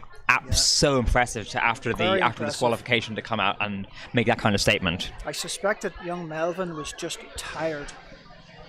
Hey, you could see him fading there, looking across afterwards. Yeah. But a very exciting race. Great to be here to watch it in such beautiful weather. Full credit to Toby there for coming back. I mean, it's not an easy thing to do, and he put in a wonderful race there. And it looks like, and just looking down there, I think he's picked his spikes up again. Yes, he obviously didn't lose them. He didn't have to go borrowing spikes. Good man, Toby. Really, hats off to him for the way he came back from that. He never looked like losing that, Peter. Yeah, no, he did not. He looked like he was in control from the very start.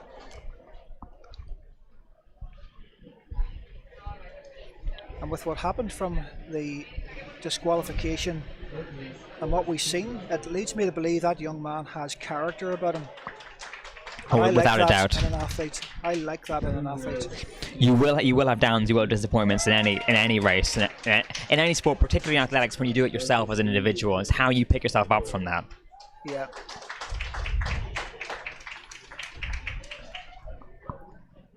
And that's confirming the medals for the 200. So with one or two C for Lavery with the bronze. Then we have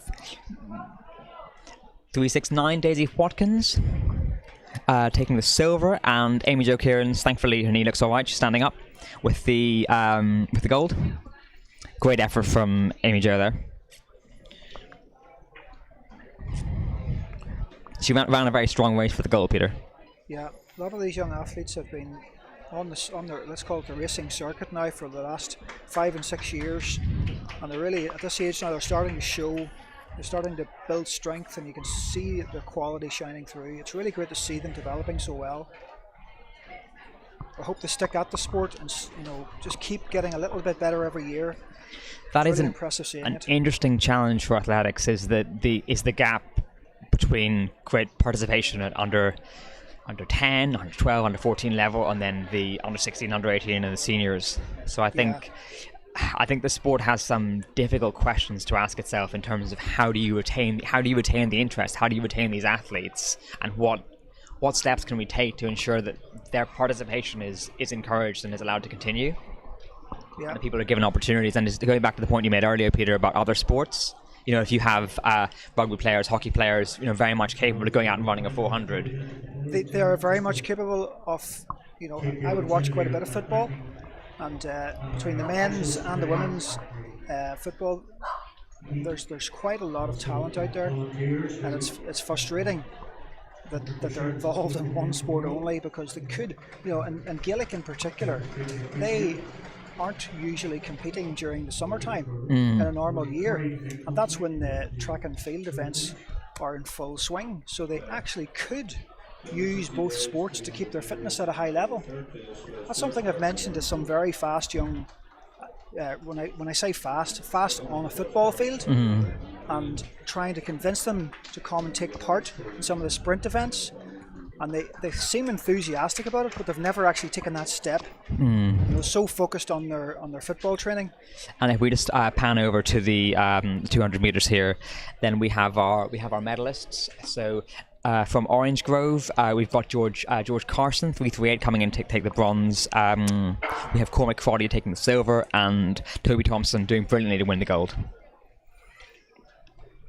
Yeah, a very exciting race there. So Toby should be proud of himself. Toby's come away with 2 goals today. Took his medal off and he put it back on again.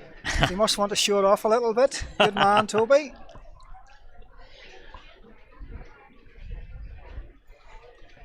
Looks like a lot of the athletes at the far end of the track now are warming up for the 800s. We will have a lot of 800 action still to come, but just a quick note on Melvin Dewey. He must have been disappointed, but as he was walking off the track, he made an effort to shake hands with the other athletes, or fist pump, as it were. And I think that should be you should get full credit for that. Full credit, yeah. Good sportsman. It's great to see that in athletics. Absolutely is, yeah. But interestingly, going back to that point about Gaelic, I got a bit of an inside line from a friend at work that's something that Joe McAllister would do, looking around young hurley players, young Gaelic players, and say, "I'll pick you up for cross country." And St Malachy's have a phenomenal tradition of cross country athletics. St Malachy's, as you say, have that tradition, and obviously the boys were playing lots of different sports in the school. And Joe sees them. He sees them all the time, so he can just approach them and say, "Right, you, come on, you're going to the cross country." So it's great that they're able to maintain that standard. And I was actually thinking about St Malachy's during the week there. I know Joe's only a young teacher relatively, but if he was to move to another school, he would bring his enthusiasm to another school. So what would happen in St Malachy's? Is there a strong enough tradition there? And that's something I've often thought about. Is it the enthusiasm of the coach that creates the interest in the athletes, or is it maybe within St Malachy's it's such inbred in them that they continually churn them out year after year? It is a fascinating question, the extent to which the culture of an institution, the interactions between different sports and different departments allow that kind of environment of competition to produce sustained success. I think we have one of our 800s lining up. I might just snip over and see if I can adjust the camera. Yeah. Neil? Just on the start for the 800 here.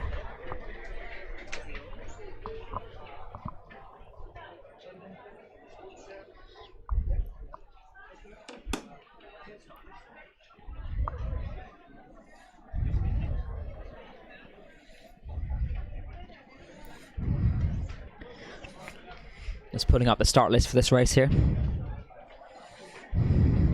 Adam, I'm just going to pass over the microphone to Neil McCartan. Neil has quite a bit of experience in the 800 metres, so we'll pass over to him and Neil can debate the different points with you. So Neil McCartan, here we go. Well, thank you very much, Peter. You'll be missed. I really appreciate your co-commentary. Been great to have you along. Great to chat to you. Thanks a lot, Peter. Okay, so that I'm now introducing Neil here. So if you just want to say a quick hello, so our watchers can recognise your voice. Yeah, what a day of athletics we've had so far, Adam. Oh, it's been superb. Looking forward to a few fast 800s here. Perfect conditions. Not really too much wind to worry about. And I think it's around, well, it's up 26 degrees. So we should see some fast times.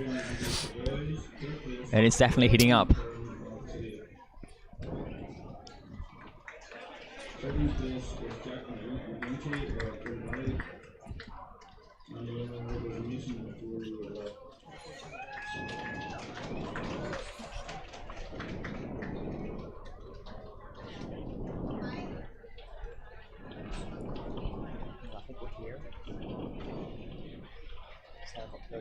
Mm-hmm. 318. So this might be combined. 318.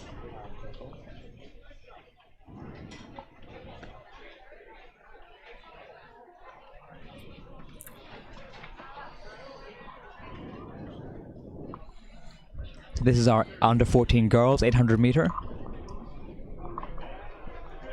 Looks like it might be 2 heats combined. Seems they're going to be doing a time trial format just for the under 14 girls. I can see 318 Cara McNichol, 270 Niamh McKenna, 77 Jamie McGinley. Sorry, 3 time trials, but then I'm going to be going to 2. So John Glover is explaining that we are combining these 3 time trials into 2. So we've got 8 athletes here. Unfortunately, I haven't got complete start lists for you.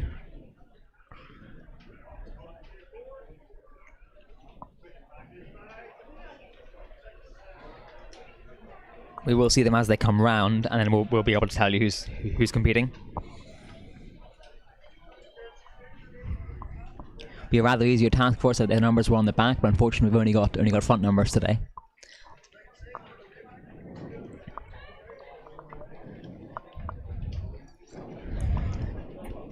So Cara McNichol 318 in lane 2.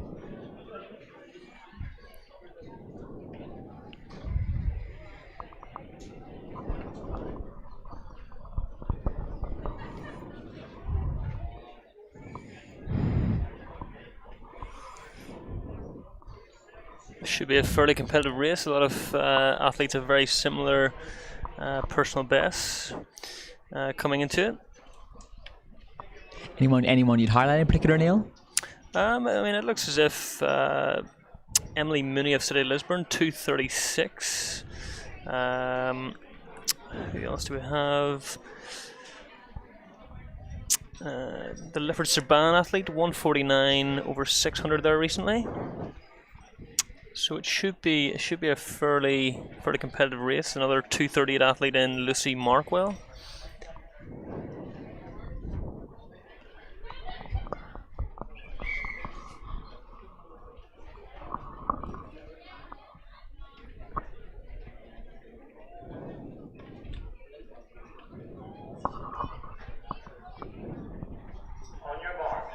An athlete on the marks here. Bit of a stutter there.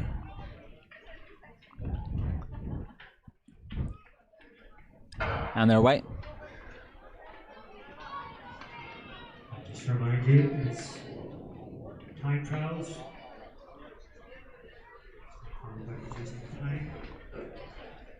Already spreading out a bit here.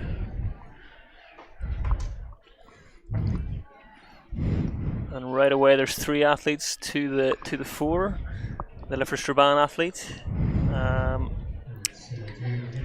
Jimmy McGinley.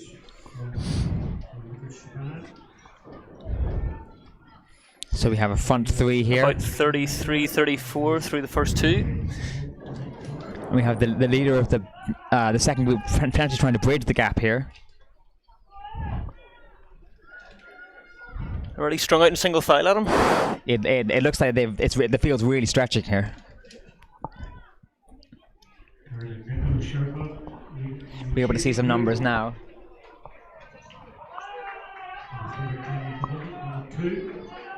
That's 171. Looks like the Letterkenny athlete in Sophie Ellis. And that's 71 at the bell there. So 71. I think we could be looking at a time in around sort of 2:25, 2:26. Do you reckon they'll hold this pace, Neil? I think they'll slow down just a wee bit on the second lap. It'll be hard to maintain what they've went out in there. They went out pretty swiftly. So we'll soon see what they come through the 600 here. Would you say a winner from our front two here at this point? I think so. Sewn up? I think so. I think the first two is decided already. And it's about 152 through 6. So we're definitely Still on looking at 230s. around. Yeah, I think we'll just be under 230. Just going through the 600 there at that sort of time. And this is definitely going to be a very, very tight finish. This could be any ones to take in here.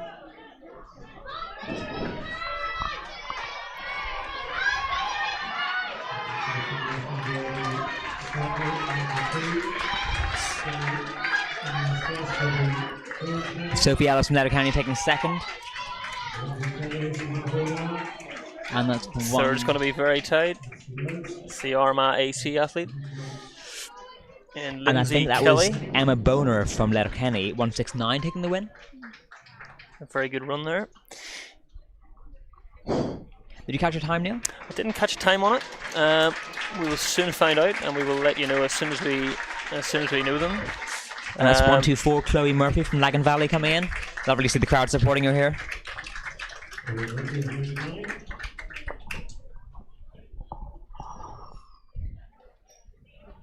Nice to confirm Emma Boner from Letterkenny got the win there.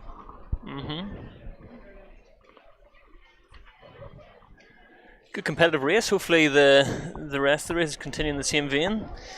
I think we have quite a few 800 races right the way through. I think we've lost one here, but we've still got at least we've still got 18 or so left. So there's plenty of racing for you 800 fans. Absolutely. And we just pan over to the javelin. And I think that's the City of Lisburn athlete.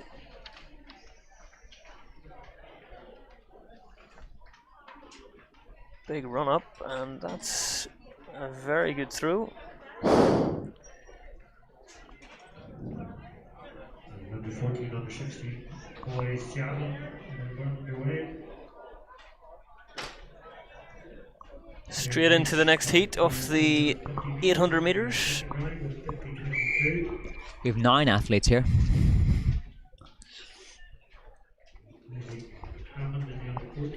Looks like we've got 2 Letterkenny athletes, 2 Lagan Valley.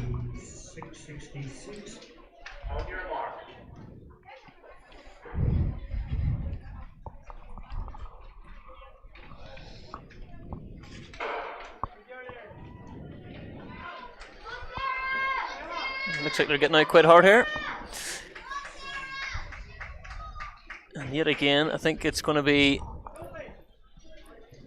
2 or 3 athletes sort of separated from the rest in the initial phase. Looks anyway. like it, Neil.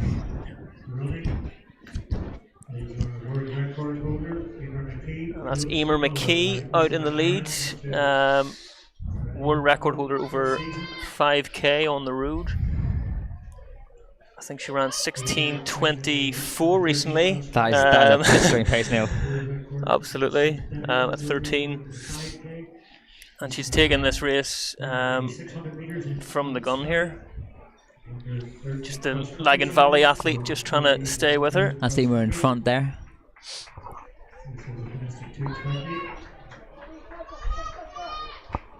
That's number 7 behind her, Isa McCarran, Lagan Valley. Looking very smooth there behind her, looking comfortable. Very, very smooth, very smooth. Do you think could she be being paced, Neil? I'm not sure. I think she's maybe just taken it from the gun. I don't think she's. I think she's maybe set out to get a time, possibly. She may have a age group time on her mind. And the Lagan Valley athlete's actually doing a very good job just staying behind her there. Isa McCarron looks very comfortable there, I've got to say. Very comfortable. It'll be interesting to see the last 100 metres, if she's got anything left to maybe go past.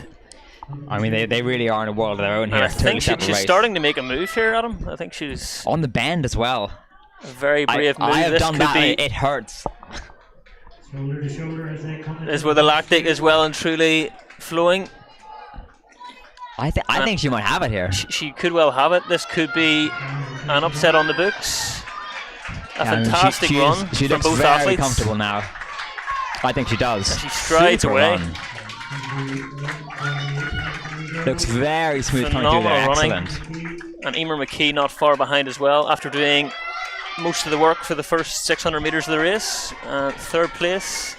Possibly tied for third as well. This could be another Willifield athlete.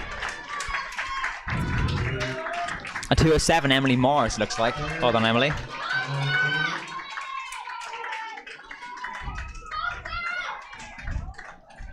Crowd getting involved, which is great. Yeah, absolutely. And a lot of support there for our final athlete. Working hard on the way in. That's number 34, Sarah Holterman, City Lisburn.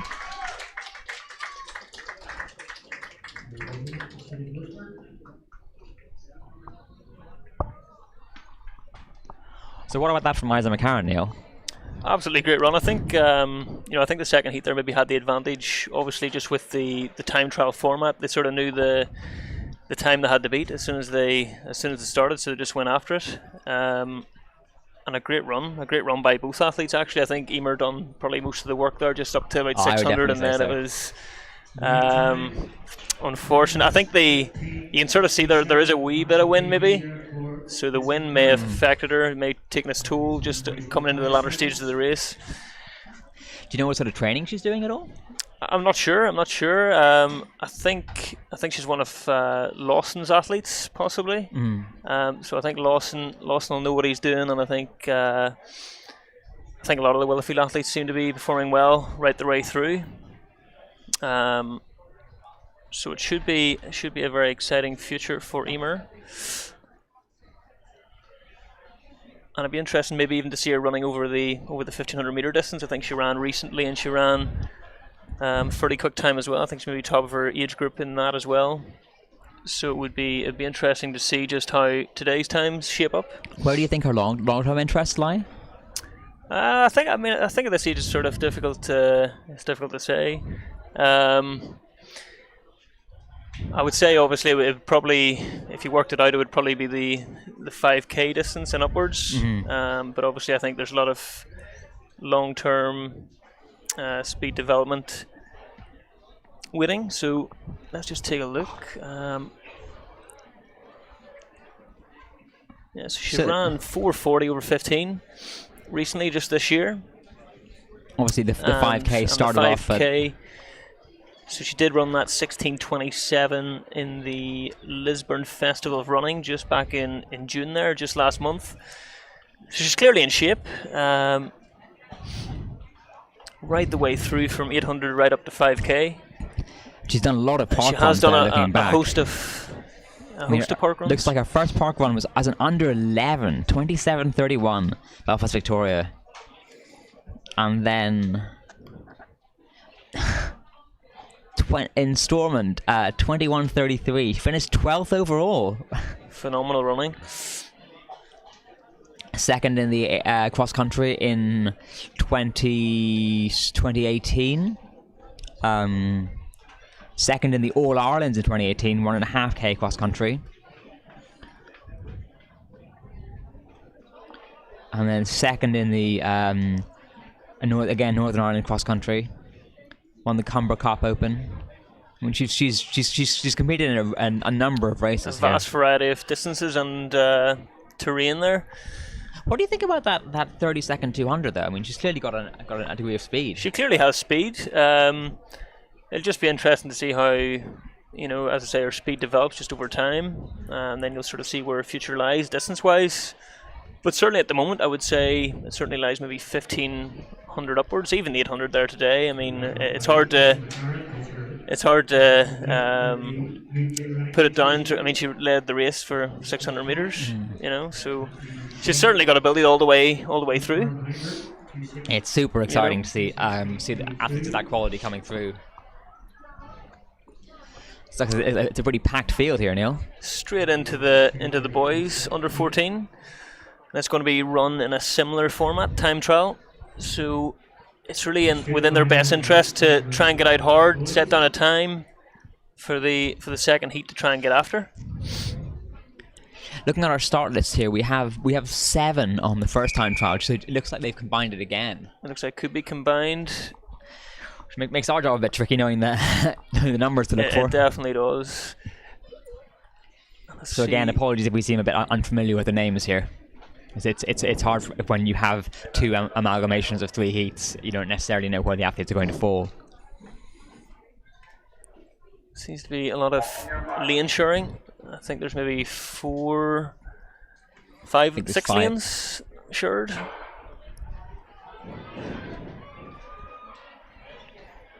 Have you shared many lanes yourself, Neil? Once or twice. I think it's always maybe important just to get out in the front anyway, I think, if you're in a shared lane, especially if you're on the inside of the lane. And again, it looks like there's going to be 2 athletes getting out hard.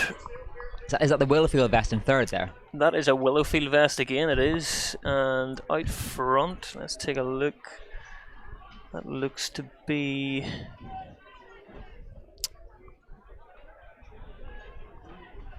It looks like a North Down vest. Potentially we'll be able to see momentarily as they come round, I think. So there's 2 pairs, first and second, third and fourth. It'll be interesting to see how that develops.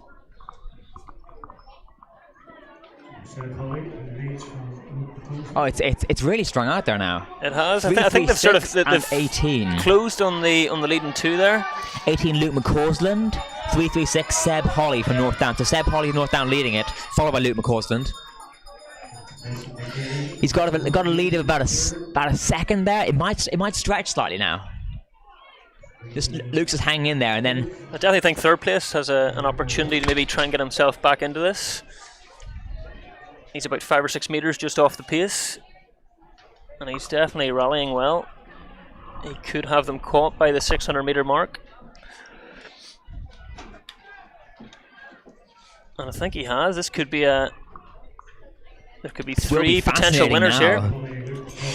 Do you think he's used his energy getting there, Neil? Or I think he's maybe used his energy wisely. He hasn't maybe used too much up in the first lap, saving a bit for the end here. And this will be very interesting just to see if he's judged it to perfection. Do you think they'll stay here now? I think he's moving. He's moving. He's starting to move. I think he may take the second here. Oh, that's a great kick. Super kick there. And this race is definitely over. Seb Holly absolutely flew through the line there. And competition all the way through the field.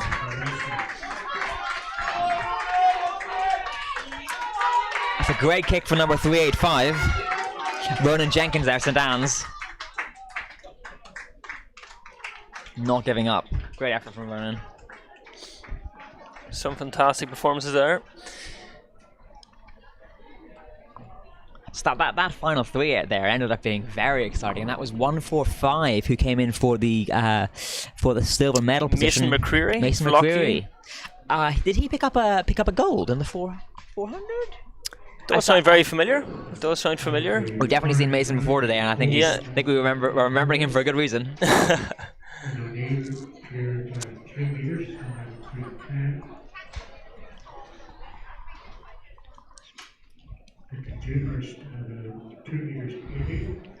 Next race being an under 15 girls. Looks like we have 3 time trials. So again, they may be amalgamated into 2.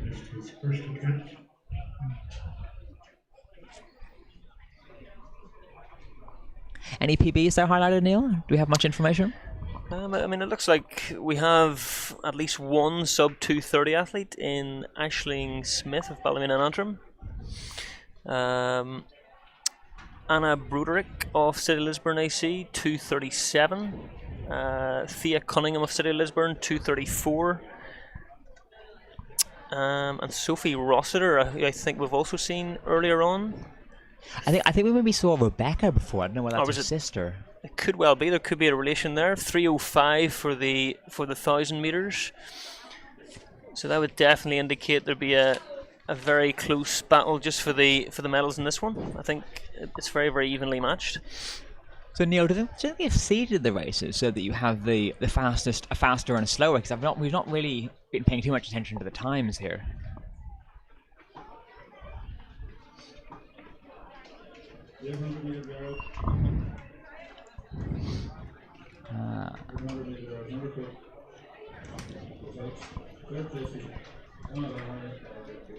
So Peter just pop back in to highlight Lucy Foster, who's run this season 2:19, 2:22 last season over 800, 4:34 over 15. So what age? I think that could be the under 16 possibly. She's now under 17. So she may be in the next race. But we'll definitely watch out for her.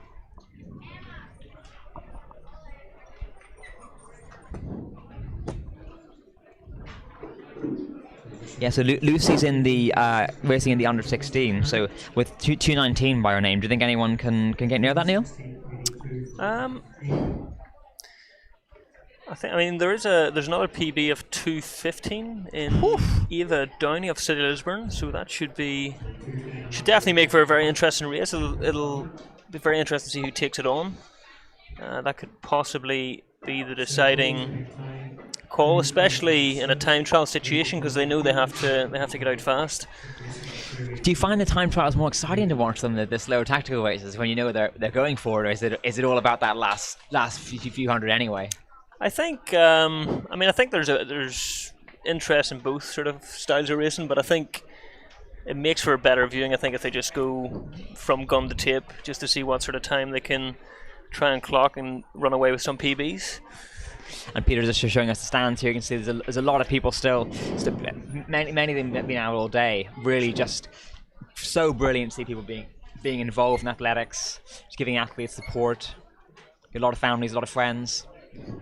Again, quite a lot of lane sharing here. Yeah, I think we have there's about 3 lanes here that's being shared. I would say 3 pairs, yeah. Looks about right.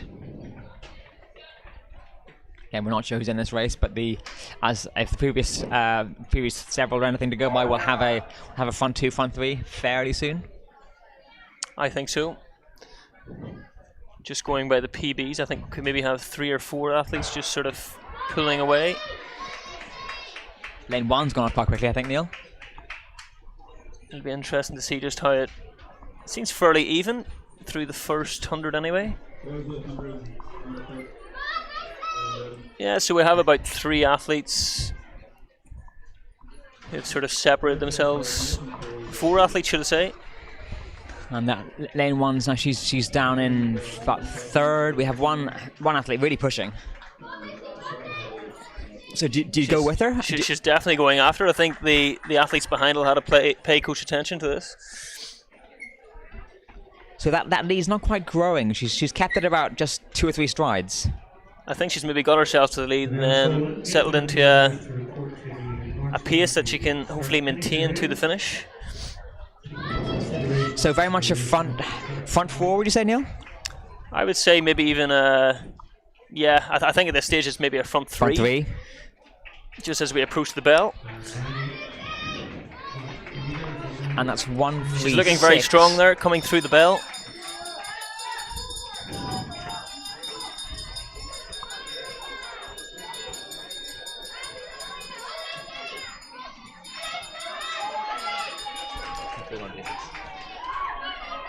Probably 139. So our leader now, she has, I would say, a 5 meter gap. Looking very tight for second and third. It seems to be growing with every stride as well. So she went out to the front quite early with about 250 meters in. I think it's a Ballymena and Antrim athlete just in second place. Should be a fairly good race to see who gets that silver. Do you think she has it now? I think it's over. I think it's over at this stage. I can't see any way back. She has about a 15-meter lead there as she comes into the final 100. Do you think we have our 1, 2, and 3, or I think she's kicking here a bit, so I don't think there's any chance of her being caught, and I think the gold medal is secure. And it certainly looks like an Annalee vest. Looks like 136 to me.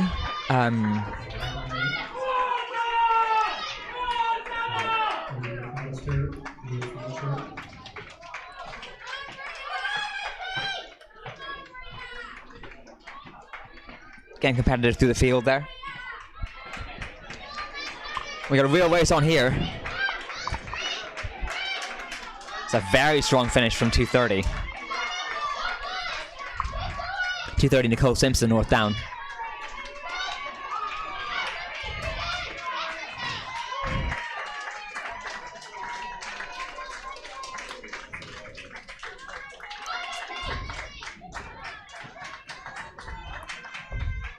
'53 Lucy Latsuki, City of Lisburn. 3 to 6, I believe, was Eva McAllister, Ballymena and Antrim. Some very strong runs there. That was 326, who I believe came second, and 136. At the Annalee was Lauren Minnie, and then 117 Mia Fletcher from Cranford AC. So it looks like we're going to have a second heat then, another time trial. So these girls will definitely be looking to get out fast. They know what they have to beat. Under 14. Under 14 round on third place was Roman Jenkins by Nancy Rounds. The winner was Connor Rounds.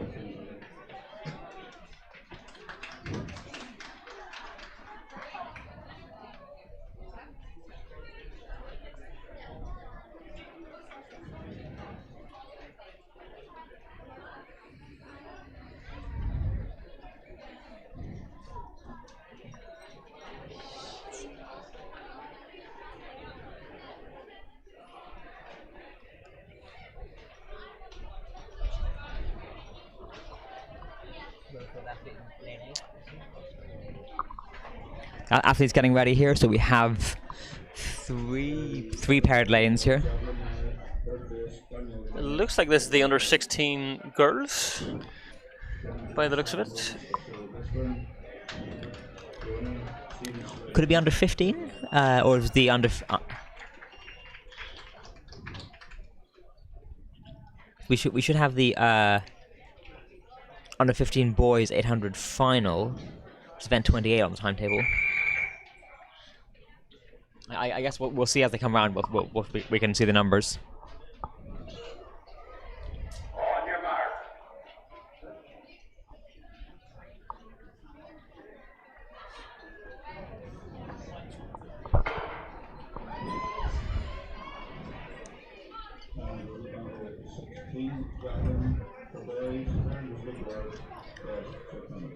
Looks like a fairly fast start there, Neil. Yeah, it seems fairly even. I think there's maybe 4 or 5 athletes trying to get out hard. This looks very bunched up now. There's nobody with quite a clear lead yet, although that may transpire over the next 150 meters. I think there's a few athletes just with similar PBs, and it's definitely very telling. You can see that they've sort of tried to jostle to get to that sort of prime position going through the opening 200. This is definitely the most even race we've seen so far. So certainly that not a lot to separate that front 6. Possibly front 8. So we have the Annalee athlete leading at the minute, and that looks like the City of Lisburn athlete. Number 19 there, Rebecca Moore, City of Lisburn. And then number 3, 4, The 100 meters. 340 possibly, Susanna Gardner. 30 Foster's here. So still very compressed here. This is very interesting. So the gaps we've seen in previous races really haven't materialized here. Having said that, we have a push. Is that a kick? That looks like Judy Foster's PB of 225. I think that is a push for home, and it looks like a lot of the girls have sort of went with it. So there's really 4 athletes that could take it from here. So with 200 to go, we've still got 4 athletes in with a shot of the win. I think so. City Lisburn taking it to the front.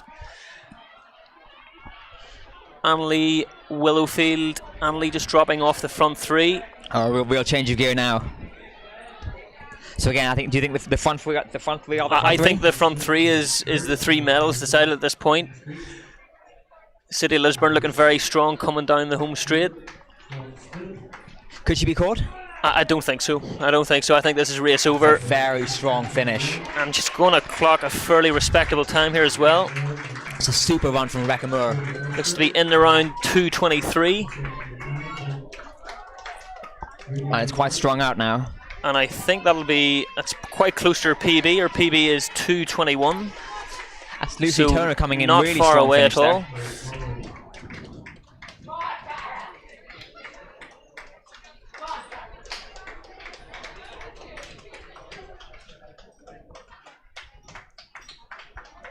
How about that from Rebecca Moore? Very, very strong last 200. Very strong, very strong. She just pulled away, and it was game over. So, do you think it's cooling down a bit? Our temperature's clocked at 26 degrees. I don't know. I mean, it certainly doesn't feel like it. It feels like the temperature is as high as they've been all day. I think we'll maybe start to see just towards the end of the program. We'll probably see the temperature maybe drop down a few degrees, which could maybe mean some fast times. Is 26 the peak today, do you think? Has it been I think more? so. I don't think it's been higher than 26. But I think it's interesting. You know, some people favour, those warm conditions. Other athletes sort of find that a little bit tougher. But I think it'll definitely make for some interesting races in terms of times and medals. So what would you say has been your performance of the day so far? Performance of the day, there's been quite quite a few, to be honest. It is very hard to pick one. I'm putting you on the spot. I think the under 16 boys 100 meter final was quite a good one. I'd be inclined to agree there. I think it was a very good race. But there's been so many. I mean, it is really hard to pick out. Even just some of the 800 meter races we've just seen recently there have been right up there. I mean, it has been a great effort from a lot of athletes out there today. I mean, I think particularly those that doubled up for medals. I think so. Moving straight into the boys then. This is the under 15 boys final.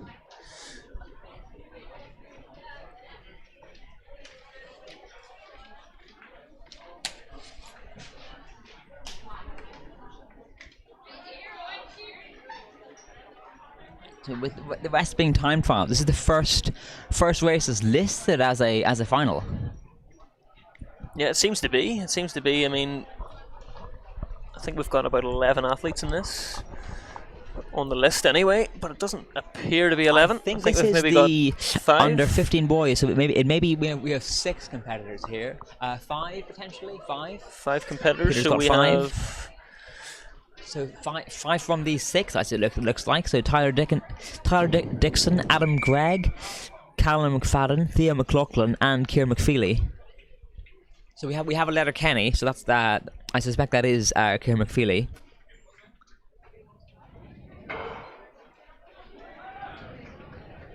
Looks like lane 3 missed a start there, Neil. Yeah, just got left behind there a wee bit. He's pushed up already though. He's definitely made up for the lost ground there. Straight to the front. Do you think that'll cost him something? It depends how it settles out here. I mean, if the pace slows down, I think it'll be okay, and it seems to be that the pace has settled.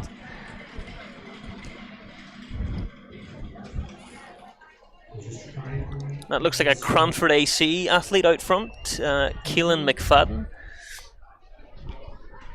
And Tyler Dixon just of Armagh just settling in behind. Do you think in a final he's made a move early? Is he confident? He's made a very early move. He's definitely showing a lot of confidence going straight to the front.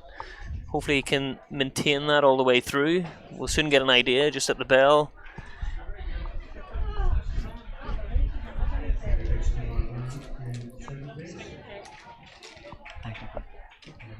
So that's 114, Callum McFadden, as you said, Neil. And then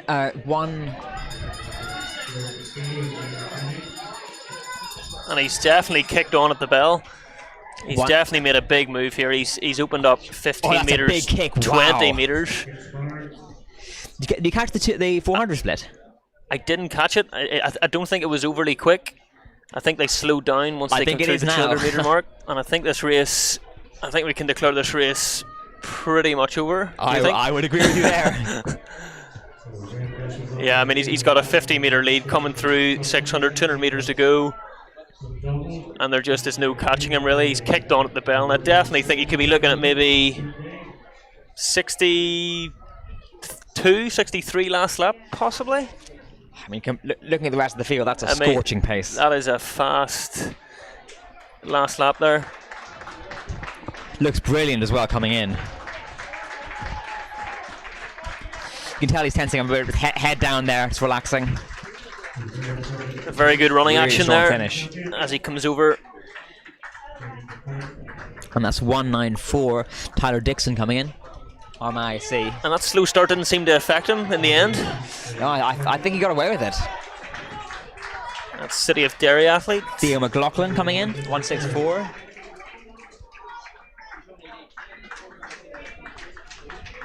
And that's 175, Kieran McFeely. And Adam Gregg of Dromore rounding out the field. Very, very impressive last lap. That was some kick from Kieran McFadden. Unbelievable.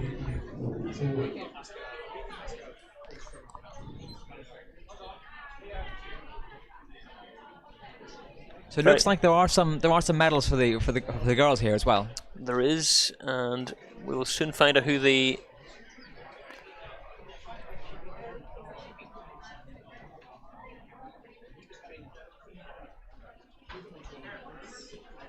So it looks like we're moving straight into the under-16s.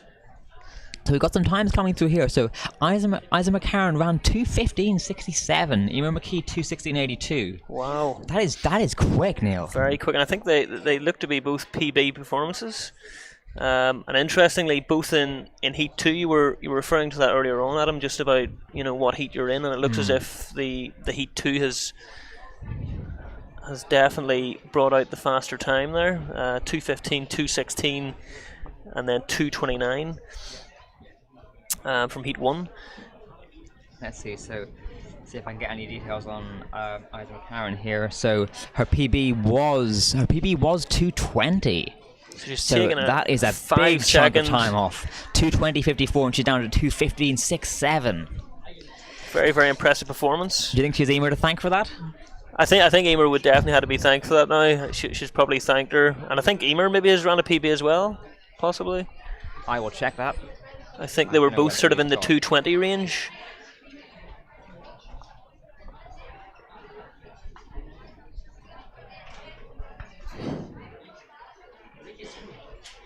So you've got Emer up here now, world record holder, of course.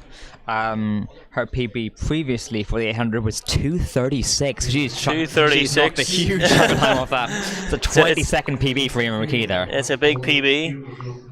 And there's definitely plenty more there, I would say, for both athletes, maybe before the end of the season's out. It's very interesting to see that endurance with the kind of that. And again, we're highlighting that 30-second 200. That natural speed is still there. We have a medal ceremony now.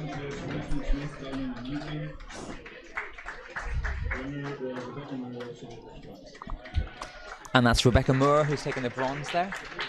Number 19.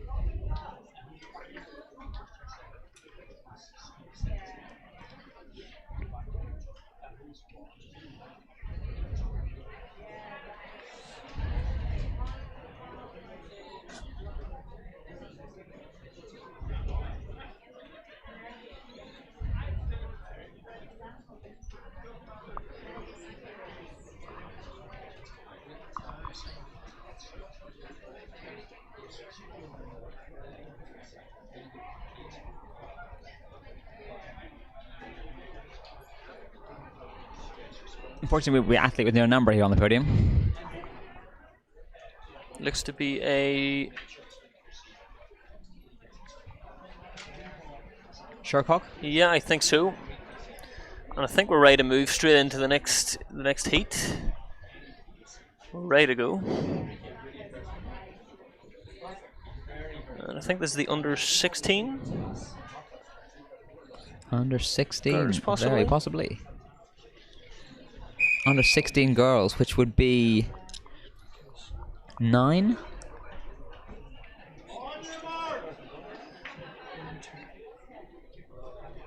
So it looks like we have 8 athletes, no shared lanes this time around. So we're missing 1 from the start list. If this is the under 16, we have Blathan Gallagher, Cranford AC, Ava Downey, City of Lisburn, Eva Jones, Ballymena and Antrim, Ciara Rogers, Anna Lee, Louisa Young, Lagan Valley, Daisy Walker, Monaghan Phoenix, Quiva Ferris, Ballymena and Antrim, Lucy Foster, Willowfield Harriers, and Jessica Cullen, Cranford AC. And straight away, I think the 2 athletes with the faster PBs on paper, Ava Downey and Lucy Foster, straight to the front of the field. Followed very closely by the Ballymena and Antrim athlete. I'm not sure if that's Ava or Kiva Ferris. They're both third and fourth there anyway. Front 2 pulling away there, Neil?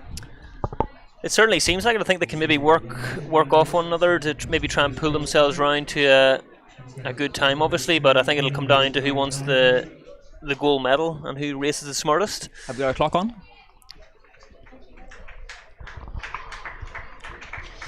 So that looks like the front 2. So we have 110 and number 3. 110 Ava Downey, number 3 Lucy Foster. And it looks like there's going to be a very close finish here, I think. Lucy Foster Lucy's on the shoulder now on the bend. That's a bold move with 350 meters to go. Big move. Think she's just testing her, letting her know she's there? I think so. I think it'll maybe come down to the last 200. But in saying that, I think Ava Downey is sort of pushing on here. She's sort of opened up a 2-3 meter lead. Yeah. So it'll be interesting just to see if she does look Lucy very fluid. Can respond. It's certainly the gold and silver are, with 200 meters to go are decided on paper. Free-flowing stride there, and it definitely looks as if she's opening up that lead maybe to 5-6 meters. I think it's... Will there be anything left in the last 100? At this point, with 150 to go, I'd say it's an unassailable gap. I wouldn't put my house on it, but I would be very confident.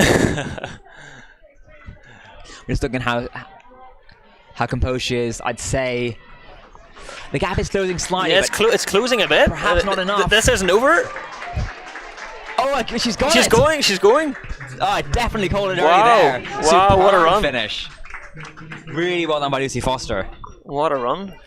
So after hopping onto the shoulder there with 350 Absolutely. to go. I thought it was a race over there, possibly, with 100 to go.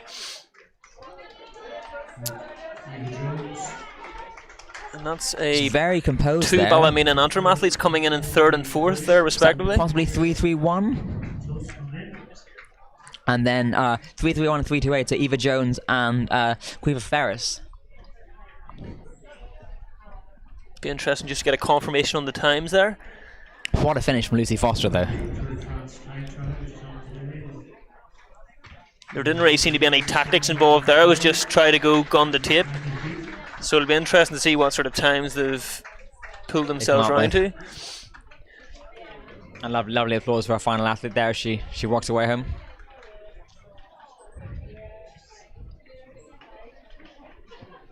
Definitely exciting one to watch there. Very exciting race. Hopefully we can have a few more of those before the finish.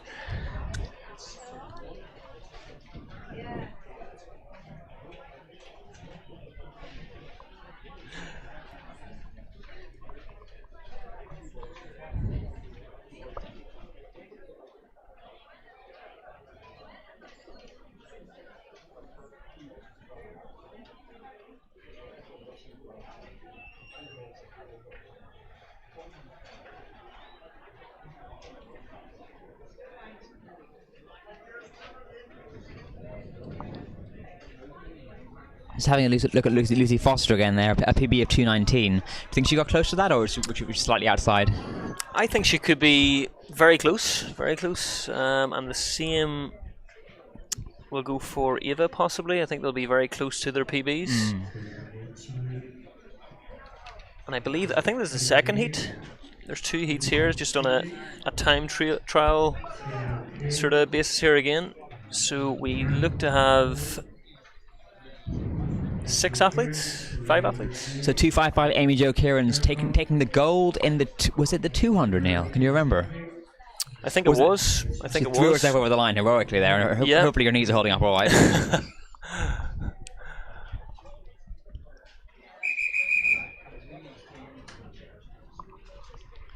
Is there a lot of tension on the start line of an 800? I think so. I think it's. I mean, as soon as you get off the line, I think it's pretty much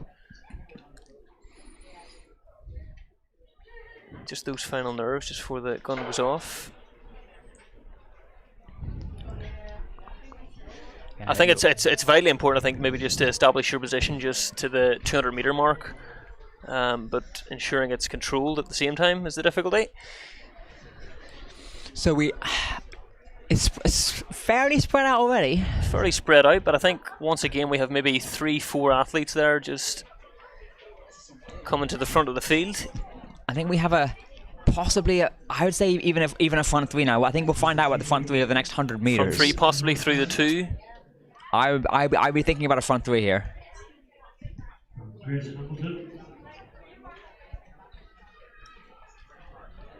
So you've almost got two races here, like your front 3 and then the 3 or 4 behind. Do you think it's a bit of a gap to close? I think that front 3 are pretty much in the clear. I think it'll be very difficult for the chasing pack to catch them. And it seems to be a Newry AC athlete, North Down and Dromore. That's number 49, Lucy Cheatley. And as we say that, it's bounced up again. So there's a pack of 5. Yeah, it looks like the Newry athlete has been caught there, Grace Hamilton.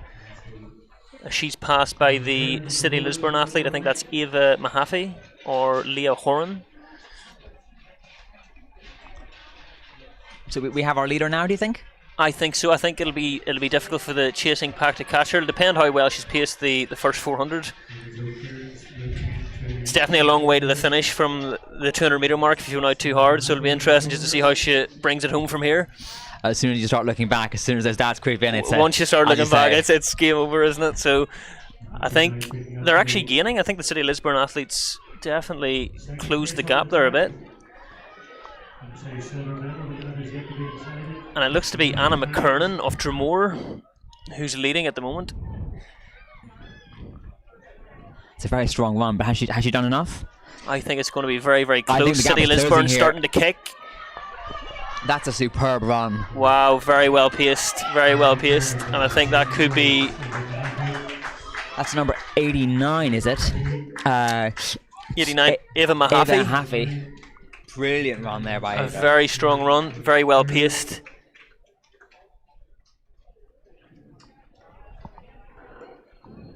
And I think third place going there to, I think it's maybe the Cranford athlete, Clodagh Neely. I think it might have been. Or was it Oriel Amy Jo Cairns? I think it was Amy Jo Cairns got the bronze there, or third place. Again, I think some of the athletes will be very close to their personal bests. I think Ava Mahaffey had a PB of 2:25 coming into it.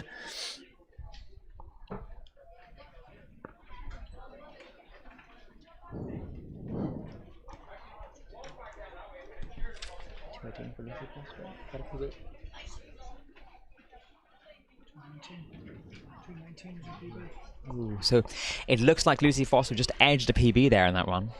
So PB 219, she's around 218 there. So that's a fine reward for a very well judged race.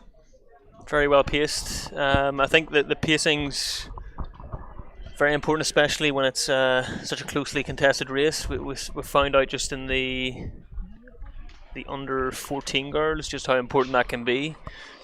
If you lead the race for the majority, you're gonna find yourself maybe struggling in the last 100 meters, 200 meters or so. Do you think Lucy would have had a second or two if she hadn't made that move on the bend with 300 to go? Hard to tell. It's hard to tell, I think, but I think you can always sort of save that wee bit of energy. Just getting some shelter just from the athlete in front of you. So it'll definitely be interesting just to get the confirmation of some of the times there from the time trials, from the under 15 girls. Have we any times through there yet? No. We have some through there, do we? I think the under, it looks like that's all the under 15s. Just having a look through there. And then the under 14 boys. Yeah, so I mean, as we looked at before, Isaac McCarron and Eamon McKee both running comfortably under 220 there.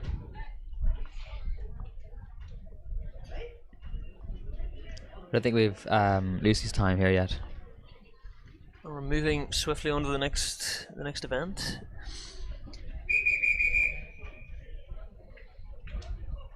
Looks to be the under 16 boys final. I'd say you're right. We should have 11 athletes here. 11 athletes. Right. Yeah, certainly does. 3 pairs adds 3 to 8. Yep. That's all to play for here. 16 final. Fairly fast start again here.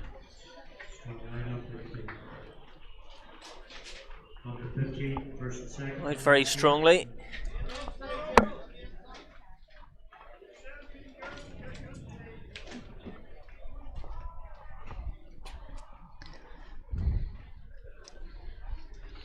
So it's looking pretty close here. I mean, we haven't got a bunch of athletes, but no one's.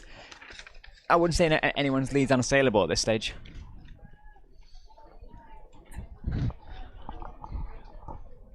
Perhaps not a clear favourite at this point. I think it's wide open. I think any of the front 6 there are in with a chance.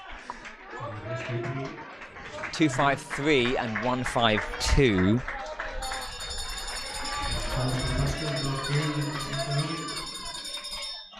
Uh, 253. That's Noah Kelly, I think. Of the Speed Development Project Track Club. Looking very, very strong. He's opened up a gap of around 10 metres. And there's a move by the athlete in third here. He could come up to second, right on the shoulder. This is a big move, a very big move. I think he may have him here. Do you think he's going for gold, or is he gonna stick with silver? I think this is him going for gold. He's increased the cadence. He's moving. But he's certainly not having it all his own way. City of Derry just closing in there as well, so it's going to be very, very tight. How much does he have left coming into the home straight? Do you think he's losing his cadence a bit? I think he is, just a wee bit. Is there enough? Very close here. City of Derry could roll out of they're moving track. out. They're thinking about it. Oh, he's had a little look back. Yeah, I think he's going to do it. Enough. He's got enough. Very strong run. It's a very brave run. Noah Kelly takes the win. Further back, it's quite strung out.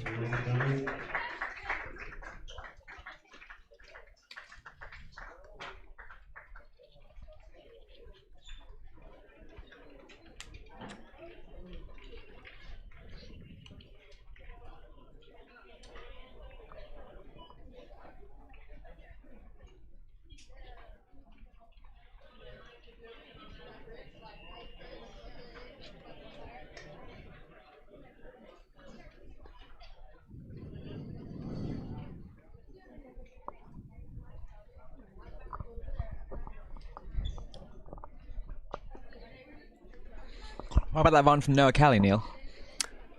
I think he showed a lot of maturity. Definitely sort of kicking away at about 450 out. And just sort of maintained the gap. I was starting to think that the City of Derry athlete was going to close in on him just the last 150, but he held his form very well to take the win. I think that last 100 he seemed to change gear again. There were certainly question marks coming into that final bend. He certainly seemed to, yeah, he had a few gears I think left. So it'd be interesting to see what sort of times they clock there. Should be fairly quick. Under 17 girls final. Next event being the under 17 girls final. 10 athletes in the field.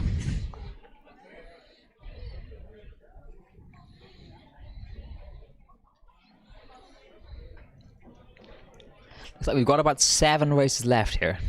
So more than halfway through 800s. They've flown by, haven't they? They have. They've really went in very fast. And I think there'll be a few more exciting races as well. I think a few very closely contested races coming up. PBs all very closely matched. Looks like we have 2 under 16 girls time trials here.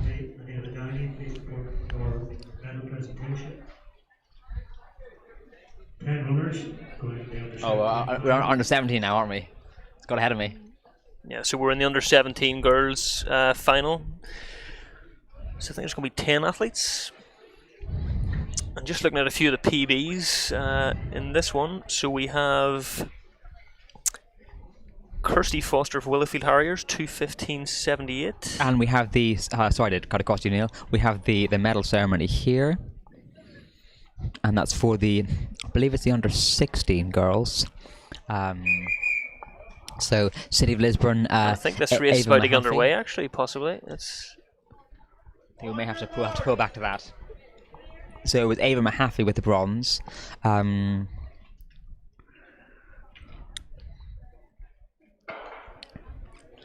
And they're off. So very quickly the field here.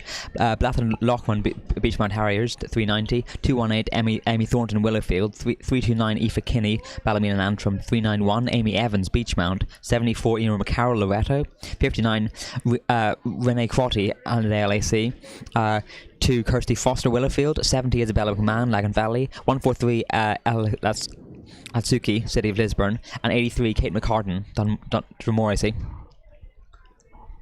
Kirsty Foster out very strongly there, about 31 through the first 200. Kirsty Foster, who leads? And I think she looks to be the fastest on paper here, 2:15.78. Emmy Thornton of Willowfield as well, 2:24.80. So we definitely have a front 4 here. Definitely looks to be a breakaway of 4 athletes. As Kirsty comes in to take the bell, looking very strong. Kirsty Foster starting to push. She's pulling this should away be a little bit. Pretty quick 400 split. Looks to be about 64, 65 seconds. That's a long stride there, very fluid. Did you think she's pushed too early? We'll soon find out. I think once we get to the 600 metre mark, I think that'll give us an indication. But she certainly seems to be opening up that lead. I think we're around 7-8 metres. And she's picking it up. She's picking it up. I As think you this said could before, be. it's a long way to home. It's a long way to home from the 200 metre mark. But I think that this race is over. I think unless it looks She's to be maintaining the gap. If anything, it's growing slightly over the last 100 metres. I mean, this is I think at this point with this lead, it's decided over the bend. The cadence is looking pretty good. Oh, really kicked away there. Really good cadence, and Beautiful stride.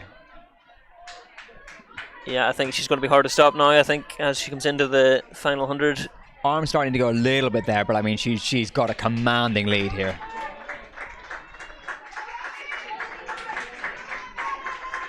That's a superb run for Kirsty Foster. Time will be interesting. She made that look very easy. Looks around 2:10, and that should be a big PB there for Kirsty. I think 2:15 previously. 74, Emer McCarroll, Loretta.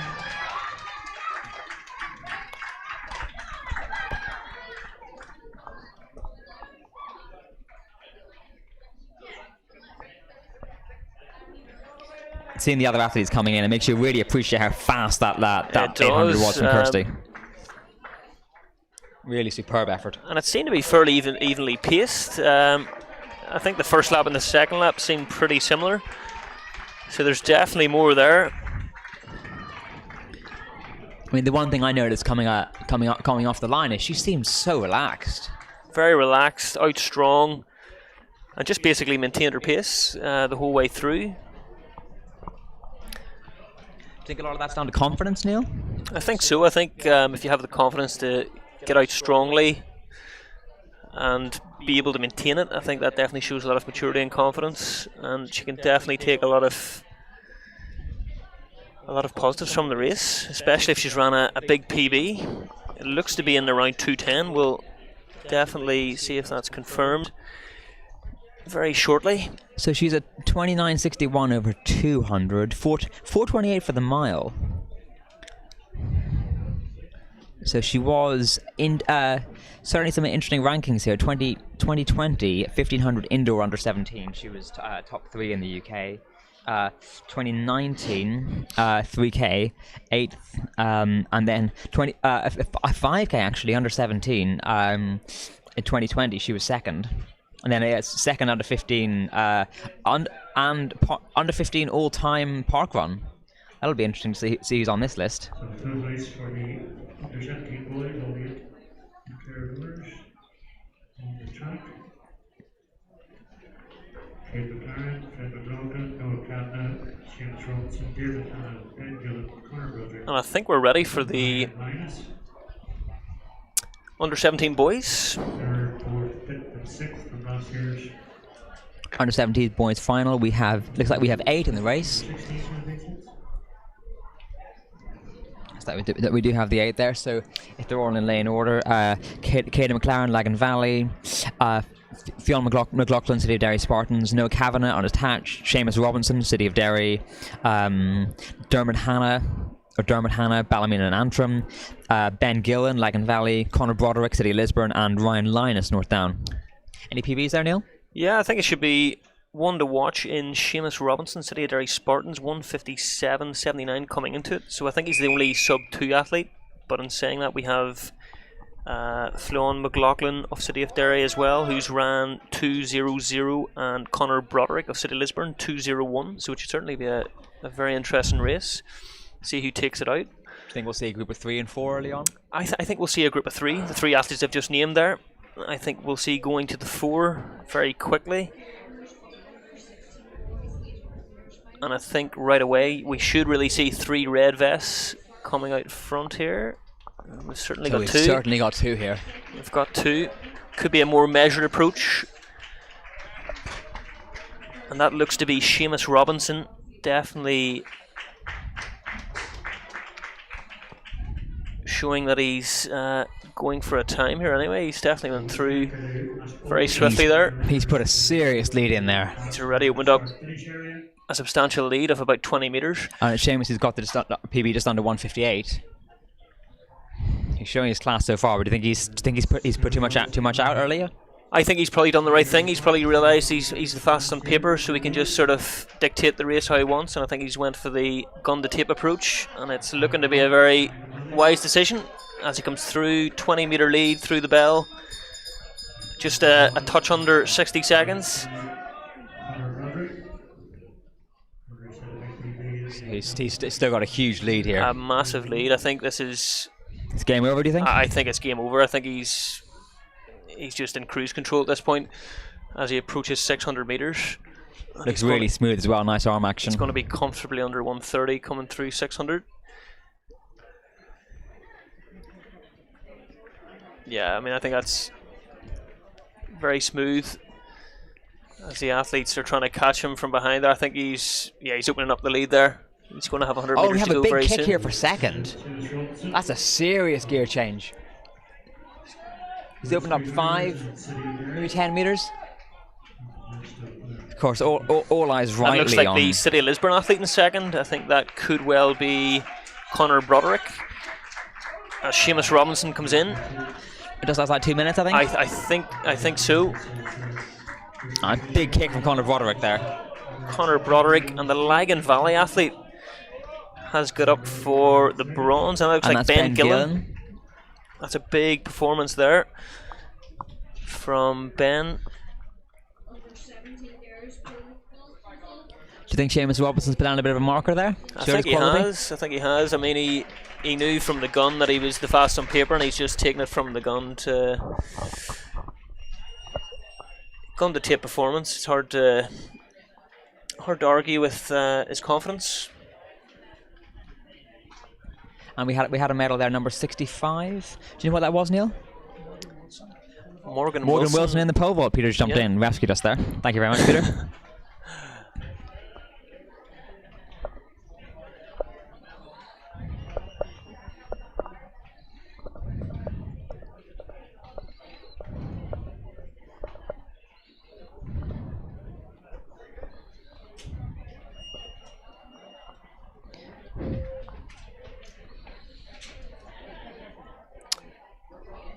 under 18 girls final coming up.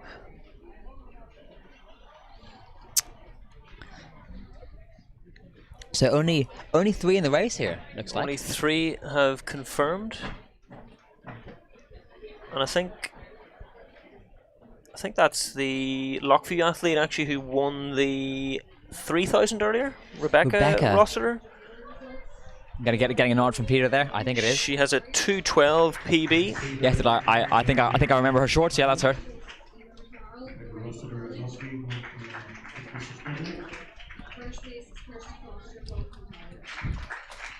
And that's Under Foster 17 picking up the girls. gold there.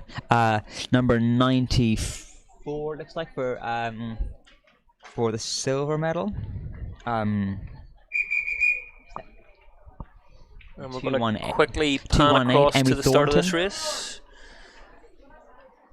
This is the under 18 girls final.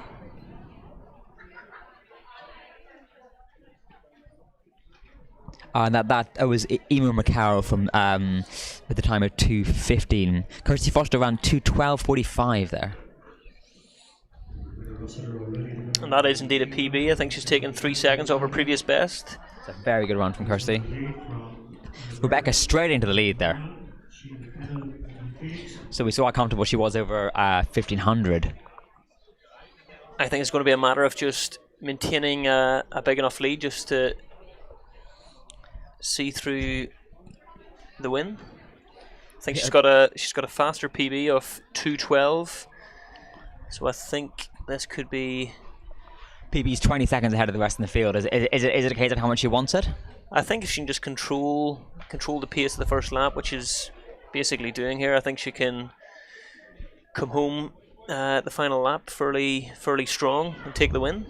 So we've seen her looking pretty relaxed out here today. Do you think she's going to put the hammer down? I mean, it depends. I think maybe the last 200 we might see maybe. Nearly took a fall just on the curb there.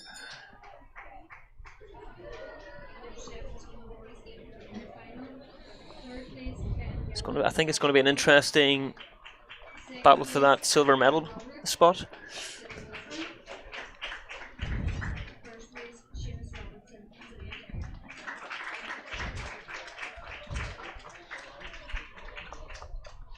So Rebecca Rossiter looking very comfortable free flowing there. stride, looking very, very comfortable as she approaches the 600 meter mark. Do we have time for 600? I think it was around 1:45.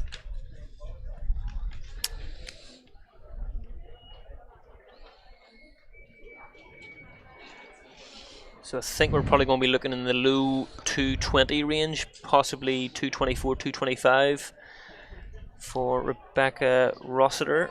So just comfortable enough for her.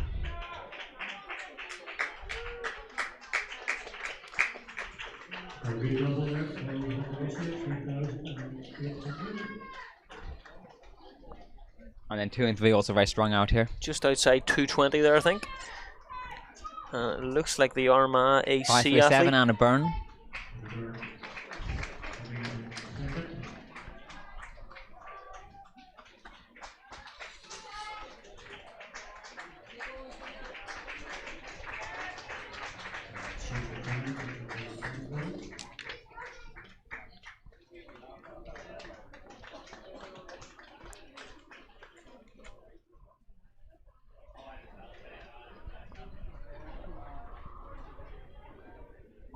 I think there's 4 lining up in the under 18 boys final. James Gilliland of Willowfield Harriers 2:01 PB, and I think he'll be hard to stop in this one, just going by the PBs, but it should still make for an interesting race.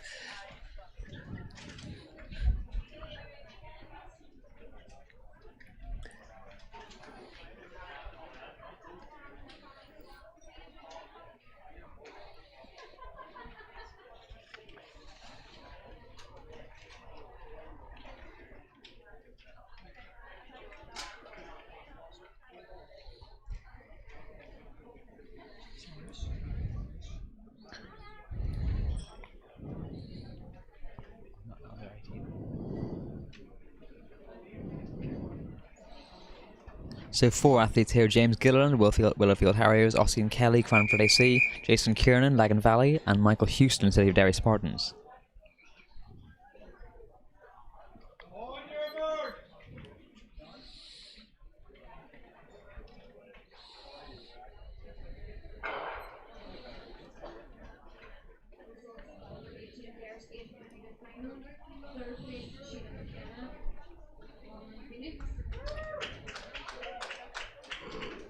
So that's Michael Houston getting out hard. It looks. I think it's maybe Oisin Oisin Kelly Kelly? of Cranford. Cranford? We have no PB down, so it looks like he maybe is a 2-minute athlete, possibly faster. Just check that out. Find something out here. He's definitely went out hard. He's went out possibly 27-28 the first 200 meters. Ooh, that is very swift. Very, very quick. Through 342, so he's definitely looking to come in here in about 56, 57 seconds. That's 4:44. Ossian Kelly indeed. I can't. He's a bit of a ghost. I can't find anything on him in power of 10. He's got through there in 56 seconds. Oh, that is very He's swift. definitely he's getting after a time. I mean, second place James Gillinan's a 2:01 athlete, and he's left him in his wake here. So I mean, this could be a push for a time here. Can he hold on? Could be a final 200 meters of pain for the Cranford athlete. He looks pretty strong though. I mean, he's flowing very well. His still going. PB is 154, Neil. So 154. this guy that would is different explain it. class. He ran that on the 19th of June this year. Oisin is definitely. He ran that at Morton Stadium back in June, on the 19th of June. So he's coming in here. He's definitely going to be. I think he's just going to be outside his PB. Inside 2 minutes though? He's going to be inside 2 minutes. Slowing down there at the About end. 157 low there for Oisin Kelly. Solo gun to tape. And James Gilliland is going to be 2:06. A very solid run from James there as well. Pretty much all the athletes running solo. And Michael Houston there coming in. Michael Houston, that's going to be a big PB. That's 2:17, previously 2:23. Oh, that's good going for Michael Houston. Big PB of 6 seconds there for Michael. So that is a serious solo performance from Oisin Kelly there. it is indeed. Gun to tape. And the final athlete coming in is Jason Kiernan of Lagan Valley in around 2:35. Has a 5:29 PB over the 1500 meters. Very good runs from all the athletes there, considering they were all sort of solo efforts. What would you say that's worth from Oisin there? He's got a 254 from June, or 154, I should say. Hard to tell, I suppose. I suppose hard to tell. I mean, but I would definitely say he's probably looking as if he's in. If he's come through the bell there in 56, you would imagine he's probably in that 153. Possibly 152 shape. He's probably pushed on a bit from June.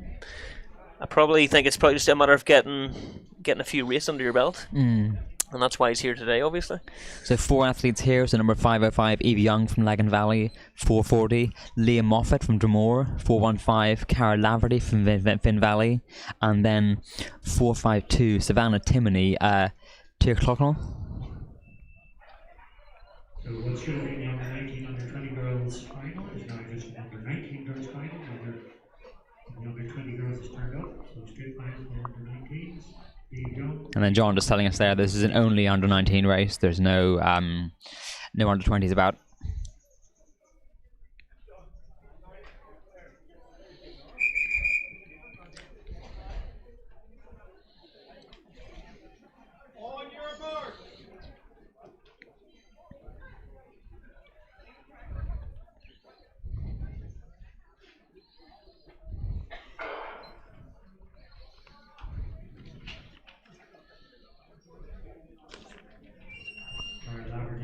Just the 4 athletes in this one, Adam? Just the 4, yeah. So as it is a final, there's 3 medals on the table, but I think we may have a leader's got ambition of gold here. Francis is putting it out very early. It looks to be Cara Laverty of Finn Valley, followed closely by Eve Young of Lagan Valley. Would you expect this gap to grow, Neil, or do you think they might reel her in? I think it'll be... I'd be surprised if the Finn Valley athlete tires at this point. I think she looks as if she's actually increasing the lead as she comes up to the bell. And she's going to be getting through fairly quickly. That's 4-5 Cara Laverty. Looking very strong there. She's kind of setting herself apart from the rest of the field. She's through there in about 65 seconds, and the chasing group are through in about 69, so she's got about a 4 or 5 second lead there just coming through the bell. I'd say with 300 to go, she's pretty much got it tied up. But the question is, where's silver and bronze come from these last three? I think so. I could go to any of the athletes in the chase group there, I think. But the Lagan Valley athlete, Eve Young, is definitely trying to push away from the chase group. As we approach 600, it looks like we're going to probably just outside 140. 141 at 600.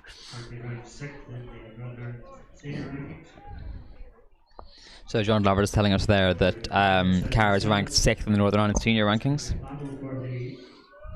She's definitely coming here with some pedigree then. She's showing her class out here today. I mean, she had a mission very early on, and I think she looks like she's kept a very consistent pace. I think she's going to be around 218, 219 by the looks of it.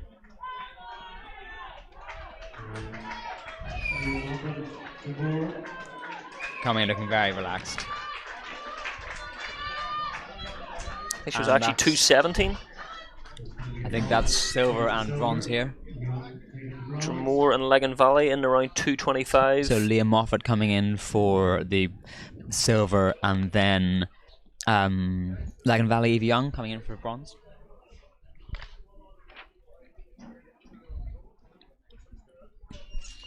So just 2 races left. The under 19 800, and then the under 20 800.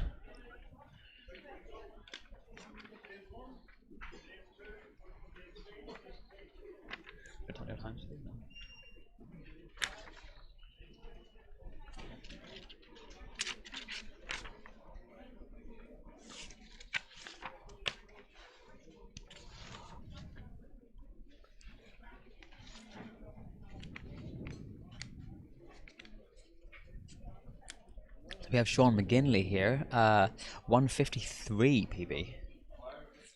It'll definitely be interesting the approach he takes. Will he, quite similarly to the previous race, and just take it from the gun? I think we'll find out quite early. We haven't got the PBs for every athlete in the race, so maybe we've got someone else who's very quick. Because we didn't notice that with Oisin Kelly, yeah. A couple of races ago, so there could well be a number on him, but certainly do now.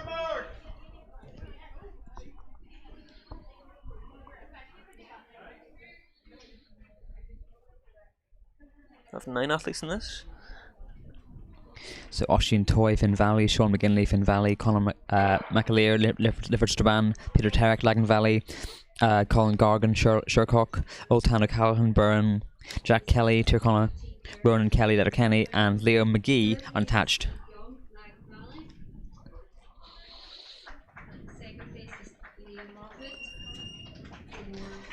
So Sean McGinley, number 495.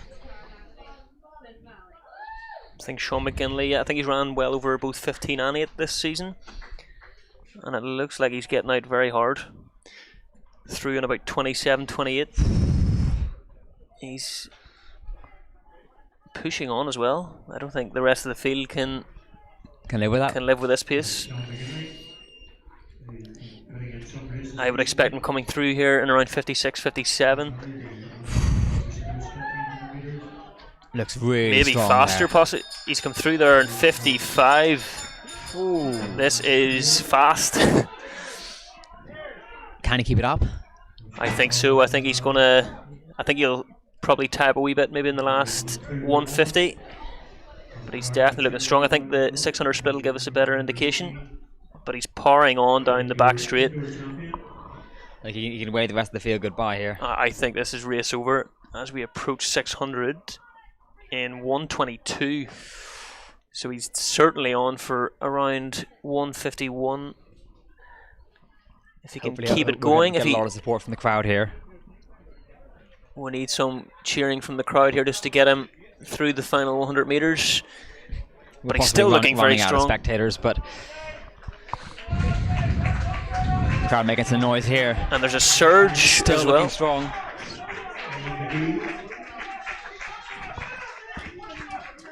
And 153 Has a little for look back. the win. He knows he's done it. I think he's just going to be outside his PB there as well. It's a seriously good effort leading from the gun. Running solo close to your PB is a serious performance. And we'll soon get confirmation on the time. And some good performances behind that as well.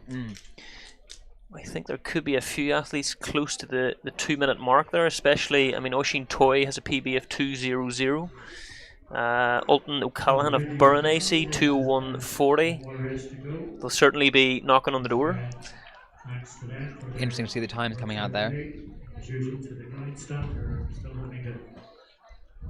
So looking at the under 19 girls final, Cara Laverty 2:17:38, Liam Moffat 2:25, Eve Young 2:25, 2:25:59, Leah was 2:25:05, and Savannah Timoney 2:26:19. Looking back at Oisin Kelly's run 1:58:04, very impressive performance. James Gilliland 2:07:38. Michael Houston 2:17:38, and then Jason Kiernan from Lagan Valley 2:36:87. Becca Rossiter ran 2:20 there, so that was for the gold in the under 18 800.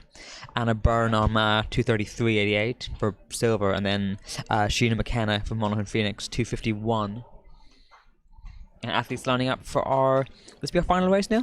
Yeah, under 20 boys final. I think this will be a very close race. I mean, we have 3 athletes within a second of each other on paper. 1:58:84 Matthew Willis, Lorcan McGurk 1:58:99, Mark Carberry 1:59:16.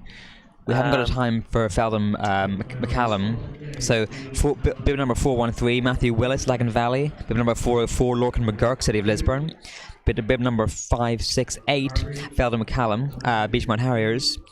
And bib number 454 Mark Carberry, North Down. Should be a very interesting race. We've some comments on the chat. Michael McKnight is looking forward to seeing the legend that is Lorcan McGurk. So we'll be keeping a close eye on Lorcan, and he is running for City of Lisburn AC, and that is lane 4 should I say.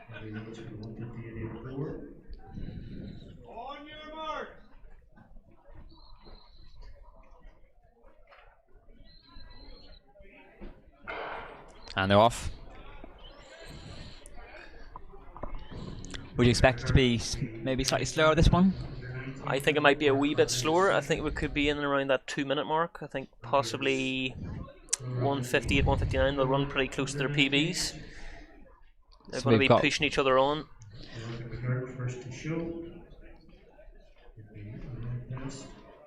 And Larkin is getting after it. Straight to the front, coming through 200. 27. It's going to be around 28? 27 seconds. So they've definitely got hard. I think they've maybe slowed just a touch. Starting to bunch a wee bit. So obviously we've got a front 3 here. The medal's going to come from them. I think the front 3 is going to be from these 3 guys here. Are we going to see it left to a kick at the end, or do you think I we're going think to so. see a gear change again? I think they're all sort of conserving a bit of energy just to see if there's something left, but with maybe 2:50 to go as they hit the bell. And that's Matthew Willis sitting behind there. He looks quite strong. He looks very strong. Maybe been conserving his energy. I think so. He's definitely getting a lot of shelter off the 2 guys in front of him. He could possibly make a move down the back stretch here. Do you think that would have cost Lorcan coming round just outside in the bend? This is going to be close, very close, and they're starting to get Got the going pace now. a bit? Absolutely. As they approach 600. It's really winding up here. So anybody's title? This is going to be close, very close. And McGurk is just on the shoulder Then held off by of Mark Carberry. Do you think Matthew Willis has a kick now? I think so. I think Is he we'll see him waiting? pulling out into lane 2 here very shortly. It's going to be close, and he does. He's pulled out now. And Mark Carberry is looking. very close. Mark Carberry is looking super strong. It's a very strong one from Mark Carberry. Matthew Willis for second. And Lorcan came third. I think they were outside 2 minutes. But a fantastic race regardless. Very evenly matched. It was fascinating to see how that played out. I mean, Mark Carberry just played his cards very well there. Didn't go too hard, and he had enough to hold off. I think so. I think he realised that the race wasn't going to be won in a super fast time, so he tried to conserve as much energy as he could. Phelan McCallum just coming in there. So that wraps up the performances for today. That concludes the action. I suppose it's a good time to ask you what your sort of highlight of the day was, Adam. A lot of good races. There are a lot of good performances. I'm tempted just to say the fact that we have an event where the athletes have the chance to step up and perform in front of family and friends. It does feel so. I mean, this beautiful day. You've got the officials putting in everything. It's sort of that general sense of being involved in something where the community get together and we have an opportunity to celebrate the best in our sport and the best in ourselves. And I agree. That is perhaps a very roundabout way of saying I don't want to pick something. So you've just basically dodged the question. I had dodged the question. I think it's a good answer though. Absolutely. Just as we wait to see the podium, I think that's the under 19 boys presentation. We have the medals here now. Sean McGinley taking the win in that one. I think he was maybe just outside his PB. Have we a confirmation on his time there actually? I think he was maybe 1:54 low. See if we've got any times up here. Sean McGinley, the times are not confirmed for that yet. Not confirmed. As far as I can see.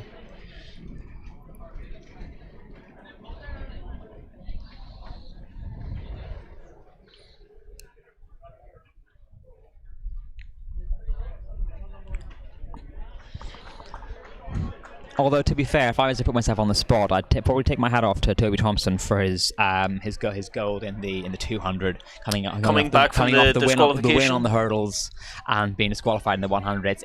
I know myself. Once something goes wrong, it's quite hard to get your head back together again, particularly if you've got to race again on the same day. So just probably for that, I'd give my performance of the day to him. He showed true resilience coming back from the red card. I think you could see that determination in his 200. He set off knowing and believing he was going to win that race, and I think you have to take your hat off to that level of assurance and quality. Yeah, absolutely. And I think this is the final presentation of the day. Mark Carberry. So Mark Carberry taking the win here. Matthew Willis and Lorcan So we have McGurk. Lorcan 404 Lorcan McGurk. 413. Matthew Willis taking second. Very smart run from him. And brilliant effort from Mark Carberry, North Down, to take the gold.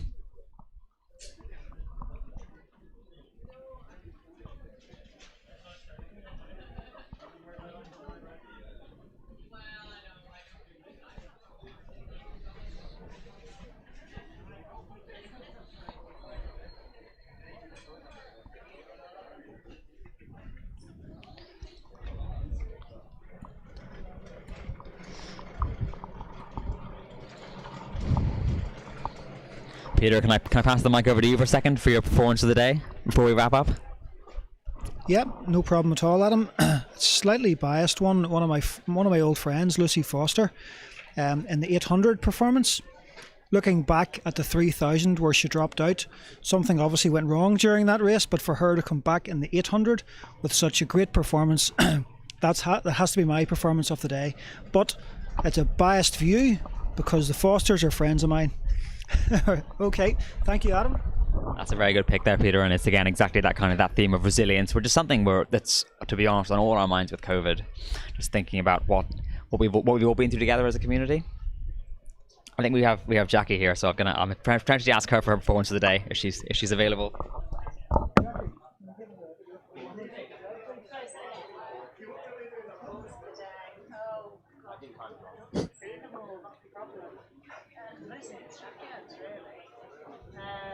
She's great with the mic. Just let her go under her flow. Meg Phillips has just won the 1500 mile line European when it this year. I've just been watching, that, so that's the performance of the day. So, I mean, Kirsty Cian McPhillips taking the win in the Euro Juniors. Fantastic performance.